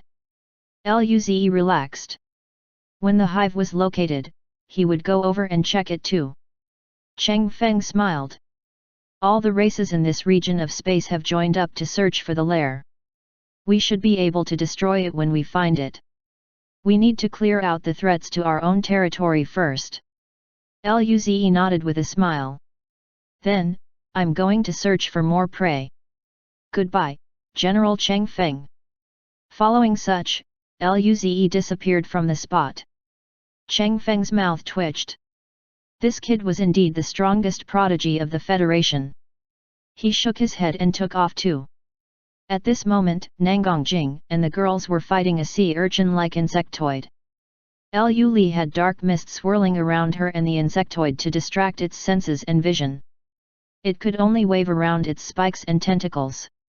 Lin Ling's eyes glowed as golden needles shot at the insectoid's weakness. Kai Huyuhesha's eyes glowed with pink light, causing the insectoid to pause for an instant. Its tentacles stopped moving around, and the golden needles landed on its tough shell. There was a piercing sound as needle holes appeared. Nangongjing used demonic burst and proceed before the insectoid. Her destructive fist force pounded the needle holes. Crack! Green goo poured out from the cracks. Despite their efforts, the insectoid's tentacles kept on moving. They almost tore the space open. But when it counterattacked, Nangongjing and the girls dodged. The attacks of this monster were almost approaching Luze's level. Nangongjing didn't want to get hit by the tentacle. In the distance, there were 5 human star states. They were watching Nangongjing's battle in shock. Too strong. This insectoid's combat power is nearing level 4 star state. We can only barely defend ourselves. However, they can suppress this insectoid. Not just that, the insectoid is heavily injured. It would die in the next wave of attacks. With them around, the future of the human race should be great.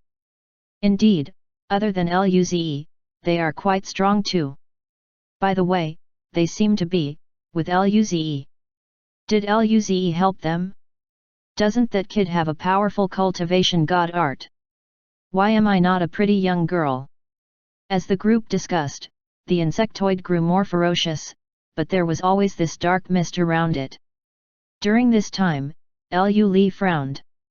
I can't hold on for long. Releasing the eternal darkness mist was too consuming. Nangongjing remarked, Lin Ling, do it again. Alice, come and help me kill it. The two nodded. More golden needles formed around Lin Ling as Alice formed a total of 15 fire clones. Kyoyuhesha used her god art as well. The tentacle stopped moving once again. The fire clones exploded, and the cracks on the insectoid grew wider. The golden needles shot straight into the cracks. Eek! The insectoid became extremely weak. At this moment, a golden fist force penetrated its wounds and wiped its life force away. Nangongjing and the group breathed easy. Lu Li's face was a little pale. I'm so tired. Nangongjing grinned. This insectoid is a bit strong. After wearing the special armor, Nangongjing and Kyoyuhesha possessed a level 3 star state power. With the aid of Lin Ling, Alice, and Lu Li, their combat power may not be strong as Luze's, but it was still quite good. They were unmatched among level 3 star states. There were no insectoids stronger than a level 3 star state. Perhaps there weren't enough Zhiwo lotuses. However, this insectoid's combat power approached level 4, so it was tough to deal with it. Right then, the other star states flew over. Young Duke Nangong. Your combat power makes us feel ashamed. Yes, we're old. We can hardly hold off this level of insectoid, but you can kill them. Nangongjing and the team smiled. During this time, another wormhole appeared. 2 similar insectoids flew out. Terrifying power swept across all directions. The smiles disappeared from the face of the girls. At this moment, a dark figure stopped before Nangongjing and the rest. Wow, these insectoids look really special. Chapter 834 Idol. Nangongjing and the girls felt relieved when they saw it was Luze. With him around, they didn't need to worry. Lin Ling asked, all the other star state insectoids are taken care of? Luze nodded. Yes, these 2 are the last ones. Alice smiled. Senior is the best. Nangongjing poked at Alice's waist. All you have is Ze in your heart now. You have forgotten about me. Alice dodged the attack and grabbed Nangongjing's arm. No way. Sister Jing is the best. Kyoyuhesha smiled. What about me? Lin Ling also attempted to poke Alice's waist. And me? Lu Li asked, Alice, are we still even best friends? Alice complained, you are all bullying me. Luze grinned. He liked seeing them happy like this. The other star states looked at this scene in shock. There were still 2 powerful star state insectoids near them. Did they think they were at home? The 2 insectoids charged at the group. Its powerful chi left some distortions in space. Careful. Luze looked at the whiskers and frowned. 2 black and white energy balls with a diameter of 1 meter were formed on his hand. Immediately, the nervous star states watched them in disbelief. They could feel a destructive power coming from it. It was exceptional. Luze wasn't too happy. He was watching his harem play around, but these monsters ruined it. The energy balls turned into a beam and shot at the insectoids. Rumble! Rumble! A black and white spirit light blocked everyone's vision. Hiss! A pitiful howl sounded. When the spirit light vanished, most of the tentacles were cut off. Their shells also received some slight cracks. They were heavily injured straight up. The star states were shocked witnessing this. They thought Nangongjing and the girls were already considered powerful. They thought Luze's power would be on par with their combined powers. However, he was actually this terrifying. He fought alone against two beasts and could still easily injure the two insectoids heavily. Luze formed two more energy balls. Then, two black and white energy balls shot at them. The insectoids couldn't dodge it, so they covered their bodies with their remaining tentacles. Rumble! When the explosion settled, all their tentacles were completely mutilated. Their bodies were ridden with cracks. Dark green goo gushed out. At this moment, another two energy balls shot at them. Rumble! Rumble! The two insectoids disappeared. Only remnants of their bodies floated in space. Luze patted his hand. Done! The star states. This guy was exceedingly strong. Most importantly, Luze was much younger than they were. Kaiuyuhesha smiled. Since we're done, let's go back to the planet. Luze nodded. Then, he looked at the human star states and smiled. Hello, generals. All the star state insectoids have been annihilated. We'll be going back to the planet to rest first. If there are more powerful insectoids, you can notify us. A gray-haired, middle-aged man nodded. You're indeed the monarch of the new dawn. Thank you. Leave the rest of the insectoids to us. Have a good rest. The others nodded too. Their attitude was great. Luze and the group smiled back and flew towards planet Zhiwo. The closer they got, the weaker the insectoids were. Most of them were mortal evolution states, and some were even aperture opening states. After all, planetary state insectoids were blocked by the defense line before they could enter the planet. Luze and the girls flew past and saw a lot of soldiers and adventurers battling. It looked pretty intense. They killed all the insectoids they saw on the way. The others all paid them grateful and respectful looks. They will receive rewards for killing insectoids, but Luze and the rest of the group didn't need them. At this moment, Lin Ling saw a team fighting insectoids far away and said, "Ze, look, it's Senior Margaret." Luze looked over and saw a team of more than 10 mortal evolution states. He saw Margaret among them. She appeared and disappeared, attacking extremely fast. Her long sword struck straight for the insectoids' weaknesses. She could easily kill them. Other than this, Li Qingyun and Eldon were present too. Clearly, they joined this team together. Alice exclaimed, "Senior's god art is so special." Luze smiled. Yes, Senior Margaret's god art could conceal one's existence. If she uses it with a suitable body god art, she would be a terrifying assassin. Li narrowed her eyes and smiled. Luze, are you very close with her?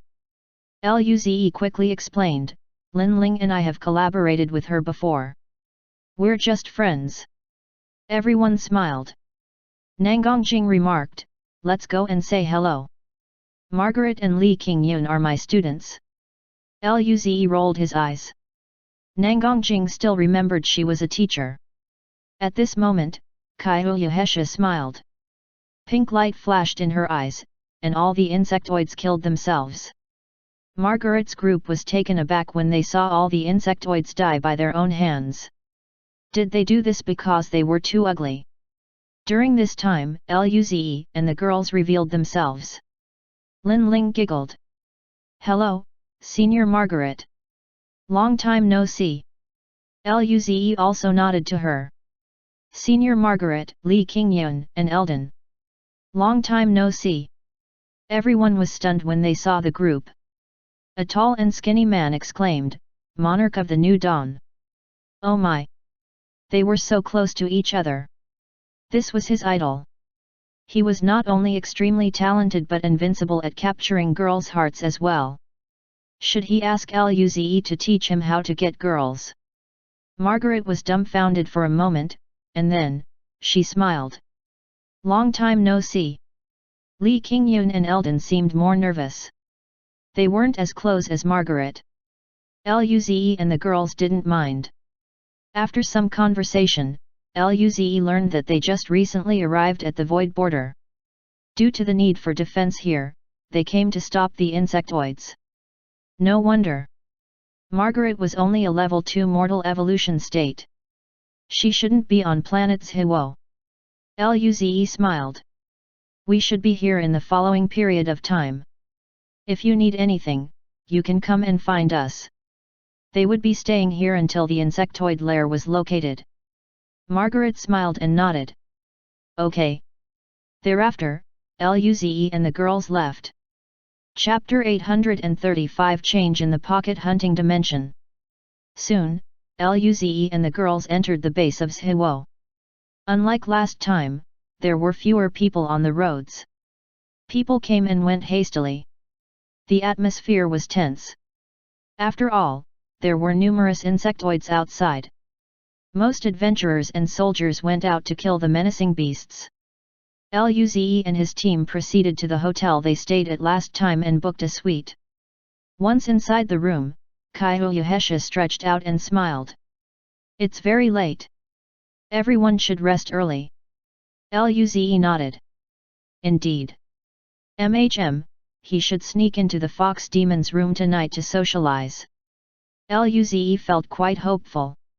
Luze and Kaiuyuhesha glanced at each other with sparks in their eyes.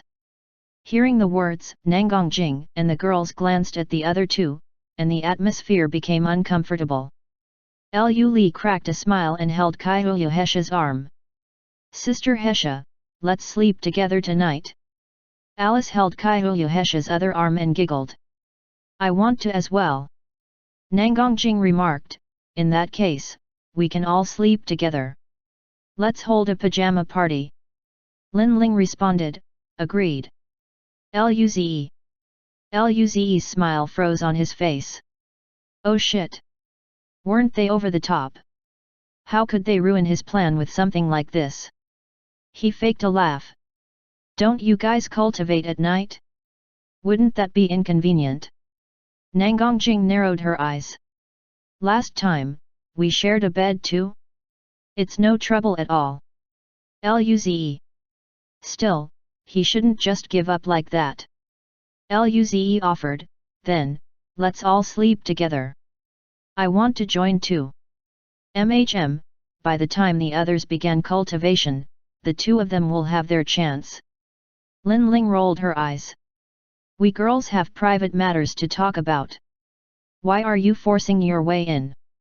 Kaiuyuhesha's smile stiffened, but her arms were being held captive by Li and Alice. All of the four girls glared at her, so she couldn't say anything. She wanted to sleep with Luze too. Before the two could react, Li and Alice dragged Kaiuyuhesha into another room. Nangongjing and Linling glanced at Luze and smiled smugly before walking inside too. Earlier before, they couldn't join the two people because of the war. That was the only reason why Kaiuyuhesha got a head start. With all of them around, how will they be able to sneak out now? Luze felt life was being drained from him. He shook his head and returned to his room. In the girls' room, Kaiuyuhesha looked at the other girls with annoyance. She then crossed her arms. You guys are way overboard. Little brother Luze and I have already done the deed. Even if we sleep together again, there should be nothing wrong, right? Nangongjing immediately sneered, you're at fault for being sly. We haven't even done that. Alice chimed in, yes. Sister Hesha, you are the one who crossed the line first. Kaiuyuhesha smirked. Well, you can try it for yourselves if you really wanted it to. Nangang Jing coughed. Lu Li and Lin Ling lowered their heads. Their faces ended up blushing. Alice jumped on the bed and played dead. Seeing them like this, Kaiuyuhesha felt proud of herself. She scared them off. After a while, Lin Ling looked up curiously at Kaiuyuhesha. Sister Hesha, how does that feel? Nangongjing and the rest of the girls looked over as they grew curious in the end. Kaiuyuhesha's smile stiffened. What, feeling? I don't know. Lu Li and Lin Ling pushed Kaiuyuhesha onto the bed. Lin Ling gripped Kaiuyuhesha's arm. Tell us. Otherwise, we're going to let you have it. Nangongjing also jumped on the bed and grabbed Kaiuyuhesha's leg. Sisters, this fox acted on her own behind our backs. How about we? Hee hee. Hee hee. Hee hee hee hee. After playing around for a while, Kaiuyuhesha desperately begged, I'll say it. Stop this. The girls paused. Nangongjing ordered, hurry up. Kaiuyuhesha's mouth twitched. These guys may have been terrified before, but they were curious as well. Kaiuyuhesha reddened and said with a hushed tone, I just felt our hearts became closer, and. Alice shook Kaiuyuhesha. Sister Hesha, and what? The latter buried her head into the soft bed and responded, it just feels pleasurable and addicting. Nangongjing and the other girls gulped some saliva. Right then, they started fantasizing things with Luze as the main character. The redness on their cheeks deepened. All of them buried their faces into the bed. When a moment had passed, Lin Ling slowly crawled up and coughed. I'm going to shower first. Immediately, everyone looked at Lin Ling with extremely sharp eyes as though she was going to betray them later. Lin Ling's mouth twitched, and she laughed it off. Haha. I just remembered I have already showered before. Then, she lay on the bed once again. After a long period of silence, Nangongjing faked a cough. We should be cultivating. Later on, the group regained their senses. They were the most talented bunch in the Federation. They had to cultivate for the rise of humanity. Cultivate. Cultivate. I'm going to surpass Ze and beat him up. The girls patted their cheeks and cleared out their minds before sitting down to cultivate. In Luze's room, the man remained lifeless on the bed. Luze had to think of a way to make everyone on board with his desires. If not, his life would be difficult. After thinking on the bed for a long time, Luze sat up to cultivate. Just then, he finally recalled he didn't attempt to even enter the pocket hunting dimension last night because he was preoccupied with the fox demon. Luze entered the pocket hunting dimension. The familiar dim space greeted his vision. There were 4 mirror-like portals. Just when he was about to enter the 4th map, he sensed another chi belonging to him. That chi was distant, but he could sense it clearly. Luze raised his brows and followed the direction of the chi. Thereafter, he encountered ethereal rainbow dots. Through them, he saw the figure of Kaiuyuhesha inside. She was wearing her pajamas as she sat on the bed while cultivating. Next to her, Luze could vaguely see Nangongjing and the other girls. Luze was in disbelief. Why could he sense the fox demon in the pocket hunting dimension? Why? Wait. Why does the fox demon have his chi too? Luze's expression changed. It wasn't because of last night, was it? Luze suddenly had a bold idea upon looking at Kaiuyuhesha. Chapter 836 We can go out by dying. Luze wanted to see whether he could pull Kaiuyuhesha into the pocket hunting dimension. Cough. Of course, it wasn't due to some strange reason or anything. He was only eager to do so because he might gain a companion to kill stronger beasts. For instance, Luze's combat power had reached level 3 star state without the martial god armor.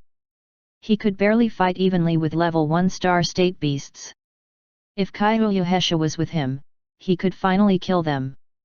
As for those peak stage planetary state beasts, the two of them would be able to kill them easier. In such a scenario, the battle wouldn't cause a commotion that can draw in a big boss.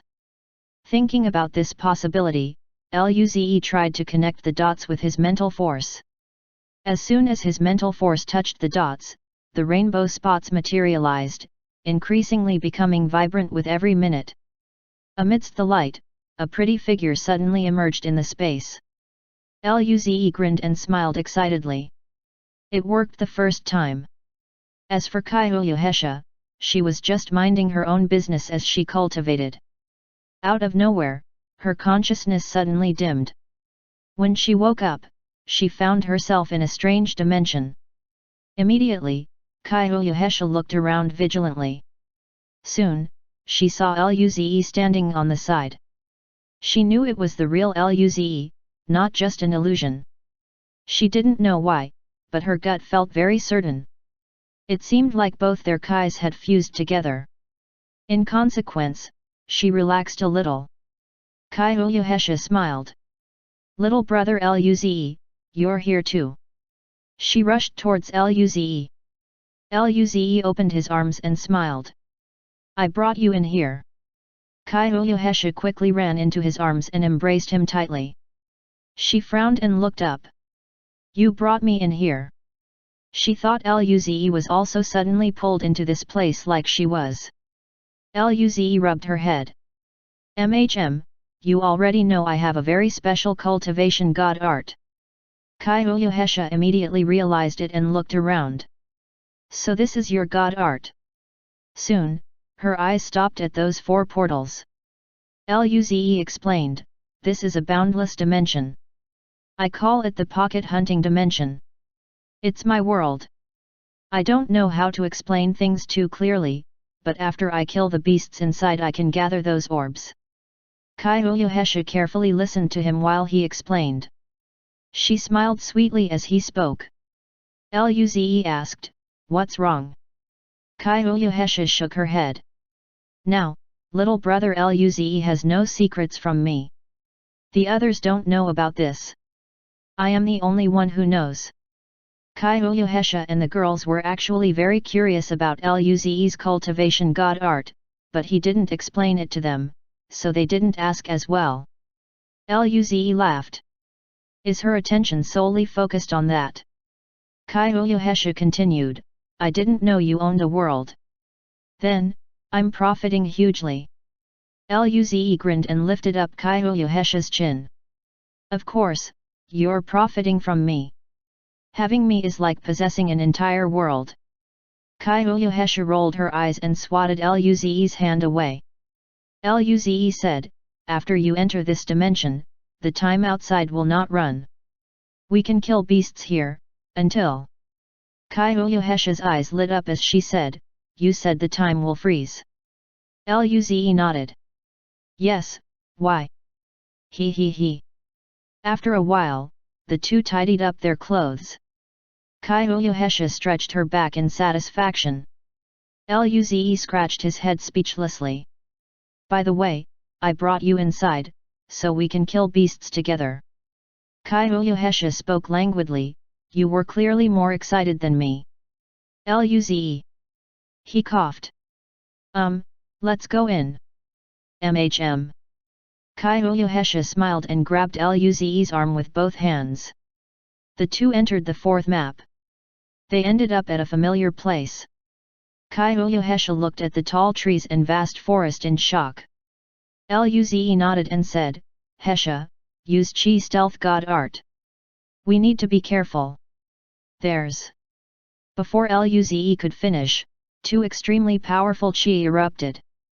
Roars shocked the whole dimension. In the distant mountain peaks, vibrant spirit light flashed. The trees swayed violently. Both of them felt immense pressure. Kaiouhesha's face turned pale. Luze pulled Kaiouhesha over and ran in the opposite direction. "Let's run. Their battle might reach us here." Powerful beasts would fight each other in the pocket hunting dimension from time to time. Luze had once naively thought he could watch on the side and wait for the 2 bosses to kill each other. Reality proved that he was simply too hopeful. These powerful star-state beasts would occupy an extremely wide battlefield. Even when Luze watched them from very far away, they still fought right above his head the next moment. Luze would die on the spot. This happened quite a few times. Ever since then, Luze didn't believe in luck anymore. He quickly fled the battlefield with Kyuyuhesha. Kyuyuhesha was still stunned. She looked at that doomsday-like battlefield and asked, "Little brother Luze, what is over there?" Luze replied, "That's a powerful boss in the pocket hunting dimension. Those two should be around the level 8 star state. Their combat power is nearing the cosmic system state." Kyuyuhesha. Didn't little brother Luze say this was his world? Why was there such a situation the moment they entered? Who could handle a beast approaching the cosmic system state? Could they even survive? When she thought about how Luze had been exploring here all the time, she turned around, only to meet his calm and accustomed face. Her heart ached. They didn't even know little brother Luze went through this extreme danger. With a quiet voice, she asked, "Little brother Luze, have you always been exploring such a dangerous place?" Luze looked around. Kyuyuhesha looked as though she was about to cry. He was puzzled. What was wrong with her? He quickly grabbed her hand. "Yes, what's wrong, Hesha? Are you all right?" Kyuyuhesha shook her head. "Little brother Luze, we don't need to take such risks. We can plan things out slowly outside." Luze was taken aback. "Exit this place? The only way we can exit is to die." Kyuyuhesha. Chapter 837 Work is easy when man and woman team up. Kyuyuhesha went to confirm, "Leave this place, by dying. Is something wrong with him?" Kyuyuhesha felt anxious. Luze reassured her with a smile. "Don't worry, if we die in the pocket hunting dimension, we can go back to reality. Our actual bodies won't really die, but we would still feel the remnants of pain for losing our lives." Luze wondered whether she would cry. He was actually quite eager to witness her reaction upon going out. Kyuyuhesha grinned. "So that's it. I was scared for nothing. Hey, you didn't really die here. No wonder Luze could kill beasts and collect orbs every day." As for the certain pain that would follow, Kyuyuhesha was quite confident in handling it. Well, she had received a lot of injuries in several battles. She couldn't care less about some basic discomfort. Luze smiled. "Let's go. I'll take you out for hunting." Kyuyuhesha nodded and let Luze lead her. Soon, they arrived at the black metal mountain range that seemed to stretch out into the horizon. Kyuyuhesha asked, "This mountain? Is it completely made of metal?" This environment was far too different from the forest before. The stark contrast between the two surroundings merged into one. It was a rare sight. Luze nodded. "The insectoid race that resides in this area is completely made of metal. We got our black metal bodyguard art from those creatures." Kyuyuhesha smiled eagerly, then, "Let's go in and see." Thinking about how she could help him kill some monsters, she felt delighted. Perhaps now, she wouldn't be his sugar baby anymore. The two entered the mountain range. Not long after going in, a level 4 planetary state insectoid charged at them. Kyuyuhesha was a peak planetary state now, so she wasn't worried at all. Her eyes flashed with pink light, and this insectoid firmly mutilated itself. The insectoid died on the spot. Kyuyuhesha walked over to the corpse and kicked them around in curiosity. "This is truly amazing. There are actually organisms whose body is entirely made of metal. This is sort of similar to the Kaka race, which is completely composed of rocks." As she spoke, the pieces left behind by the dead creature turned into dust, leaving behind orbs. Kyuyuhesha turned around and looked at Luze excitedly. "Little brother Luze, that's how the orbs are made." Kyuyuhesha was like a little girl who just received new toys. Luze smiled and nodded. Then, he said, "Try picking them up." Luze wondered what would happen if another person picked them up. Kyohesha went to touch them, but the orbs disappeared. Luze soon felt the entry of the orbs she touched into his own mental dimension. As it turned out, no matter who collected the orbs, they would still end up in his mind. He wasn't even surprised. After all, the mental dimension and the pocket hunting dimension belonged to him. Kyohesha's eyes widened. Where did those resources go? Luze patted Kyohesha's cheek and me. Oh. Kyohesha nodded and asked, "So you can take them out after you leave?" Luze confirmed it. "That has always been the case." Kyohesha smiled. "Then, let's continue." With their current power, only peak planetary state super black metal bugs were a threat to the two of them. As for the rest, they were capable of sweeping those beasts. In a few short hours, Luze and Kyohesha cleared out the entire mountain range. Luze didn't do anything along the process. It was all Kyohesha. She never stopped grinning. She excitedly killed the insectoid they encountered and picked up orbs. Luze allowed her to enjoy herself. Soon, they reached the tallest peak on the mountain range. A sharp shriek sounded, and a black figure charged towards the two people. Kyohesha's eyes widened upon sensing the chi. "Little brother Luze, this one is so strong." Based on her calculations, this beast was a peak planetary state. The same as she was. She was shocked that the beast's chi was not much weaker than hers. Her combat power was considered the best among the rest, even in the entire elf cosmic realm, and yet, one random beast in this dimension had such a power. She was taken aback. Luze grinned. "This beast is different from the ones before. It has divine art. The black metal body divine art originated from the shards of this beast."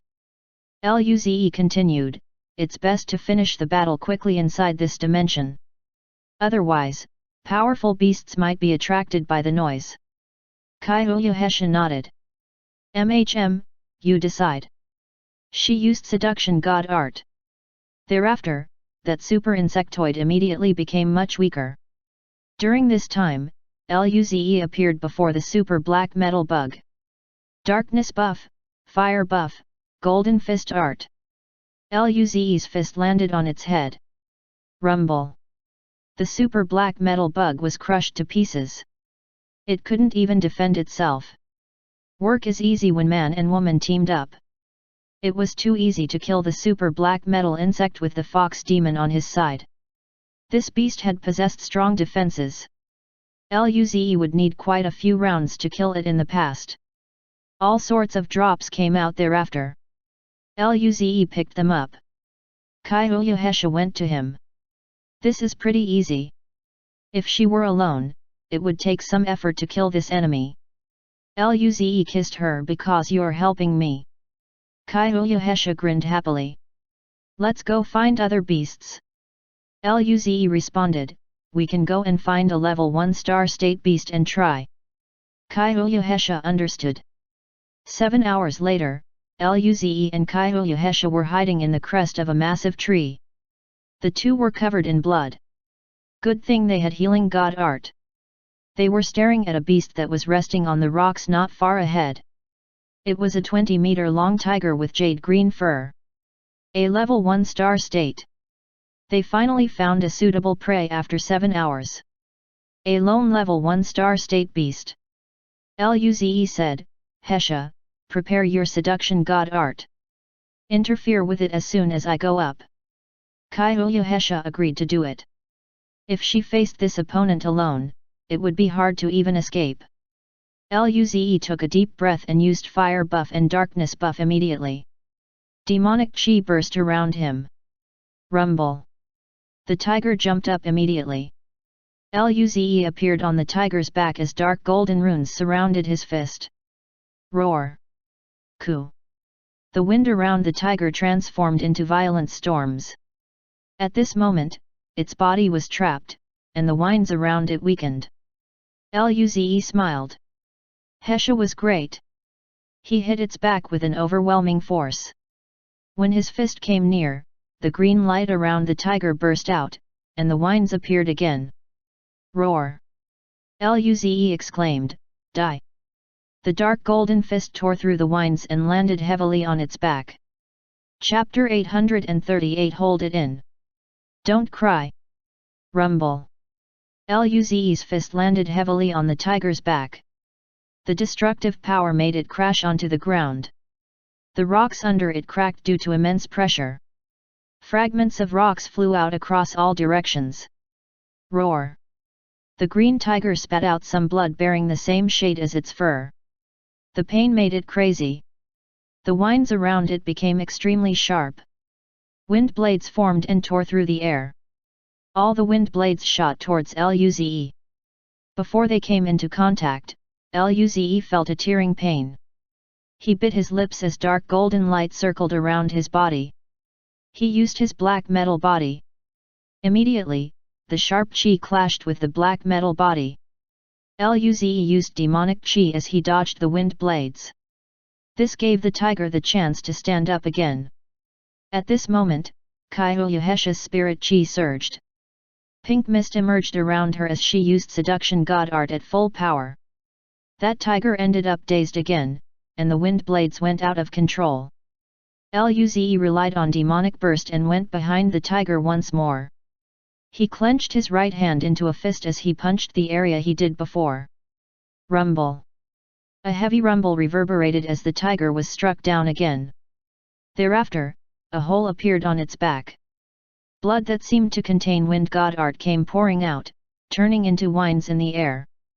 Luze's power surged into the tiger's body and tore apart its organs. Crack! The sounds of bones cracking followed. The tiger howled pitifully as its chi dropped drastically. Simultaneously, the wind around it vanished. The wind blades shot in random directions. The tiger didn't have the power to counterattack like before. A light and darkness beam formed in Luze's hand as he pressed it into the hole. Rumble! The energy exploded inside the tiger, wiping its life force away. Luze breathed out. This battle finished in an instant, but he already used his full power with every strike. This time, the fox demon provided him two great opportunities. Otherwise, he might not be able to injure this tiger at all. Right then, a familiar aroma drifted into his nose. Hesha landed next to him. Little brother Luze, are you okay? He noticed her face was quite pale too. She was only a peak planetary state. It was quite difficult to interrupt a star state beast with god art. He touched Hesha's face and smiled gently. I'm fine. You've helped me a lot. Hesha blushed and looked at Luze cheekily. How do you plan on repaying me? Luze grinned. How about I'll marry myself to you? Hesha rolled her eyes. The tiger soon turned to ashes. 5 red orbs, 5 purple orbs, 1 green god art orb, and a larger blue crystal. Luze said, it seems the star state beast blue crystals are stronger than the planetary state ones. There's a higher chance of drop too. Hesha nodded. They just annihilated an entire mountain range of beasts previously. She picked them up and sighed. I didn't expect one random star state beast here is this terrifying. Other than our group, the rest of the young dukes in the Federation are no match for the monster here. And if you didn't give us orbs, we'd be no match for it too. Luze scratched his head. The 4th map was indeed much harder than the 3rd map. In fact, she hadn't seen the overlord of the 4th map yet. They were the true bosses. Hesha looked at him. Little brother Luze, can we release these beasts outside? If they could, the world would be shocked by the devastating power. No, I've tried it. I can't take out anything from here other than things like the golden fruit wine. Luze had attempted it. If he could let those super bosses out, they might not be weaker than Ying Yang. Perhaps some would be stronger than her. However, the pocket hunting dimension didn't give him permission. What else could he do? Kaiouhesha smiled helplessly. Okay then. Luze rubbed her head and grabbed her hand. Let's go. This battle ended quickly, but it's better to leave here earlier. We don't want a boss coming over. Kaiouhesha nodded and left with Luze. 4 hours later, they came out of a valley. Kaiouhesha asked, why is it so hard to look for a single level 1 star state beast? They have encountered level 1 star state beasts, but they moved in groups.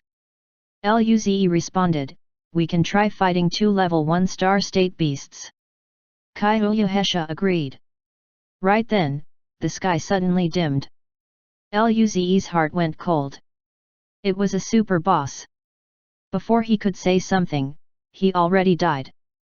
Luze regained his consciousness in agony as pain seared through his entire body. As the maps expanded, Luze discovered the chances of encountering super bosses were growing. He wondered how the fox demon was faring. He really wanted to go and see her reaction, but he couldn't even move right now. Back in the girl's room, Kaiouhesha suddenly opened her eyes and cried out in pain. She was drenched in sweat. Little brother Luze, you bastard! You call this a tolerable pain? That soul-searing pain came over so intensely. This suffering was unlike anything she had ever experienced before. Kaiouhesha shivered. So painful. No, she had to hold it in. Nangongjing and the girls sensed Kaiouhesha's situation. She appeared as though she was about to cry. What happened to her? Alice suddenly thought Kaiouhesha was very cute like this. She poked Kaiouhesha's face and asked carefully, what happened to you, Sister Hesha? With this, the tears came pouring down. Nangongjing and the girls. Chapter 839. Where are the other star states? In the room, Nangongjing felt stunned as she watched Kaiouhesha. Did she just cry out in pain? All of them were using the red orbs. If the energy level was too high, it would be rather painful. But it shouldn't reach a point that one would end up crying. However, she appeared to be tormented. Her entire body was shivering. Li looked at Kaiouhesha, who was covered in sweat, and asked worriedly, Sister Hesha, are you okay? Did something go wrong in her cultivation? She's sweating a lot. Kaiouhesha took a few deep breaths and forced out the words. It's fine, it'll be over soon. Nangongjing looked contemptuously at Kaiouhesha. What's wrong with you? How can you cry while cultivating? I feel embarrassed for you. Kaiouhesha. She felt irked. Did this idiot really think she would be the type to cry from cultivating alone? How naive. By the time little brother Luze pulls T-Rex inside his dimension, she is going to watch a good show. Hopefully, she can laugh. However, she couldn't say this now. Little brother Luze only shared the secret with her. With those thoughts, Kaiouhesha instantly felt better. She was in pain, but she was satisfied. Keep cultivating, I'm fine. Seeing that Kaiouhesha was truly fine, the others relaxed. Thereafter, Kaiouhesha started cultivating again. The others watched her for a moment, but they soon resumed their own cultivation. Little brother Luze's dimension was too magical. It just dragged someone's consciousness inside. Her body remained in this room. Otherwise, it would be very hard to explain what happened to others. Thinking about this, she thought back to what that thing was at the end. She died before she could even react. She planned to ask Luze next time. However, his god art was probably the pinnacle god art of the universe. She had never seen anything like it. Sure enough, it belonged to Luze. Kaiouhesha smiled proudly. He was her man. Early the next morning, Luze finished his cultivation. He had no divine arts to cultivate now. He just needed to finish learning the god arts from the pocket hunting dimension. Luze had pretty much brought them all to the peak planetary state. Last night, he digested the wind god art orb from the tiger. His wind god art improved a level. The wind around his hand changed form according to his will. After playing with it for a while, Luze got off the bed and left the house. This time, he wanted to check how the fox demon was. As soon as he came out, he saw Kaihulyuhesha sitting on the couch and staring at Nangongjing in front of her.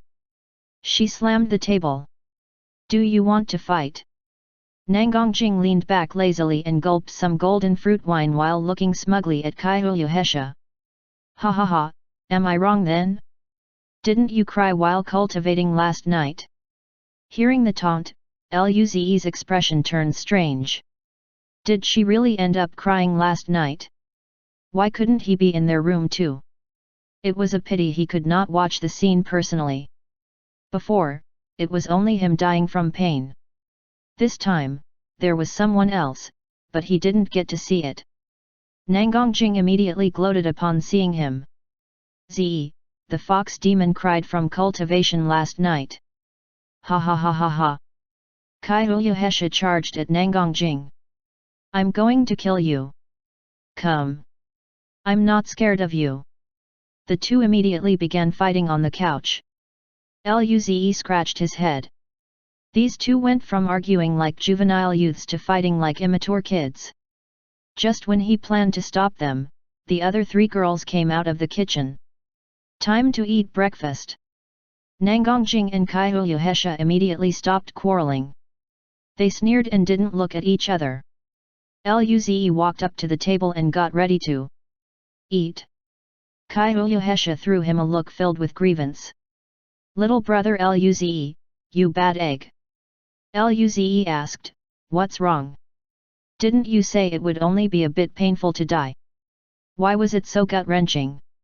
Luze's mouth twitched. He forced himself not to smile. "Is it very painful? Did you burst into tears last night?" Kaihulyuhesha blushed. "If you mention this again, I'm not going to talk to you." All right, I'll stop.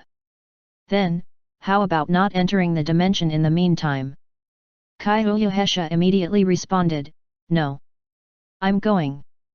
After a pause, she added, "But, you have to make up for it when we go inside tonight." Luze. "No problem." After breakfast, they went outside the planet's defense line. The battle in space was still ongoing. Heated exchanges between humans and beasts occurred everywhere. The group immediately sensed the unique ferocious and angry chi of a few insectoids. They were star-state kais. Luze raised a brow. "More star-state insectoids have appeared." Lin Ling said, "It seems there really is a queen insectoid who built a lair. Otherwise, there wouldn't be this many star-state. There were so many in planets Huo alone. Who knew how many there were elsewhere?" Everyone felt great pressure upon thinking about this. At this rate, there would be some cosmic system state insectoids too, right? Nangongjing said, "Let's go deal with these star-state insectoids first." Luze rolled his eyes. She really loved fighting. "You guys go together. Be careful." Nangongjing and the girls nodded and flew off towards one chi. Luze locked onto another one and disappeared from the spot. He came before one possessing red scales. It had a thick spike at the back and 3 pairs of blood-red eyes. Its cultivation level reached level 3 star state. 3 human star states besieged and kept on attacking it. Luze burst out with demonic burst. The insectoid swung its tail and forced the 3 star states back. Just when it planned to attack again, Luze appeared behind it. "Die!" Luze punched its dark red scales. The fist force penetrated the scale and left a gaping hole. Green blood flew everywhere, and the sea of insectoids died on the spot. The 3 saw it was Luze and smiled. They flew over. Despite witnessing Luze's power yesterday, they were still shocked. This youth far, younger than them, had surpassed them greatly in terms of power. The leader smiled. "Monarch of the New Dawn, you're here. Thank you." Luze said, "You're too polite, General Lu." General Lu was one of the reinforcement commanders of the Shenwu army. Luze asked, "Why are there much fewer star states? Where did they go?" "The star states were reduced in half." Chapter 840. Let the old man start streaming? Lu Lang remarked, "The number of insectoids at the GEA system suddenly increased by a wide margin. Because you guys went to our site, we have some extra power. Hence, the others moved to help the rest." According to several commanders, the lair might be in that direction of void space. Lord Jinyao has notified the other races to go over and investigate together. Luze's eyes lit up. The insectoid lair, he wanted to see it. The last time he saw one was on planet Nanfan. The insectoid queen appeared to be the most ordinary one. The one at the void space should at least be a cosmic system state lair. Luze was very curious about what it would look like. Lu Lang said, "Monarch of the New Dawn, when Lord Jinyao heard about your arrival, he specifically relayed that you guys should remain at planets Hiwo and don't follow Luze." He looked at Lu Lang in disbelief. "Why is he preventing us to go?" Lu Lang's mouth twitched. Only these guys would doubt Saint Jinyao's arrangements. What was wrong with them? The other people abided by the saint's arrangements unconditionally. Lu Lang laughed it off.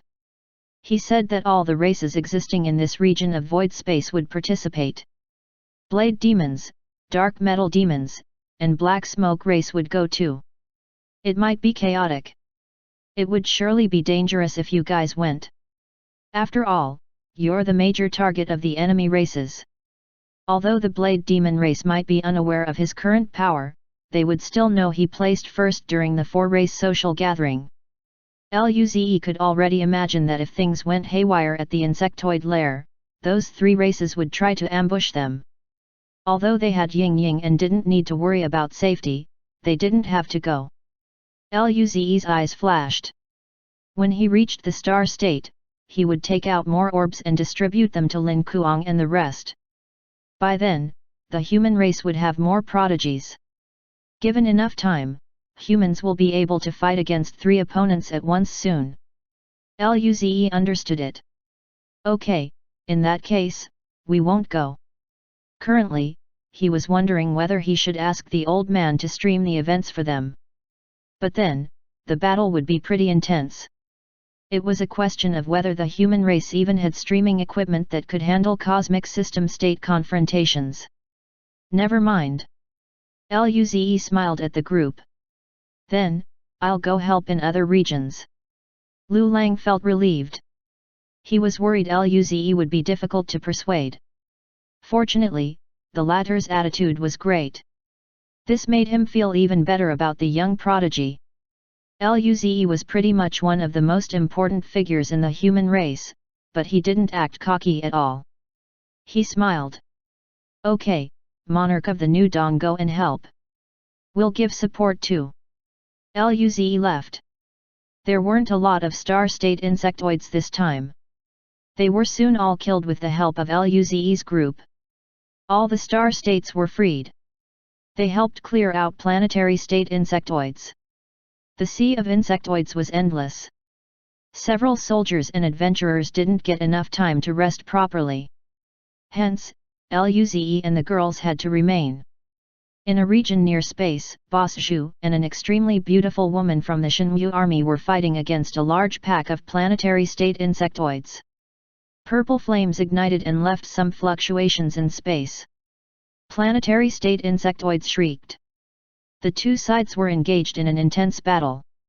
At this moment, 6 black lights arrived at the battlefield. Then, an endless golden light flashed. Countless golden needles appeared in the air and pierced the insectoids. Boss Zhu and the woman were shocked. They looked at the floating corpses in disbelief. Right then, the 6 figures revealed themselves. Luze smiled.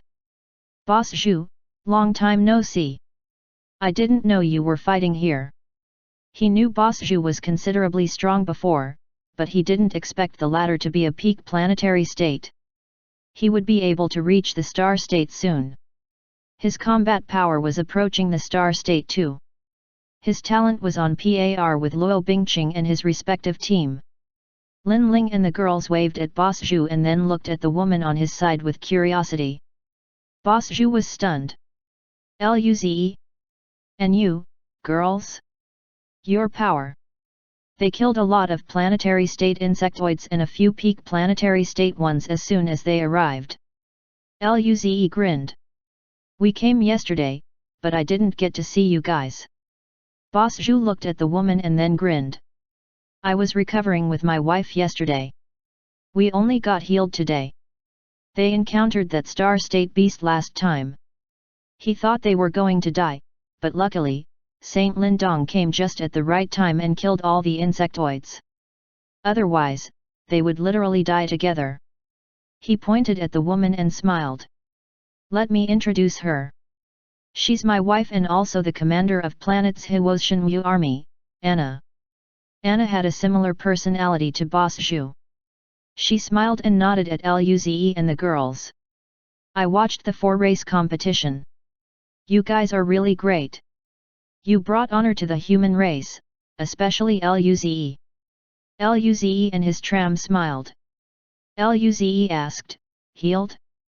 You were injured before. Anna smiled helplessly.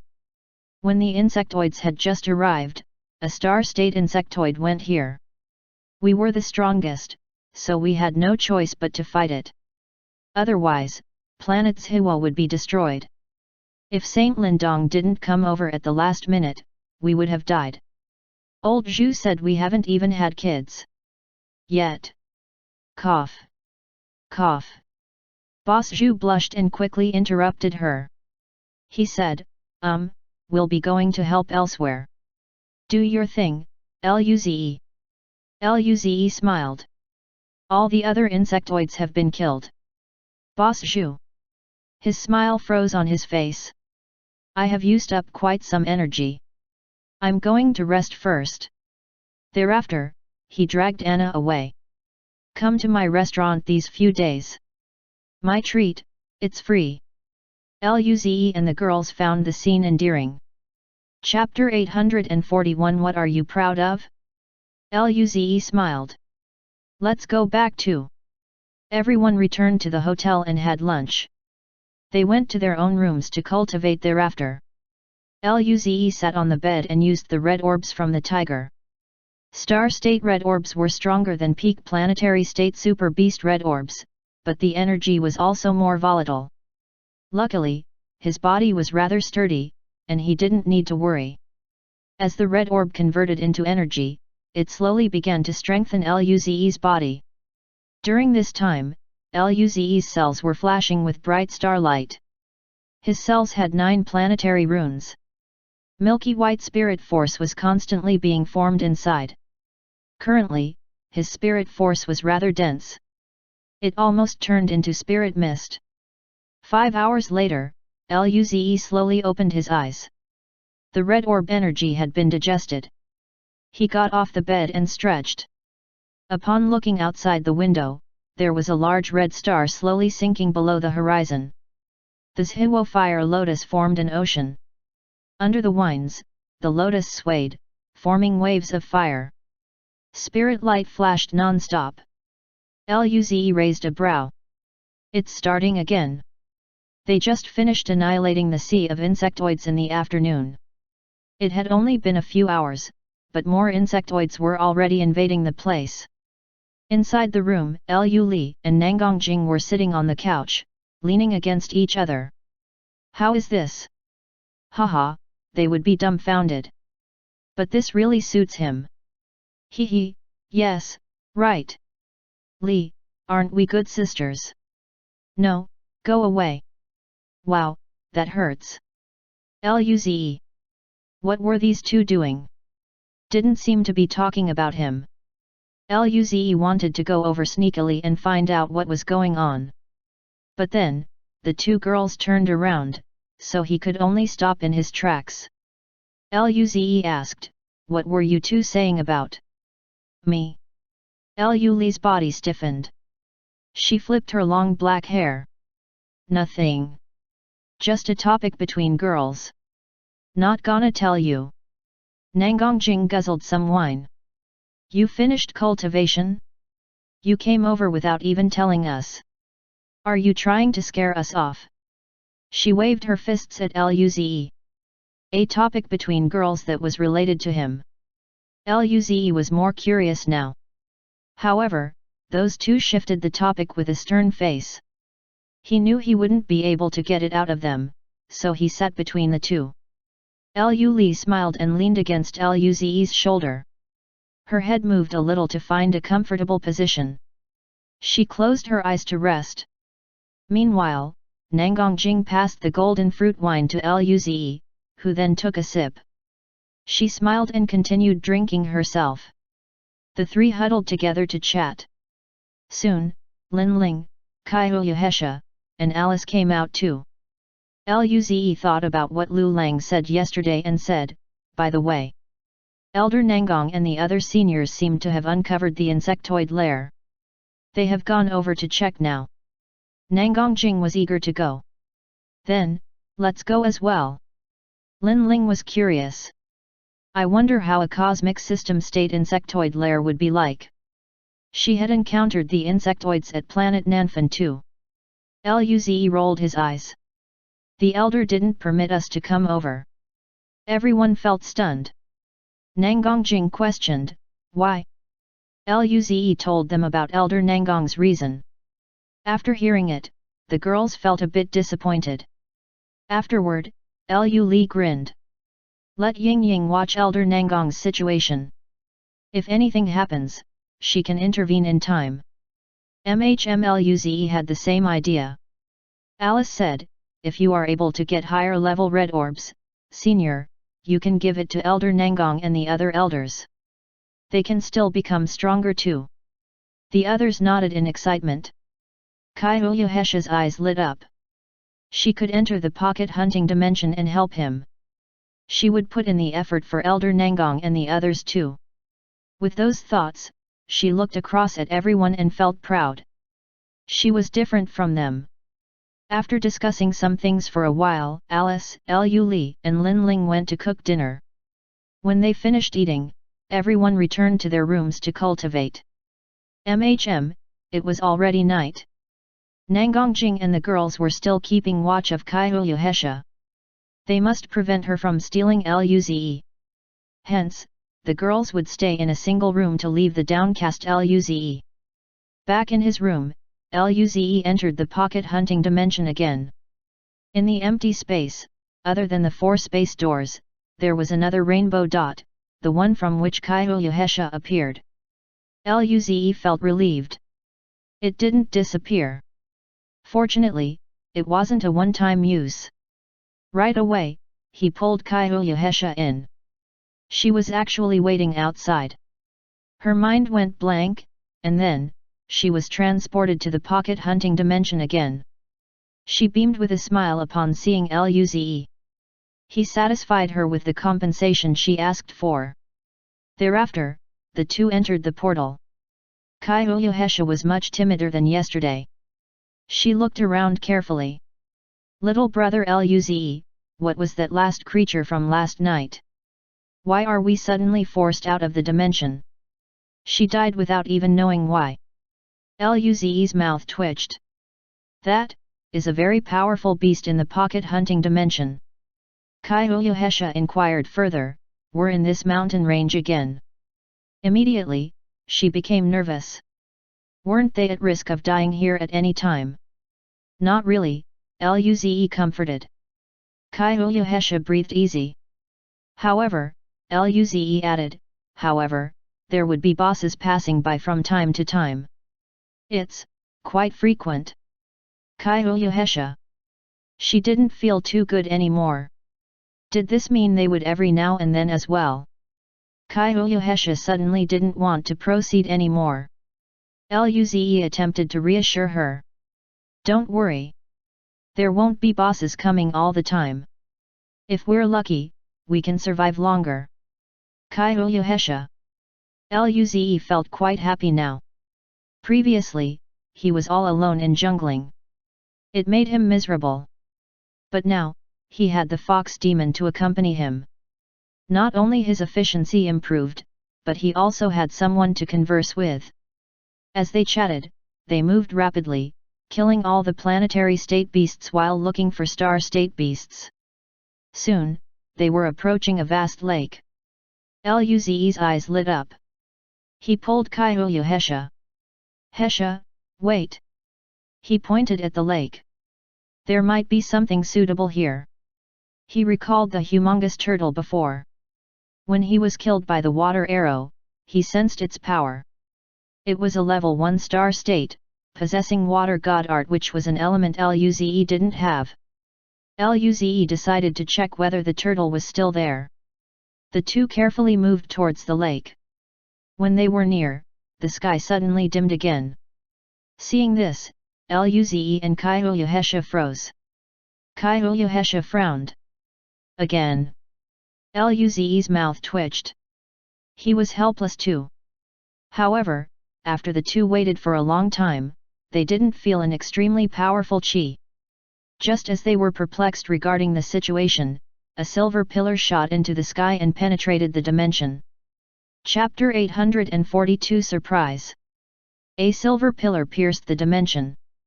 Kaihuyu Hesha's eyes widened as she exclaimed, "Little brother Luze, what is that?" She just recently came to know the existence of the pocket hunting dimension yesterday. Right on the second time she entered, Kaihuyu Hesha immediately encountered a major scene. Luze's eyes flashed with excitement. There's something great inside that pillar. This pillar that connected heaven and earth had also made its appearance on the second and third map. Even though he had spent a couple of months on the fourth map, he didn't chance upon it at all. If it weren't for today, Luze might have forgotten about it. Beyond his expectations, the pillar manifested itself on the second day the fox demon came in. What's more, it materialized so close to them too. Sure enough, the fox demon was his lucky charm. Roar! Eruf! Ree! Shar! Several roars belonging to different creatures filled the realm. The entire mountain range had been shaken by the force of their bellows. Destructive chi shot into the sky. Planetary states, star states, and even those approaching the cosmic system state gathered. The devastating combination of various kais was immediately felt by Luze and Kaihuyu Hesha. Kaihuyu Hesha's eyes widened. Little brother Luze, what happened? Why are all these beasts going crazy? Before she could complete her question, the water in the nearby lake rippled turbulently as a dark figure gradually emerged and rose into the sky, revealing a 100-meter-long black turtle. The scaled shell on its back looked hideous. The black turtle roared as it rushed towards the pillar. Violent waves danced around its body as it made its way to its destination.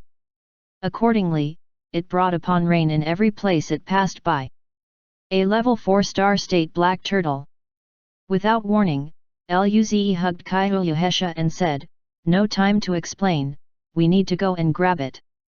Hesha, get ready to use seduction god art to buy me some time." "Too so."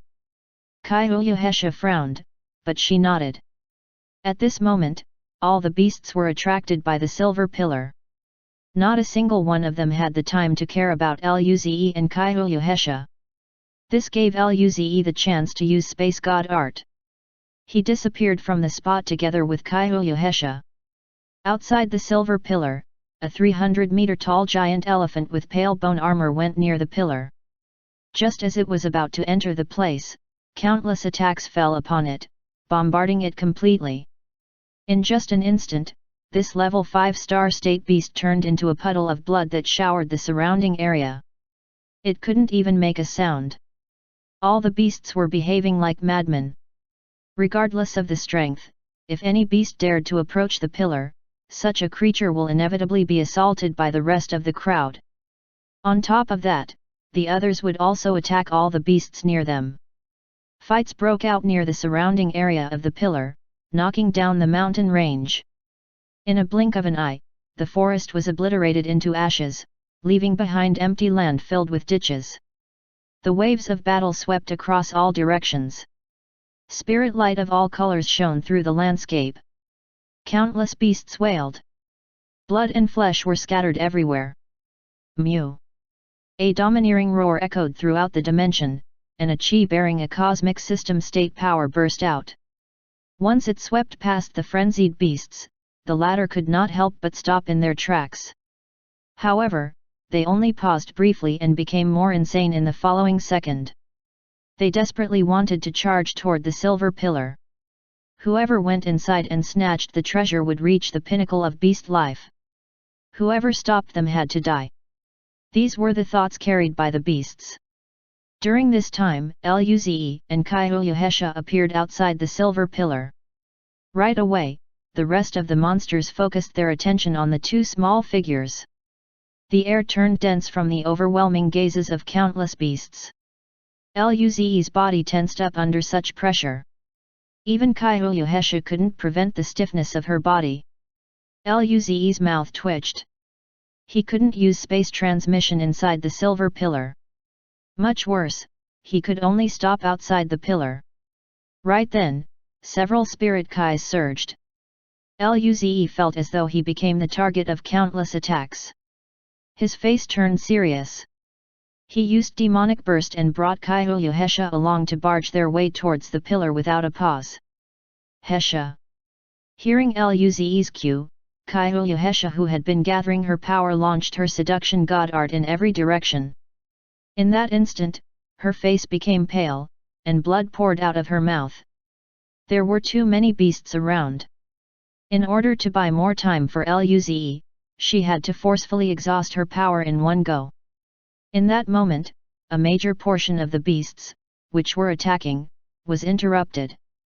Her influence managed to affect those which were above level 4-star state, albeit briefly. With the opportunity given to him, Luze took Kaihoyuhesha into the pillar. They came to face two items.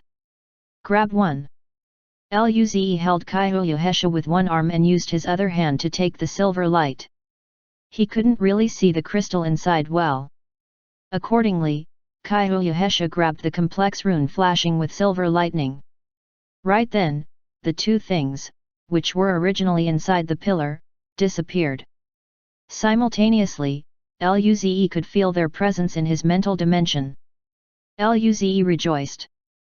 Hesha, it worked. Kaihoyuhesha's pale face let out a triumphant smile. Let's run. Luze. She was so naive that he almost didn't want to break it to her. Does she still want to run in this situation? He couldn't use space transmission within the pillar.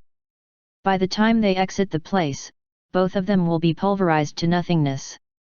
Moreover, before they even managed to enter, Luze had already sensed the arrival of much stronger bosses. There was almost no chance of escaping. However, they were still going to attempt it. Upon the moment Luze decided to exit, a wave of grey light swept past the entire area. Those beasts which failed to step out of the beam quickly turned into a grey stone statue. The expansion of the grey light was halted by the silver pillar. Hence, Luze and Kaihoyuhesha weren't affected. Kaihoyuhesha gasped. What is that? Luze's mouth twitched. A boss had arrived indeed. That was a legitimate overlord-class powerful beast. During this time, a grey figure suddenly appeared right outside the pillar.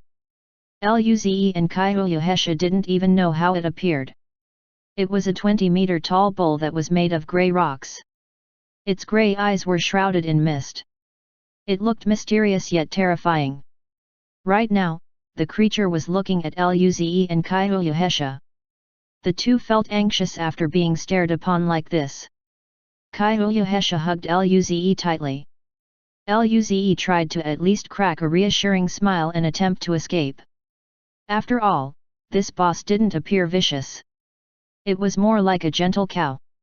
At this moment, the bull suddenly disappeared, and Luze felt something kicked him. Right after, he lost his consciousness. Luze woke up back in his room. He rejoiced despite being in pain. Anyway, he still snatched away the treasure inside the pillar. There are 2 of them to boot. The previous 2 pillars were white in color and only had 1 treasure. This one was silver and had 2 items inside. Perhaps it was a higher level. When he went out, he was going to kiss the fox demon. She had been a great help to him. On the other hand, Kyuyuhesha woke up back in the other room. Her body was trembling, and she was about to cry. After a long while, she exhaled. She finally learned how to hold it in. She didn't cry this time. Today's death didn't feel as bad as yesterday's. Half an hour later, Luze sprang out of the bed. He entered his mental dimension to check what those 2 treasures were. Inside, there was 1 silver glowing crystal and a complex rune with silver arcs. All the orbs were revolving around them. Luze pondered for a while and soon sent his mental force towards the rune. In the next second, Luze's eyes shot open. An expression showing intense surprise was pasted on his face. Chapter 843 Huge Harvest. At this moment, Luze was a bit excited. Luze obtained some information from the silver rune.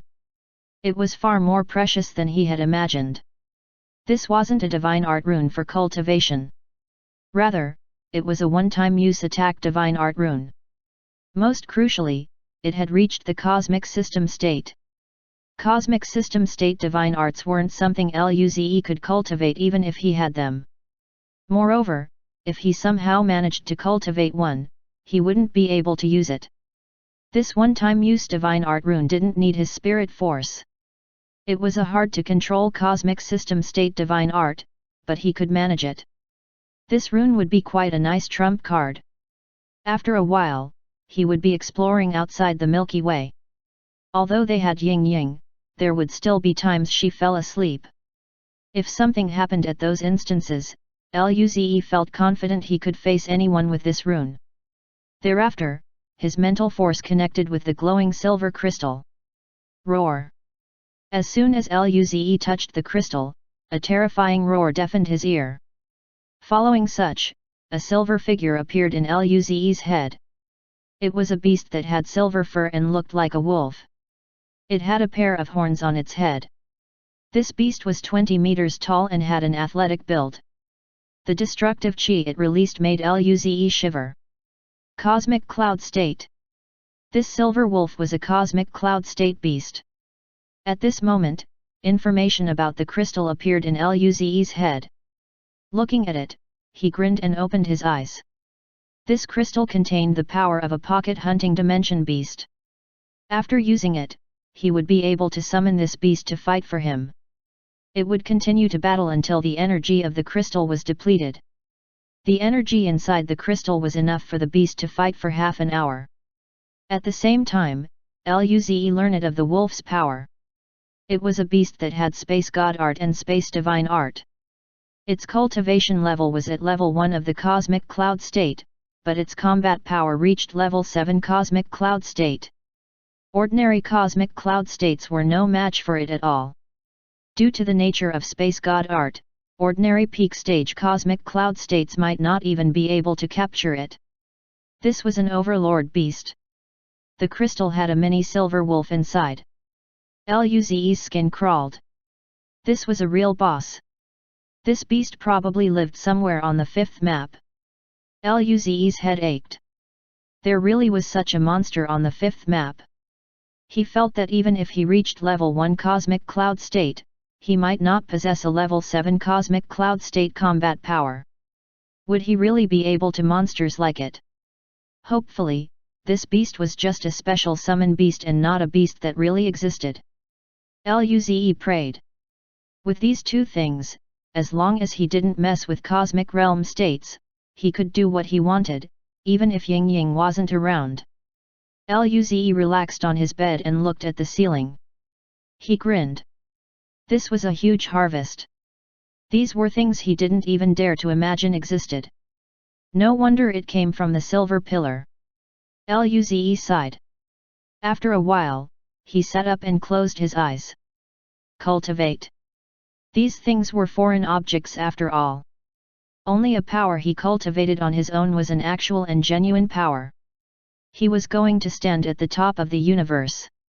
Luze used a wind god art orb and began cultivating. The next morning, at the edge of the Zhiwo Fire Lotus Sea, a huge star rose up. Luze opened his eyes. He stabilized his chi, and the green winds around him disappeared. He got off the bed and grinned. It was another beautiful day. During this time, a violent spirit light flashed in the blue sky.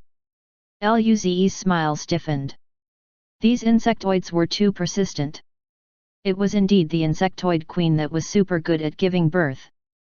Luze's mental force reached outside the planet as he sensed the situation. Although there were a few star-state beasts, there were also star-state humans fighting out there. The situation was still controllable. He withdrew his mental force. He didn't plan to go out there. General Cheng Feng and the others didn't ask for reinforcements. This meant everything was under control. Luze went to the living room. There was no one on the couch. They probably hadn't finished cultivation yet. He then sat to rest alone. Simultaneously, he took out the communication device for the void border and checked the situation. Soon, Luze felt assured. There were quite some insectoids, but the most powerful human beings were also there. They could stand their ground and defend against the insectoid invasion. The human race had spent 2,000 years in the cosmic era and had gone through quite some hardships. This level of insectoid tide clearly wasn't enough to destroy the race. Luze lay on the couch. He didn't have anything else to do other than guarding the place here. As for leaving the Milky Way for an adventure, that would have to wait until they repaired Elder Nangong's and the others' foundation. Thinking about those, Luze realized all he could do now was cultivate. This wasn't exciting at all. Luze sighed lifelessly. While Luze was thinking about all sorts of possibilities, the door opened. Lin Ling and the girls walked out. Lin Ling saw Luze's face and asked, "What's wrong, Ze?" Luze's mouth twitched. "Nothing." Alice questioned, "Are you hungry, Senior? We'll go and cook first." She pulled Lu Li and Lin Ling into the kitchen. Nangongjing and Kaiyuhesha sat on both his side. Nangongjing drank some wine while feeding Luze from time to time. Kaiyuhesha asked through telepathy, "Little brother Luze, what treasure did you get last night?" Luze relayed to Kaiyuhesha what it was. Kaiyuhesha almost cried out of excitement. Nangongjing looked at Kaiyuhesha in confusion. "Fox demon, are you crazy?" Kaiyuhesha calmed herself down and responded, "I'm fine." She spoke excitedly through telepathy. "Little brother Luze, is that for real?" Luze replied, "Of course." "Wow, this is great." Luze said, "Hesha, it was all thanks to you this time. Otherwise, I'm not too confident in getting those two things." Kaiyuhesha replied, "Little brother Luze, in that case, I want a reward." Luze asked, "Sure, what do you want?" Kaiyuhesha smiled and conveyed what she wanted. Luze's mouth twitched, and then, his smile turned evil. "No problem." He had no reason at all to reject Kaiyuhesha's reward. Chapter 844 Star State Anomaly, Mutation. After breakfast, the group went outside the defense line and killed all the star states. Thereafter, they returned to cultivate. At night, Luze sat on his bed to cultivate. The spirit chi in his cells was growing denser. According to his estimates, in at most a week, he would have all the preparations he needed to break through the star state. This speed was rather fast. Luze was very happy. He finished digesting the remaining red energy in his body and opened his eyes. Just when he was planning to get off the bed, an invisible special wave spread from the room next door. Luze's eyes widened. Nangongjing's chi. At the same time, beams of vibrant light appeared in the air and rapidly expanded. Nangongjing was breaking through the star state. Luze thought he would make a breakthrough before them. But then again, although his combat power was stronger than theirs, he also needed more energy to complete a breakthrough. Since Nangongjing was ready, Kaiyuhesha should be near too, right? With such thoughts, another wave spread across all directions. Powerful chi surged. Luze's mouth twitched. Only a few seconds separated these two. With that, the extremely vibrant light became more enigmatic and profound. Luze wasn't even in a cultivation state, but he could feel all sorts of learnings appear in his mind. Was this a phenomenon brought by star state anomaly? Luze grinned. These two were quite amazing. He then closed his eyes and used a blue crystal and purple orb. Right now, he had no divine art to cultivate, but his current god arts hadn't reached the peak yet. He would learn as much as he could this time. Simultaneously, Lu Li, Lin Ling, and Alice also opened their eyes. When they saw the lights, they were shocked, but they also began to cultivate without hesitation. They hadn't improved their god arts, which Luze prepared for them, to the maximum level. Outside the hotel, the invisible wave and vibrant light spread constantly. It covered the entire base, the whole planet, and moved onto the battlefield. Eventually, the light reached the stars and covered the solar system completely. Inside the base of Zhiwo, the people who were resting looked at the bright light and felt dazed. On the streets, a number of persons expressed their surprise. What is this? Why do I suddenly have so much knowledge appearing in my brain just by looking at this? Wait. I seem to have seen this scene before. I seem to have seen it too. I remember it. Last time, at Planet Shenmue, there was such a phenomenon when Monarch of the New Dawn finished a breakthrough. I was there. Several people remembered what happened when Luze broke through. Their eyes widened as they gasped at each other. Did Monarch of the New Dawn make a breakthrough again? It had only been a year since he reached the planetary state though. Did he rise to a completely different state in just a year? Who could handle this? Was he even human? Which human would be like this? Everyone felt like they were living in a dream. Soon, they closed their eyes and began cultivating. They had to grasp this opportunity. In a hotel, the gray-haired, gray-eyed Margaret looked outside the window and then closed her eyes to cultivate. Inch by inch, her body stopped being visible and soon disappeared. In the kitchen of Zhiwo Little Restaurant, Boss Zhu also cast aside the half-done spirit food and sat down to cultivate. When the people on the planet sat down for cultivation, those soldiers and adventurers at the defense line were taken aback. They looked at the insectoids who also stopped attacking. Their eyes turned green. Why were things like this? It was a rare opportunity to experience a phenomenon. Why did they have to be fighting insectoids here? This good luck was right next to them, but they couldn't grab it. It made them feel miserable. Right then, they felt as though life was meaningless. At this moment, the insectoids went insane. They shrieked as they tried to breach the defense line and reach planet Zhiwo. Everyone was stunned upon witnessing their frenzied behavior. Following such, Lu Lang charged in front of a star-state insectoid and roared, "Stop them! Someone is breaking through! We must not let these insectoids enter planet Zhiwo." These monsters were terrifying before, but they weren't as crazy as now. As soon as this phenomenon manifested itself, they went mad. Naturally, the battles grew more intense. However, a few minutes later, more wormholes formed, stringing along a battalion of insectoids. 5 more star-state insectoids flew out from the wormhole. Lu Lang's expression went bad. Damn it! Did the phenomenon attract the insectoids from the other places? This was worse than he had expected. Cheng Feng gasped. Luckily, Luze and the girls killed all the star-state insectoids in the morning. Otherwise, we would be in danger now. Oh shit! 4 more star-state insectoids came out. Lu Lang's face changed drastically. Defend the place. Request backup from the base. These star-state insectoids were like sharks that just smelled blood after being starved for so long. The soldiers didn't have the ability to defend against this number of star-state insectoids. Accordingly, the face of everyone tensed up. Planet White, Yangguang Adoption Center. Ying Ying and Lu Xi were squatting in the backyard sandbox while building a sand sculpture. The former was building a large drumstick while the latter was building an exquisite castle. A few boys were surrounding them. One boy looked at Lu Xi. Wow, Xiao Xi is so amazing. The castle looks so real.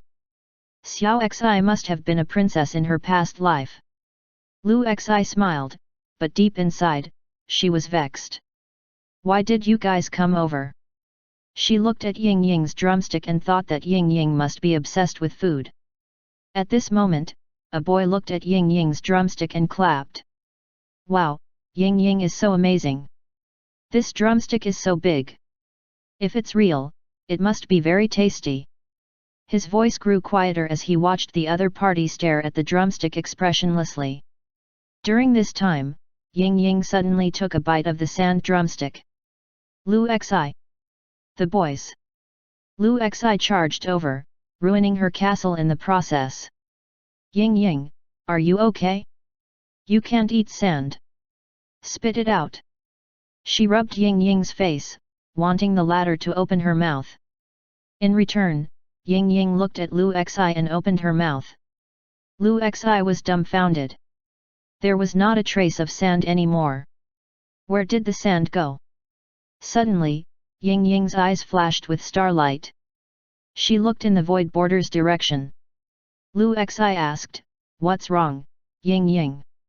Ying Ying patted her clothes to shake off the sand.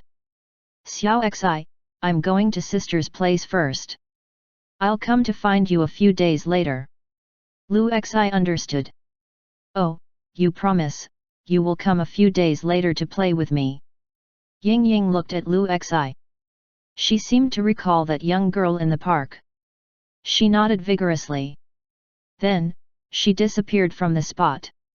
Chapter 845. That direction seems to be the Milky Way galaxy.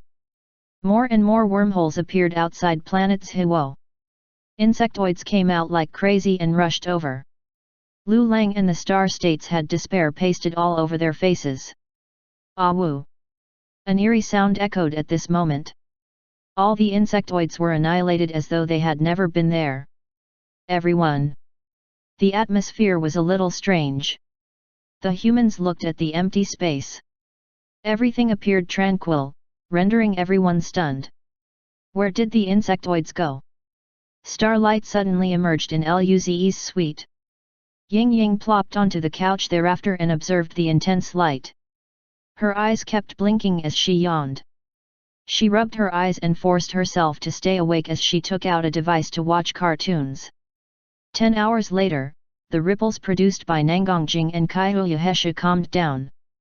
The dazzling light disappeared gradually. Back in his room, Luze opened his eyes slowly. All sorts of colors were flowing inside. He could not help but grin. He had brought the god arts he earned on the 4th map to the peak now. Luckily, the phenomena produced by the two girls fused together. The effects turned out to be great. It was much better than his planetary state phenomena. Luze walked out of his room. The door next to him also opened. Lin Ling, Lu Li, and Alice came out of their rooms. Everyone smiled. Alice jumped next to Luze and grabbed his hand. Senior sister Jing and Hesha reached the star state. Her eyes were filled with hope. She had to work hard too. Luze grinned. Yes. Hence, Alice needs to cook some good dishes for celebration. After saying the words, he gulped some saliva. Hee, Ying Ying isn't here. He could enjoy this feast alone. Great. Lu Li and Lin Ling rolled their eyes upon seeing the joy in his face. However, they suddenly realized Ying Ying was on the couch, watching cartoons. Luze. He was taken aback. Oh shit, why is Ying Ying here? Why didn't Xiao Xi keep her occupied for a few extra days? Now, she would steal a lot of good food from him. In that instant, Luze was filled with sadness. On the other hand, Alice, Lu Li, and Lin Ling smiled brightly after seeing the little girl. Lin Ling hugged Ying Ying. Ying Ying, why are you back so quickly? Ying Ying leaned in Lin Ling's arms and rubbed her eyes. Sister Jing's and Hesha's breakthrough attracted a lot of insectoids. Luze and the girls were dumbfounded. They didn't expect the phenomenon would be useful for insectoids too. But then, why didn't the people outside ask for their help?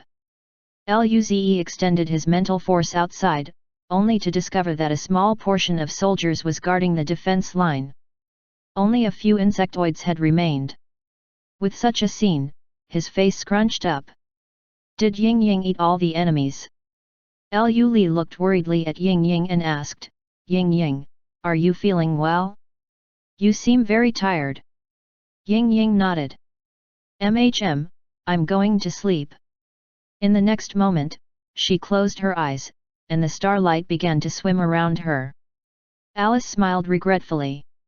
I was going to cook a lot for the celebration, but Ying Ying has to accept heritage now. Luze couldn't resist but smile. Ying Ying chose this crucial moment to accept her heritage. Now, he could have all the scrumptious food to himself. Heaven was helping him. At this time, the starlight around Ying Ying paused midair and shrunk back. The girl suddenly opened her eyes. I can. She reached out her hands and rubbed her eyes. I can sleep after eating. Luze looked at Ying Ying in disbelief. She's willing to push back her heritage just to eat. How could she do this? Lu Li and the girls also looked at Ying Ying in disbelief. Ying Ying resisted the urge to sleep and pushed Lin Ling towards the kitchen. Sister Ling, hurry up and make it. Lin Ling nodded slowly. Oh. Alice smiled brightly. Wait a moment, Ying Ying. We'll go and cook immediately. The three entered the kitchen, leaving Luze and Ying Ying behind in the living room. Luze looked at the latter and showed a warm smile. He hugged Ying Ying into his arms and said gently, Ying Ying, if little kids don't sleep, it will stunt their growth. How about I sing a lullaby for you so you can rest now? No. Luze. It's just food. When you wake up, you can ask your sisters to cook more. No. Luze. She was beyond help. Luze felt tired. No, he couldn't give up like this. There was no such thing as giving up in his dictionary. Luze and Ying Ying looked over and saw Nangongjing and Kaiyuhesha coming over. Nangongjing looked satisfied, but Kaiyuhesha had a frown on her face. This was due to the seconds gap between their breakthroughs. Nevertheless, when they reached the living room and saw Ying Ying, they were both excited. They took Ying Ying from Luze's arms. Nangongjing asked, Ying Ying, you're back. Ying Ying nodded. Kaiyuhesha questioned, Ying Ying, why do you seem very tired? Luze's eyes lit up. Yes, these two could persuade Ying Ying. Accepting the heritage was more important after all. Ying Ying rubbed her eyes. After the food prepared by Sister Alice is ready, I'll sleep. The two brought Ying Ying to the couch. Then, let's wait together. Luze. In the bottomless void, a group of beings with powerful chi was moving amidst the sea of insectoids, which kept charging at the mass. Soon, the monsters were torn apart by a destructive power. These people were cosmic system states and star states. Among them, Elder Nangong was flashing with golden light. Next to him was Saint Lindong. He looked at the endless sea of insectoids. There are so many insectoids here. The lair must be in this region. The other cosmic system states agreed. The cosmic system states of the Blade Demon race, Dark Metal Demon race, and Black Smoke race looked deeply in Elder Nangong's direction. Too bad, Luze didn't come. Otherwise, they would look for an opportunity to kill him. His potential was boundless. If they allowed him to develop, he might really become a cosmic cloud state in the future. Luckily, Luoloxasi was approved by that lord afterward. He should have the chance to reach cosmic cloud state. At this moment, a golden-robed cosmic system state flying at the front frowned. He declared, "Something's not right. I feel some powerful chi rapidly moving. They're very anxious. The insectoids. That direction seems to be the Milky Way." With those words, everyone looked strangely at Elder Nangong and Saint Lindong. Chapter 846 Luze hugging the big thighs. In one of the suites on planets Hiwo, Ying Ying forced herself to remain awake and finish all of the meals prepared by Alice. Afterward, she happily fell asleep with a satisfied smile. Luze's eyes went red.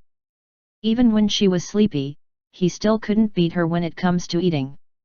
Eventually, only a small portion was given to him. Ying Ying snatched almost everything away. Hence, he promised to himself to make the little girl taste the same pain of being robbed when his cultivation level reached the cosmic realm state. Meanwhile, Nangong Jing held Ying Ying as she grinned. "Let her sleep." Lu Li and the girls nodded and sent the girl to her room. They fed her some orbs before finally leaving her alone. Nangong Jing put her hand around Luze's neck on the couch and grinned. "Ze, I made a breakthrough and reached the star state. My combat power is stronger than yours now." The difference between a planetary state and a star state was rather substantial. Back in the planetary state, her combat power was far off from Luze's, but after reaching the star state, she felt she might be stronger than he was. Kaiuyuhesha also grinned. "You're not as strong as I am now." Now, it was her turn to take Luze around in the pocket hunting dimension. Luze, 111. He rolled his eyes. "Enjoy your cockiness while you still can. When I reach the star state in a few days, hee. Nangong Jing waved her fists in annoyance. "Too bad there are no virtual reality pods here. Otherwise, I will let you know my power." Alice, Lu Li and Lin Ling looked with envy in their eyes. They wanted to be stronger than Luze too. But it seemed as though they would never have a chance in this lifetime. Thinking about this, they sighed in unison. Currently, it was already night. The stars descended below the horizon. Because Ying Ying ate most of the insectoids, there wasn't a lot of them in the sky now, even though there were still incoming ones. The planet appeared peaceful today. The group sat on the couch and chatted for a while. Kaiuyuhesha later said, "All right, time to cultivate." Lu Li got up. Nangong Jing remarked, "We'll still cultivate together at night." Lin Ling and the others nodded in agreement. Kaiuyuhesha looked unwillingly at Luze before being dragged by the girls into their room. Luze's mouth twitched upon seeing how Kaiuyuhesha acted. She must be laughing on the inside. During this time, Luze frowned. What would happen then once they knew about the pocket hunting dimension? Luze shuddered. He quickly stopped thinking about it and simply returned to his room. After sitting down, he entered the pocket hunting dimension. Once again, he pulled Kaiuyuhesha inside, and she immediately ran into his arms. "Little brother Luze, I reached the star state. Let's celebrate." Luze. After the celebration was over, the two proceeded to the usual map. They ended up in the same forest as before.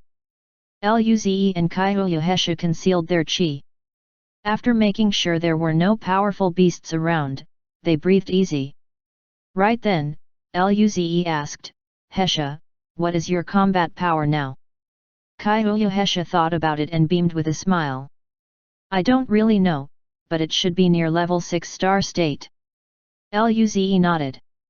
He didn't feel shocked at all. In that case, should he rely on her? Great. Luze was also quite eager to see what his combat power would be when he reached the star state. It should definitely surpass theirs by a huge margin. Luze looked at Kaiuyuhesha. "Then, we can hunt much more targets today." Kaiuyuhesha grinned. Suddenly, she cornered Luze onto a tree and lifted up his chin with her finger. "Little brother Luze, I'll protect you today." Luze. Is she cosplaying some dominant heroine now? Luze pondered for a moment. Should he cooperate and keep up the act? After a brief period of silence, Luze pretended to be feeble and pitiful. "Then, I'll rely on Hesha today." Kyoyo Hesha chuckled and let her body fall on Luze. She patted his shoulder. "You're so wicked, playing with me like that." Luze looked at her innocently. "You started it first. It's not my fault." Kyoyo Hesha raised her head. "It's your fault regardless." Luze. He nodded seriously. "Yes, it's my fault." Kyoyo Hesha smirked and hugged Luze's arm. "Let's go, I'll take you around." 10 hours later, a level 2 star state black turtle crashed to the ground and died next to a lake. Kyoyo Hesha wiped the sweat from her forehead and said, "Little brother Luze, let's take a break. I have used up most of my power." Her stamina couldn't compare with Luze's. Even though she was a level 1 star state, her recovery speed was not as good as peak stage planetary state Luze. Luze nodded. "I'll pick up the orbs." The turtle left around red and purple orbs, as well as a watery god art orb and blood crystal. This was the 5th black turtle they had killed. He could now begin learning the water god art. With Kyoyo Hesha's current combat power, ordinary level 2 star state beasts couldn't break free from her seduction. This made their jungling experience very easy. A green tiger, a lightning bird, a bone elephant with body god art, and a black turtle with water god art. All of these level 1 and level 2 star state beasts committed suicide due to Kyoyo Hesha's seduction god art. All Luze had to do was to become her cheerleader. This was the first time that jungling became too easy for him inside the pocket hunting dimension. This made him feel rather satisfied. Because there were no clashes involved, no super powerful beasts would notice their actions. All these orbs and crystals were being harvested by him. He reveled in the feeling of becoming a sugar baby. He recounted the encounters. During this time, the fox demon killed 53 level 1 star states and 24 level 2 star states. The number of orbs was enough for Luze, Nangongjing, and Kyoyo Hesha. With those, they can cultivate for several more days. As for Linling, Lu Li, and Alice, they could only use level 1 star state red orbs now. He was going to consume the level 2 star state red orbs after coming out. In that case, he wouldn't need a week to successfully make a breakthrough. 2 to 3 days was enough. By then, he would be able to kill stronger beasts and check whether that could repair the Elder's foundations. Just as he was indulging himself, a fluctuation occurred at the mountain range without a warning. Following such, the distant mountains crumbled, and his vision turned dark. Chapter 847 What sort of no problem is this? Luze once again felt that soul-wrenching pain. It was another never-seen-before type of boss. Nevertheless, he felt a little delighted deep inside. After all, this time, he got to experience the joy of being a free rider. Half an hour later, he checked the loot from the recent hunt. There were all sorts of star state orbs. All of them were great. Because Luze greatly increased his mastery of god art during the phenomenon before, he planned to focus on his cultivation level now. He wanted to reach the star state quicker, and his combat power would explode by then. Luze closed his eyes and used the first level 2 star state red orb, which then turned into a terrifying tide of energy that surged into his body. He frowned. Luckily, his body had greatly improved after using the blood crystals. In addition, he had a special spirit body. Otherwise, he really wouldn't be able to survive such destructive energy. He began to rapidly digest the energy. Half of it strengthened his body, and another half of it powered up his cultivation level. Spirit force gathered in his cells at a rate greater than twice as fast as using level 1 star state red orbs. Luze was highly satisfied with the progress. At this rate, he could prepare for reaching the star state the day after tomorrow. This was great. The fox demon and the alcoholic were really cocky today. He would show them what's truly good after he broke through. 10 hours later, it was already morning. He had digested 2 level 2 star state red orbs in just 10 hours. He measures the spirit force inside his body. He was just 1 sliver away from attaining perfection. This cultivation speed was really fast. He shook his head and got out of his room. Alice, Lu Li, and Lin Ling were already bringing breakfast to the table. The intense aroma made him drool. Alice smiled angelically. "Senior, you woke up a little late today. Time to eat." Luze laughed and sat before the table. Nangongjing remarked, "Wow, this breakfast is so abundant." Alice looked at Luze and smiled. "Senior didn't get to eat much of the spirit food last night. I made it just for him today." Luze heard her and felt touched. He was about to cry right now. Alice was truly his little angel. Luze felt life was really going well for him. Nangongjing seemed a little jealous though. "But I thought Alice made it just for me. So it was for this pervert." Alice blushed. "No way, there's so much good food." "Of course, I made it for you too." Nangongjing laughed smugly.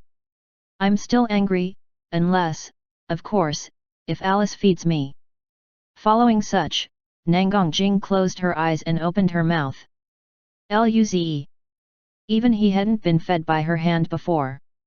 How could she do this? Immediately, Luze grabbed a piece of cake and stuffed it into Nangongjing's mouth. "I'll feed you." Nangongjing opened her eyes and found it was him feeding her. She blushed and lowered her head. Meanwhile, Luze nodded happily. The little angel got to feed him instead. At this moment, Luze sensed a threatening glare from the other girls on the side. He saw Lu Li, Lin Ling, Alice, and Kaiyuhesha looking at him without saying a word. Luze. Suddenly, Luze had a realization.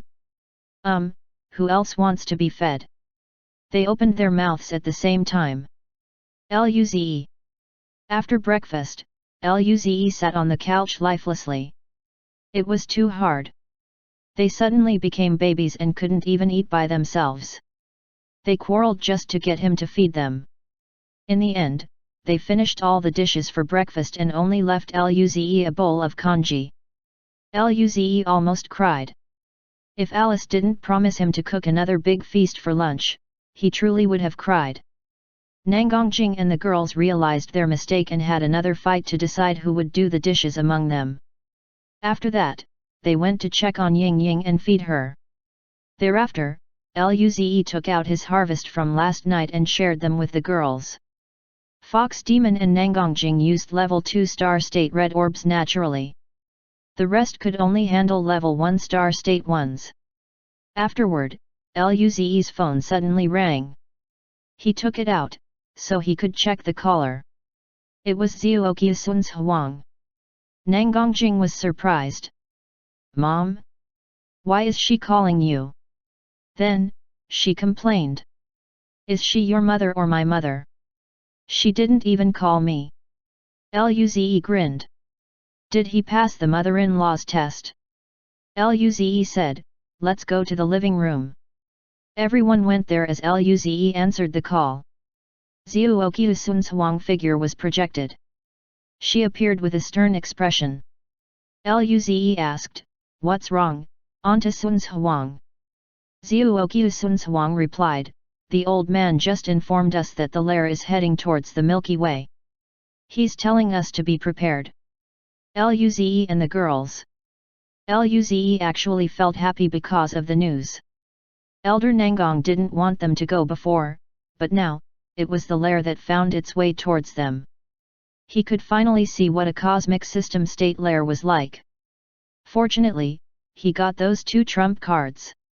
Otherwise, it would be troublesome with Ying Ying sleeping. Nangongjing and the girls were all worried, except Kaiyuhesha. After a moment of silence, Luze looked at Zhuoqiu Sun's Huang. Which direction would the lair come from?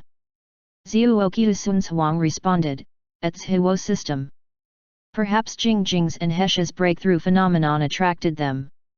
Obviously, she also received the news regarding the phenomenon that covered the entire system.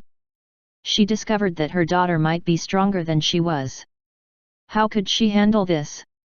No. She had to make Luze pay some tributes to the mother-in-law. She looked at Luze. Due to that, some insectoids are moving towards this Huo system. I will be coming back immediately. Is everything going well on your side? Nangongjing was about to relay Ying Ying's condition, but Luze grinned. It's fine. Chapter 848. By the way, where is Ying Ying? Zhuoqiusun's Huang felt assured. That's good then. We're about to head off. Bye. Then, she quickly ended the call. Zhuoqiusun's Huang already disappeared, but the living room remained silent. Nangongjing, Lu Li, Lin Ling, and Alice, seemingly angry, all glared at Luze. It was a cosmic system state lair after all. There would be more than one or two cosmic system state insectoids. But now, Ying Ying just fell asleep. Without any preparations, the human race would suffer heavy losses. This was no joking matter. However, knowing him, they knew that he wouldn't consider the situation as something trivial. Hence, they were waiting for Luze's explanation. Luze reached out his hand and rubbed Lin Ling's face. Hee, I'll show you guys a big treasure. Nangongjing and the girls finally felt relieved. They knew Luze wouldn't play around regarding this.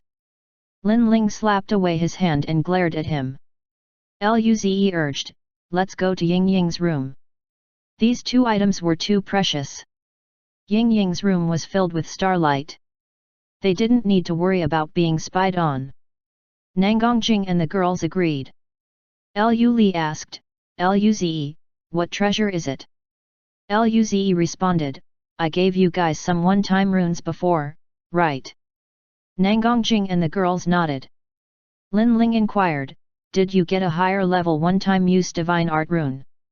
Luze kissed Lin Ling and smiled. Lin Ling is really smart. Lin Ling blushed, and he sensed murderous glances from nearby. His smile stiffened. He forgot all of them were in the room. Not good. He quickly took out a silver arc rune and changed the topic. I'm telling you, this is a cosmic system state one-time attack rune. Its power reached the peak cosmic system state, approaching the cosmic cloud state. Thereafter, he took out another silver crystal. This insectoid lair had a level reaching the cosmic system state. Maybe the cosmic system state divine art rune wouldn't be useful, but there's a cosmic cloud state beast in the crystal here. If we summon it, the lair won't be able to stop it. Cosmic cloud state. Nangongjing and the girls were taken aback as they looked at the crystal in shock. They guessed Luze would have some trump card but didn't expect it to be a cosmic cloud state. Lu Li questioned, don't tell me you got this from that god art of yours. Luze confirmed, yes. The girls, what sort of god art was that? Why did it have everything? It could even create a cosmic cloud state summoning crystals. They were very curious, but since Luze said nothing, they wouldn't ask either. At this moment, Lin Ling looked suspiciously at Kaihuya Hesha. Sister Hesha, why aren't you surprised at all? This is a cosmic cloud state treasure though. Kaihuya Hesha felt stunned by the sudden question, but she still smiled. I'm very shocked. Kaihuya Hesha was elated deep inside her heart. The other girls weren't aware of what the secret was, but only she knew. Nangongjing's eyes narrowed. She probed, you wouldn't know something, would you, fox demon? The two had been fighting for more than a decade. They could deeply understand each other well. Then, Nangongjing looked at Luze. His face appeared innocent. He hoped to take them to the pocket hunting dimension too. Of course. But he wouldn't say the requirement. After all, it was better for him to let it happen naturally. Kaiuyuhesha looked at Nangongjing in confusion. What would I know? Nangongjing and the girls looked at each other. They thought Kaiuyuhesha was right. What could she possibly know? Hence, Lin Ling smiled. Since Zi has these two trump cards, we don't need to worry anymore. Nangongjing grinned. I wonder what that lair is like. Everyone was curious. Luze smiled. We'll be able to see it in a few days. Nangongjing and the group nodded. Following such, everyone returned to their rooms to cultivate. The insectoid lair would need some time to reach its destination. Luze thought about it. He would be able to complete a breakthrough in 2 days, but he decided to delay it. That phenomenon would attract the insectoids. They would surely rush over and arrive in just 2 days as well. Luze was only going to cultivate today and take a break tomorrow. After a day of cultivation, Luze came out and saw that Alice did prepare a table of food for him.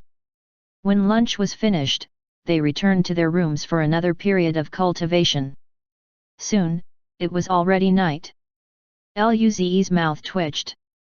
This wasn't good. His progress was faster than he had calculated. He couldn't cultivate any more right now. If not, he would trigger a breakthrough. Luze looked outside, only to discover a lot of ships were landing. In space, the spirit force fluctuations became more frequent. The battle appeared very intense. Luze frowned. He had to check the situation with his mental force. There were much more insectoids than before, currently. There were quite some star-state insectoids too. Simultaneously, the human side also got some reinforcements. Advantage seemed to favor their side. Luze walked out of the room and heard Nangongjing admonishing, "No. Not letting you drink. Don't be like a kid, okay?" Zhuoqiu Sun Shuang's bitter voice could also be heard. "Jing Jing, I'm your mother. You didn't even tell me you had such a good wine. Jing Jing doesn't love mommy anymore." Luze. He walked into the living room and saw Nangongjing holding a wine bottle and looking exasperated on the couch while Zhuoqiu Sun Shuang was trying to take it away from her. Kaiuyuhesha watched the two as though they were idiots. Luze. Is Auntie Sun Shuang really an adult? He coughed. The two immediately stopped in their tracks. Zhuoqiu Sun Shuang waved at him. "Zi, you finished cultivation." She looked at Luze like nothing had happened. Luze laughed it off. "Yes, Auntie Sun Shuang, when did you arrive?" Zhuoqiu Sun Shuang grinned. "Recently." Then, she looked at her daughter. "Jing Jing isn't even willing to share some of her wine with me." Nangongjing exclaimed, "I have very few golden fruit wine left in my collection." Luze rubbed his temples. "Auntie Sun Shuang, I'll give you some later."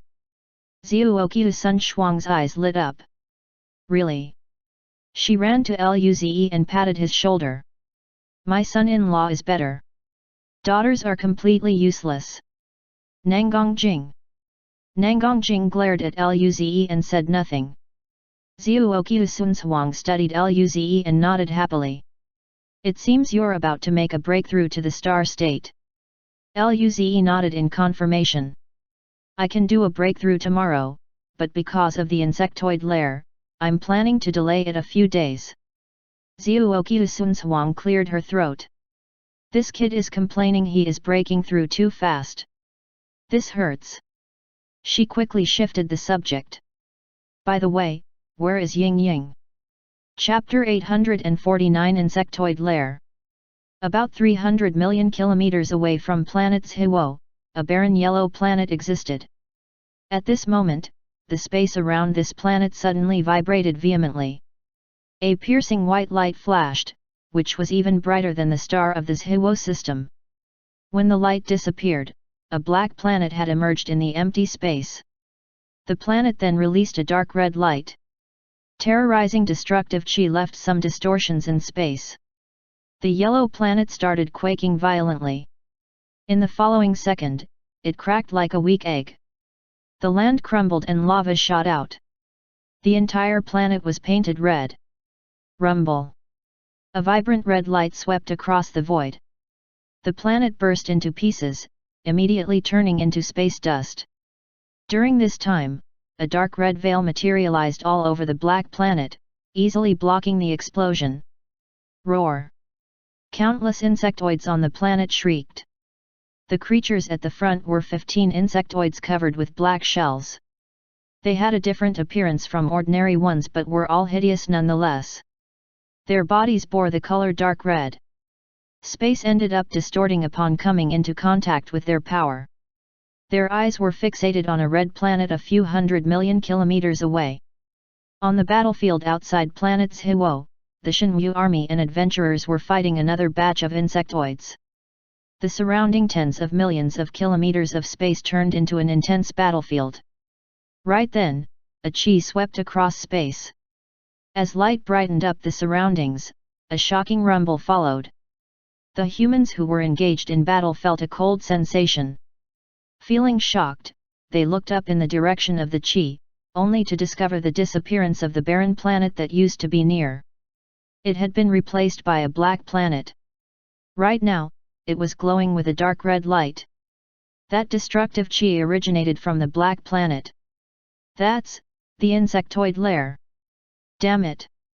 How could it reach us this quick? Saint Shenwu isn't even here yet. The reinforcements haven't arrived.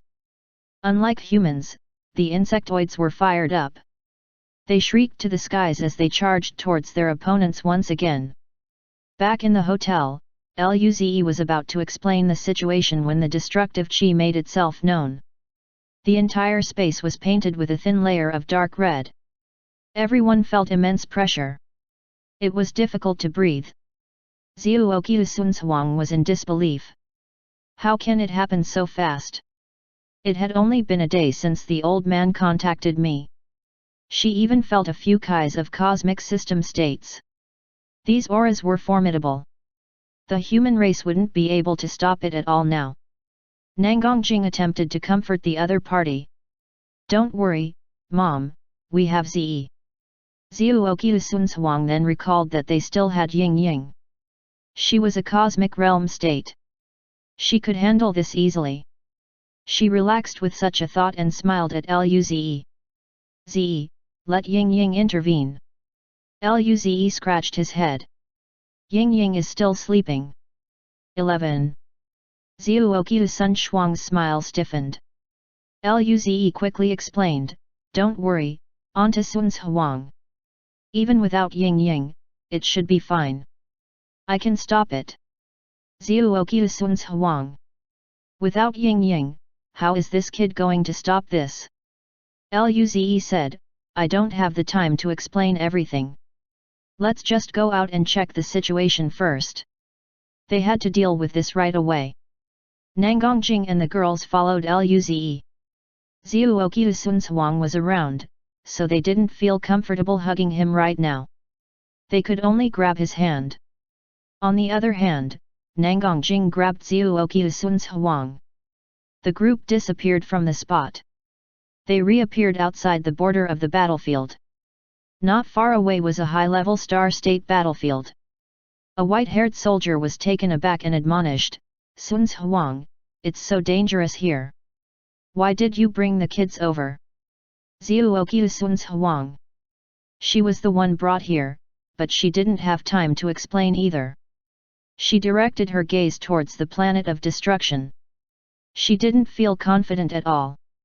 She could only hope Luze could really stop it. Luze's skin was crawling too. He felt an extremely powerful chi coming from there. At this moment, those cosmic system state insectoids shrieked. The insectoid army swarmed towards the planet. Luze frowned. You guys stay here. He moved over tens of millions of kilometers towards the lair. As he approached near, he felt greater pressure. Even his bones were shaking. The sea of insectoids charged toward him. Luze used the silver rune. Zzz. Silver light erupted around him, swirling across his body. His black pupils turned silver.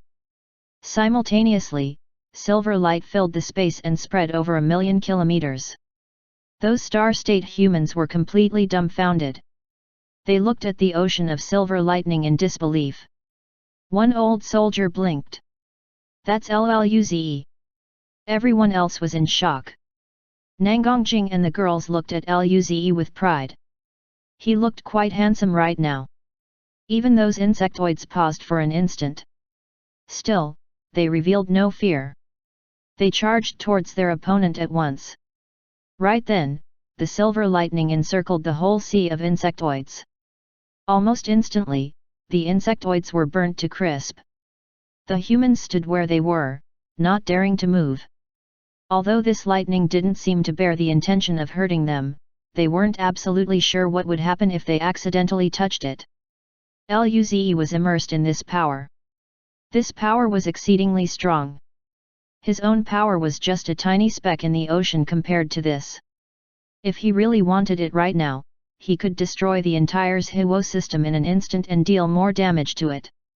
If an ordinary person suddenly received such power, he might lose himself instantly. Luze sighed. At this juncture, a violent chi rose up from a distance. Luze grinned. Let him see how strong this power was. Chapter 850. We can pretty much consider waging a war. Luze lifted his right hand, and the silver sea of lightning cascaded. The particles quickly united together, forming a massive palm that was tens of kilometers wide. Luze extended its reach to seize the black planet. Since the planet was tens of thousands of kilometers wide, it was merely a small pea in comparison to the palm. Roar! As the silver palm slowly closed, violent shrieks could be heard from the planet. Dark red spirit force exploded. Luze could feel more than 10 surges of powerful waves shooting out from the black planet, forming dark red pillars. They directed the attack on the silver palm. Nevertheless, the palm only ended up shuddering a little. Luze made a grasping motion with his hand, and the silver hand followed suit. Thud! The lightning on the silver palm crackled, covering the entirety of the Zhiwo system. The whole system was quaking under such power. A silver veil formed before Luze, blocking all the waves. Numerous mortal evolution states, including several Zhiwo lotuses on the planet, needed protection. Half a minute later, when everything had relatively calmed down, the vibrant silver light gradually faded. 100 million kilometers away in space, black particles drifted by. The originally petrifying black planet had completely disappeared. Even the destructive chi had been eliminated. Everyone! They watched the floating particles and turned their heads at Luze. They were confused. Is the entire layer of insectoids annihilated just like that? Luze breathed out. At this moment, the silver lightning around him slowly disappeared as well. His mouth could not help but twitch. That one-time divine art rune was used up. This rune could only release a terrifying attack once. It was that giant palm. Luze decided to call it Giant Silver Palm. It was rather powerful, which pretty much bore a cosmic cloud state power. When the palm grabbed the lair, he knew the insectoids couldn't stop it. Even though the queen insectoid had experienced a good development in the void space, it was only here for a few days. At most, the strongest insectoid back then was a level 7 cosmic system state. Luze shook his head. Too bad, this thing could only be used once. But then, since Ying Ying was asleep, it was necessary to do so in the end. At least, he still had another cosmic cloud state summoning crystal. Luze thought about this and calmed down. A cosmic system state rune could be that powerful. Then, the cosmic cloud state crystal should be a league of its own, surpassing what was ordinarily powerful. Luze used space transmission and disappeared from the spot. When he emerged once again, he was already back with Nangongjing and the girls. He was surrounded as soon as his figure materialized. The 5 of them charged up and hugged him, forming layers around him. Alice exclaimed, Senior is so amazing. That insectoid lair is so strong, but it was gone in an instant. She looked at Luze with admiration. They already knew about his trump card, but seeing it in action was another thing. Yet, such a powerful divine art rune was born out of Luze's god art. There was an even stronger summoning crystal. How could they not be excited? Just when Luze was getting immersed in the wrong sort of stuff, Zhuoqiu Sunhuang regained her senses. This all happened so quickly that she couldn't handle reality anymore. Then, she realized these young kids were huddling together. One of them was her even daughter. This made her feel a bit awkward. Didn't they care if it is public? She looked around. Everyone was looking at Luze in shock. Clearly, they were scared off by the event earlier too. She coughed, and Nangongjing and the girls finally woke up from their stupor. They quickly retreated. Luze smiled at Zhuoqiu Sunhuang. What's wrong, Auntie Sunhuang? Zhuoqiu Sunhuang rolled her eyes. You guys should watch your image in public. Luze only now discovered quite some people had flown over. They were staring at him in a strange way. The girls blushed. During this time, a wormhole formed. Saintchen Wu Su Bing Bei charged out. His face was pale. When he sensed the insectoid lair appear, he knew something happened to Ying Ying. Hence, he tore through space and got here as fast as he could. However, he looked around and couldn't find the insectoid lair anymore. He didn't even see a single live insectoid.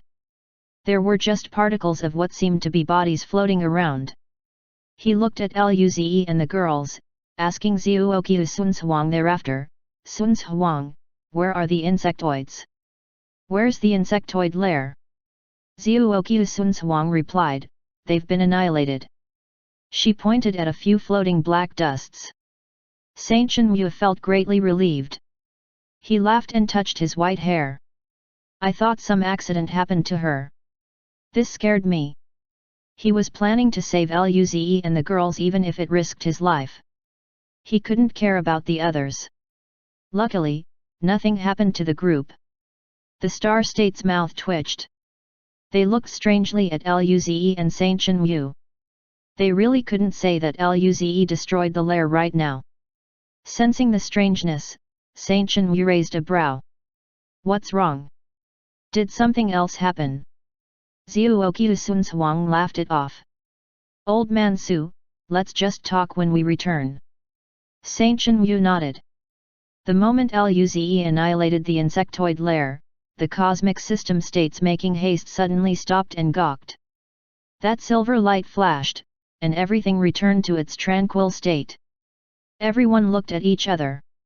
Elder Nangong and the seniors weren't too worried due to Ying Ying, so they were not in a rush. However, that extremely powerful qi from the direction of planet Zhuo shouldn't have appeared. This made them uneasy. Did something happen to Ying Ying? At this moment, the leading golden-robed man said, the lair is too fast, it's already at the void border of the Milky Way. There seems to be a battle ongoing there. The Blade Demon race, Dark Metal Demon race, and Black Smoke race smirked. This was great.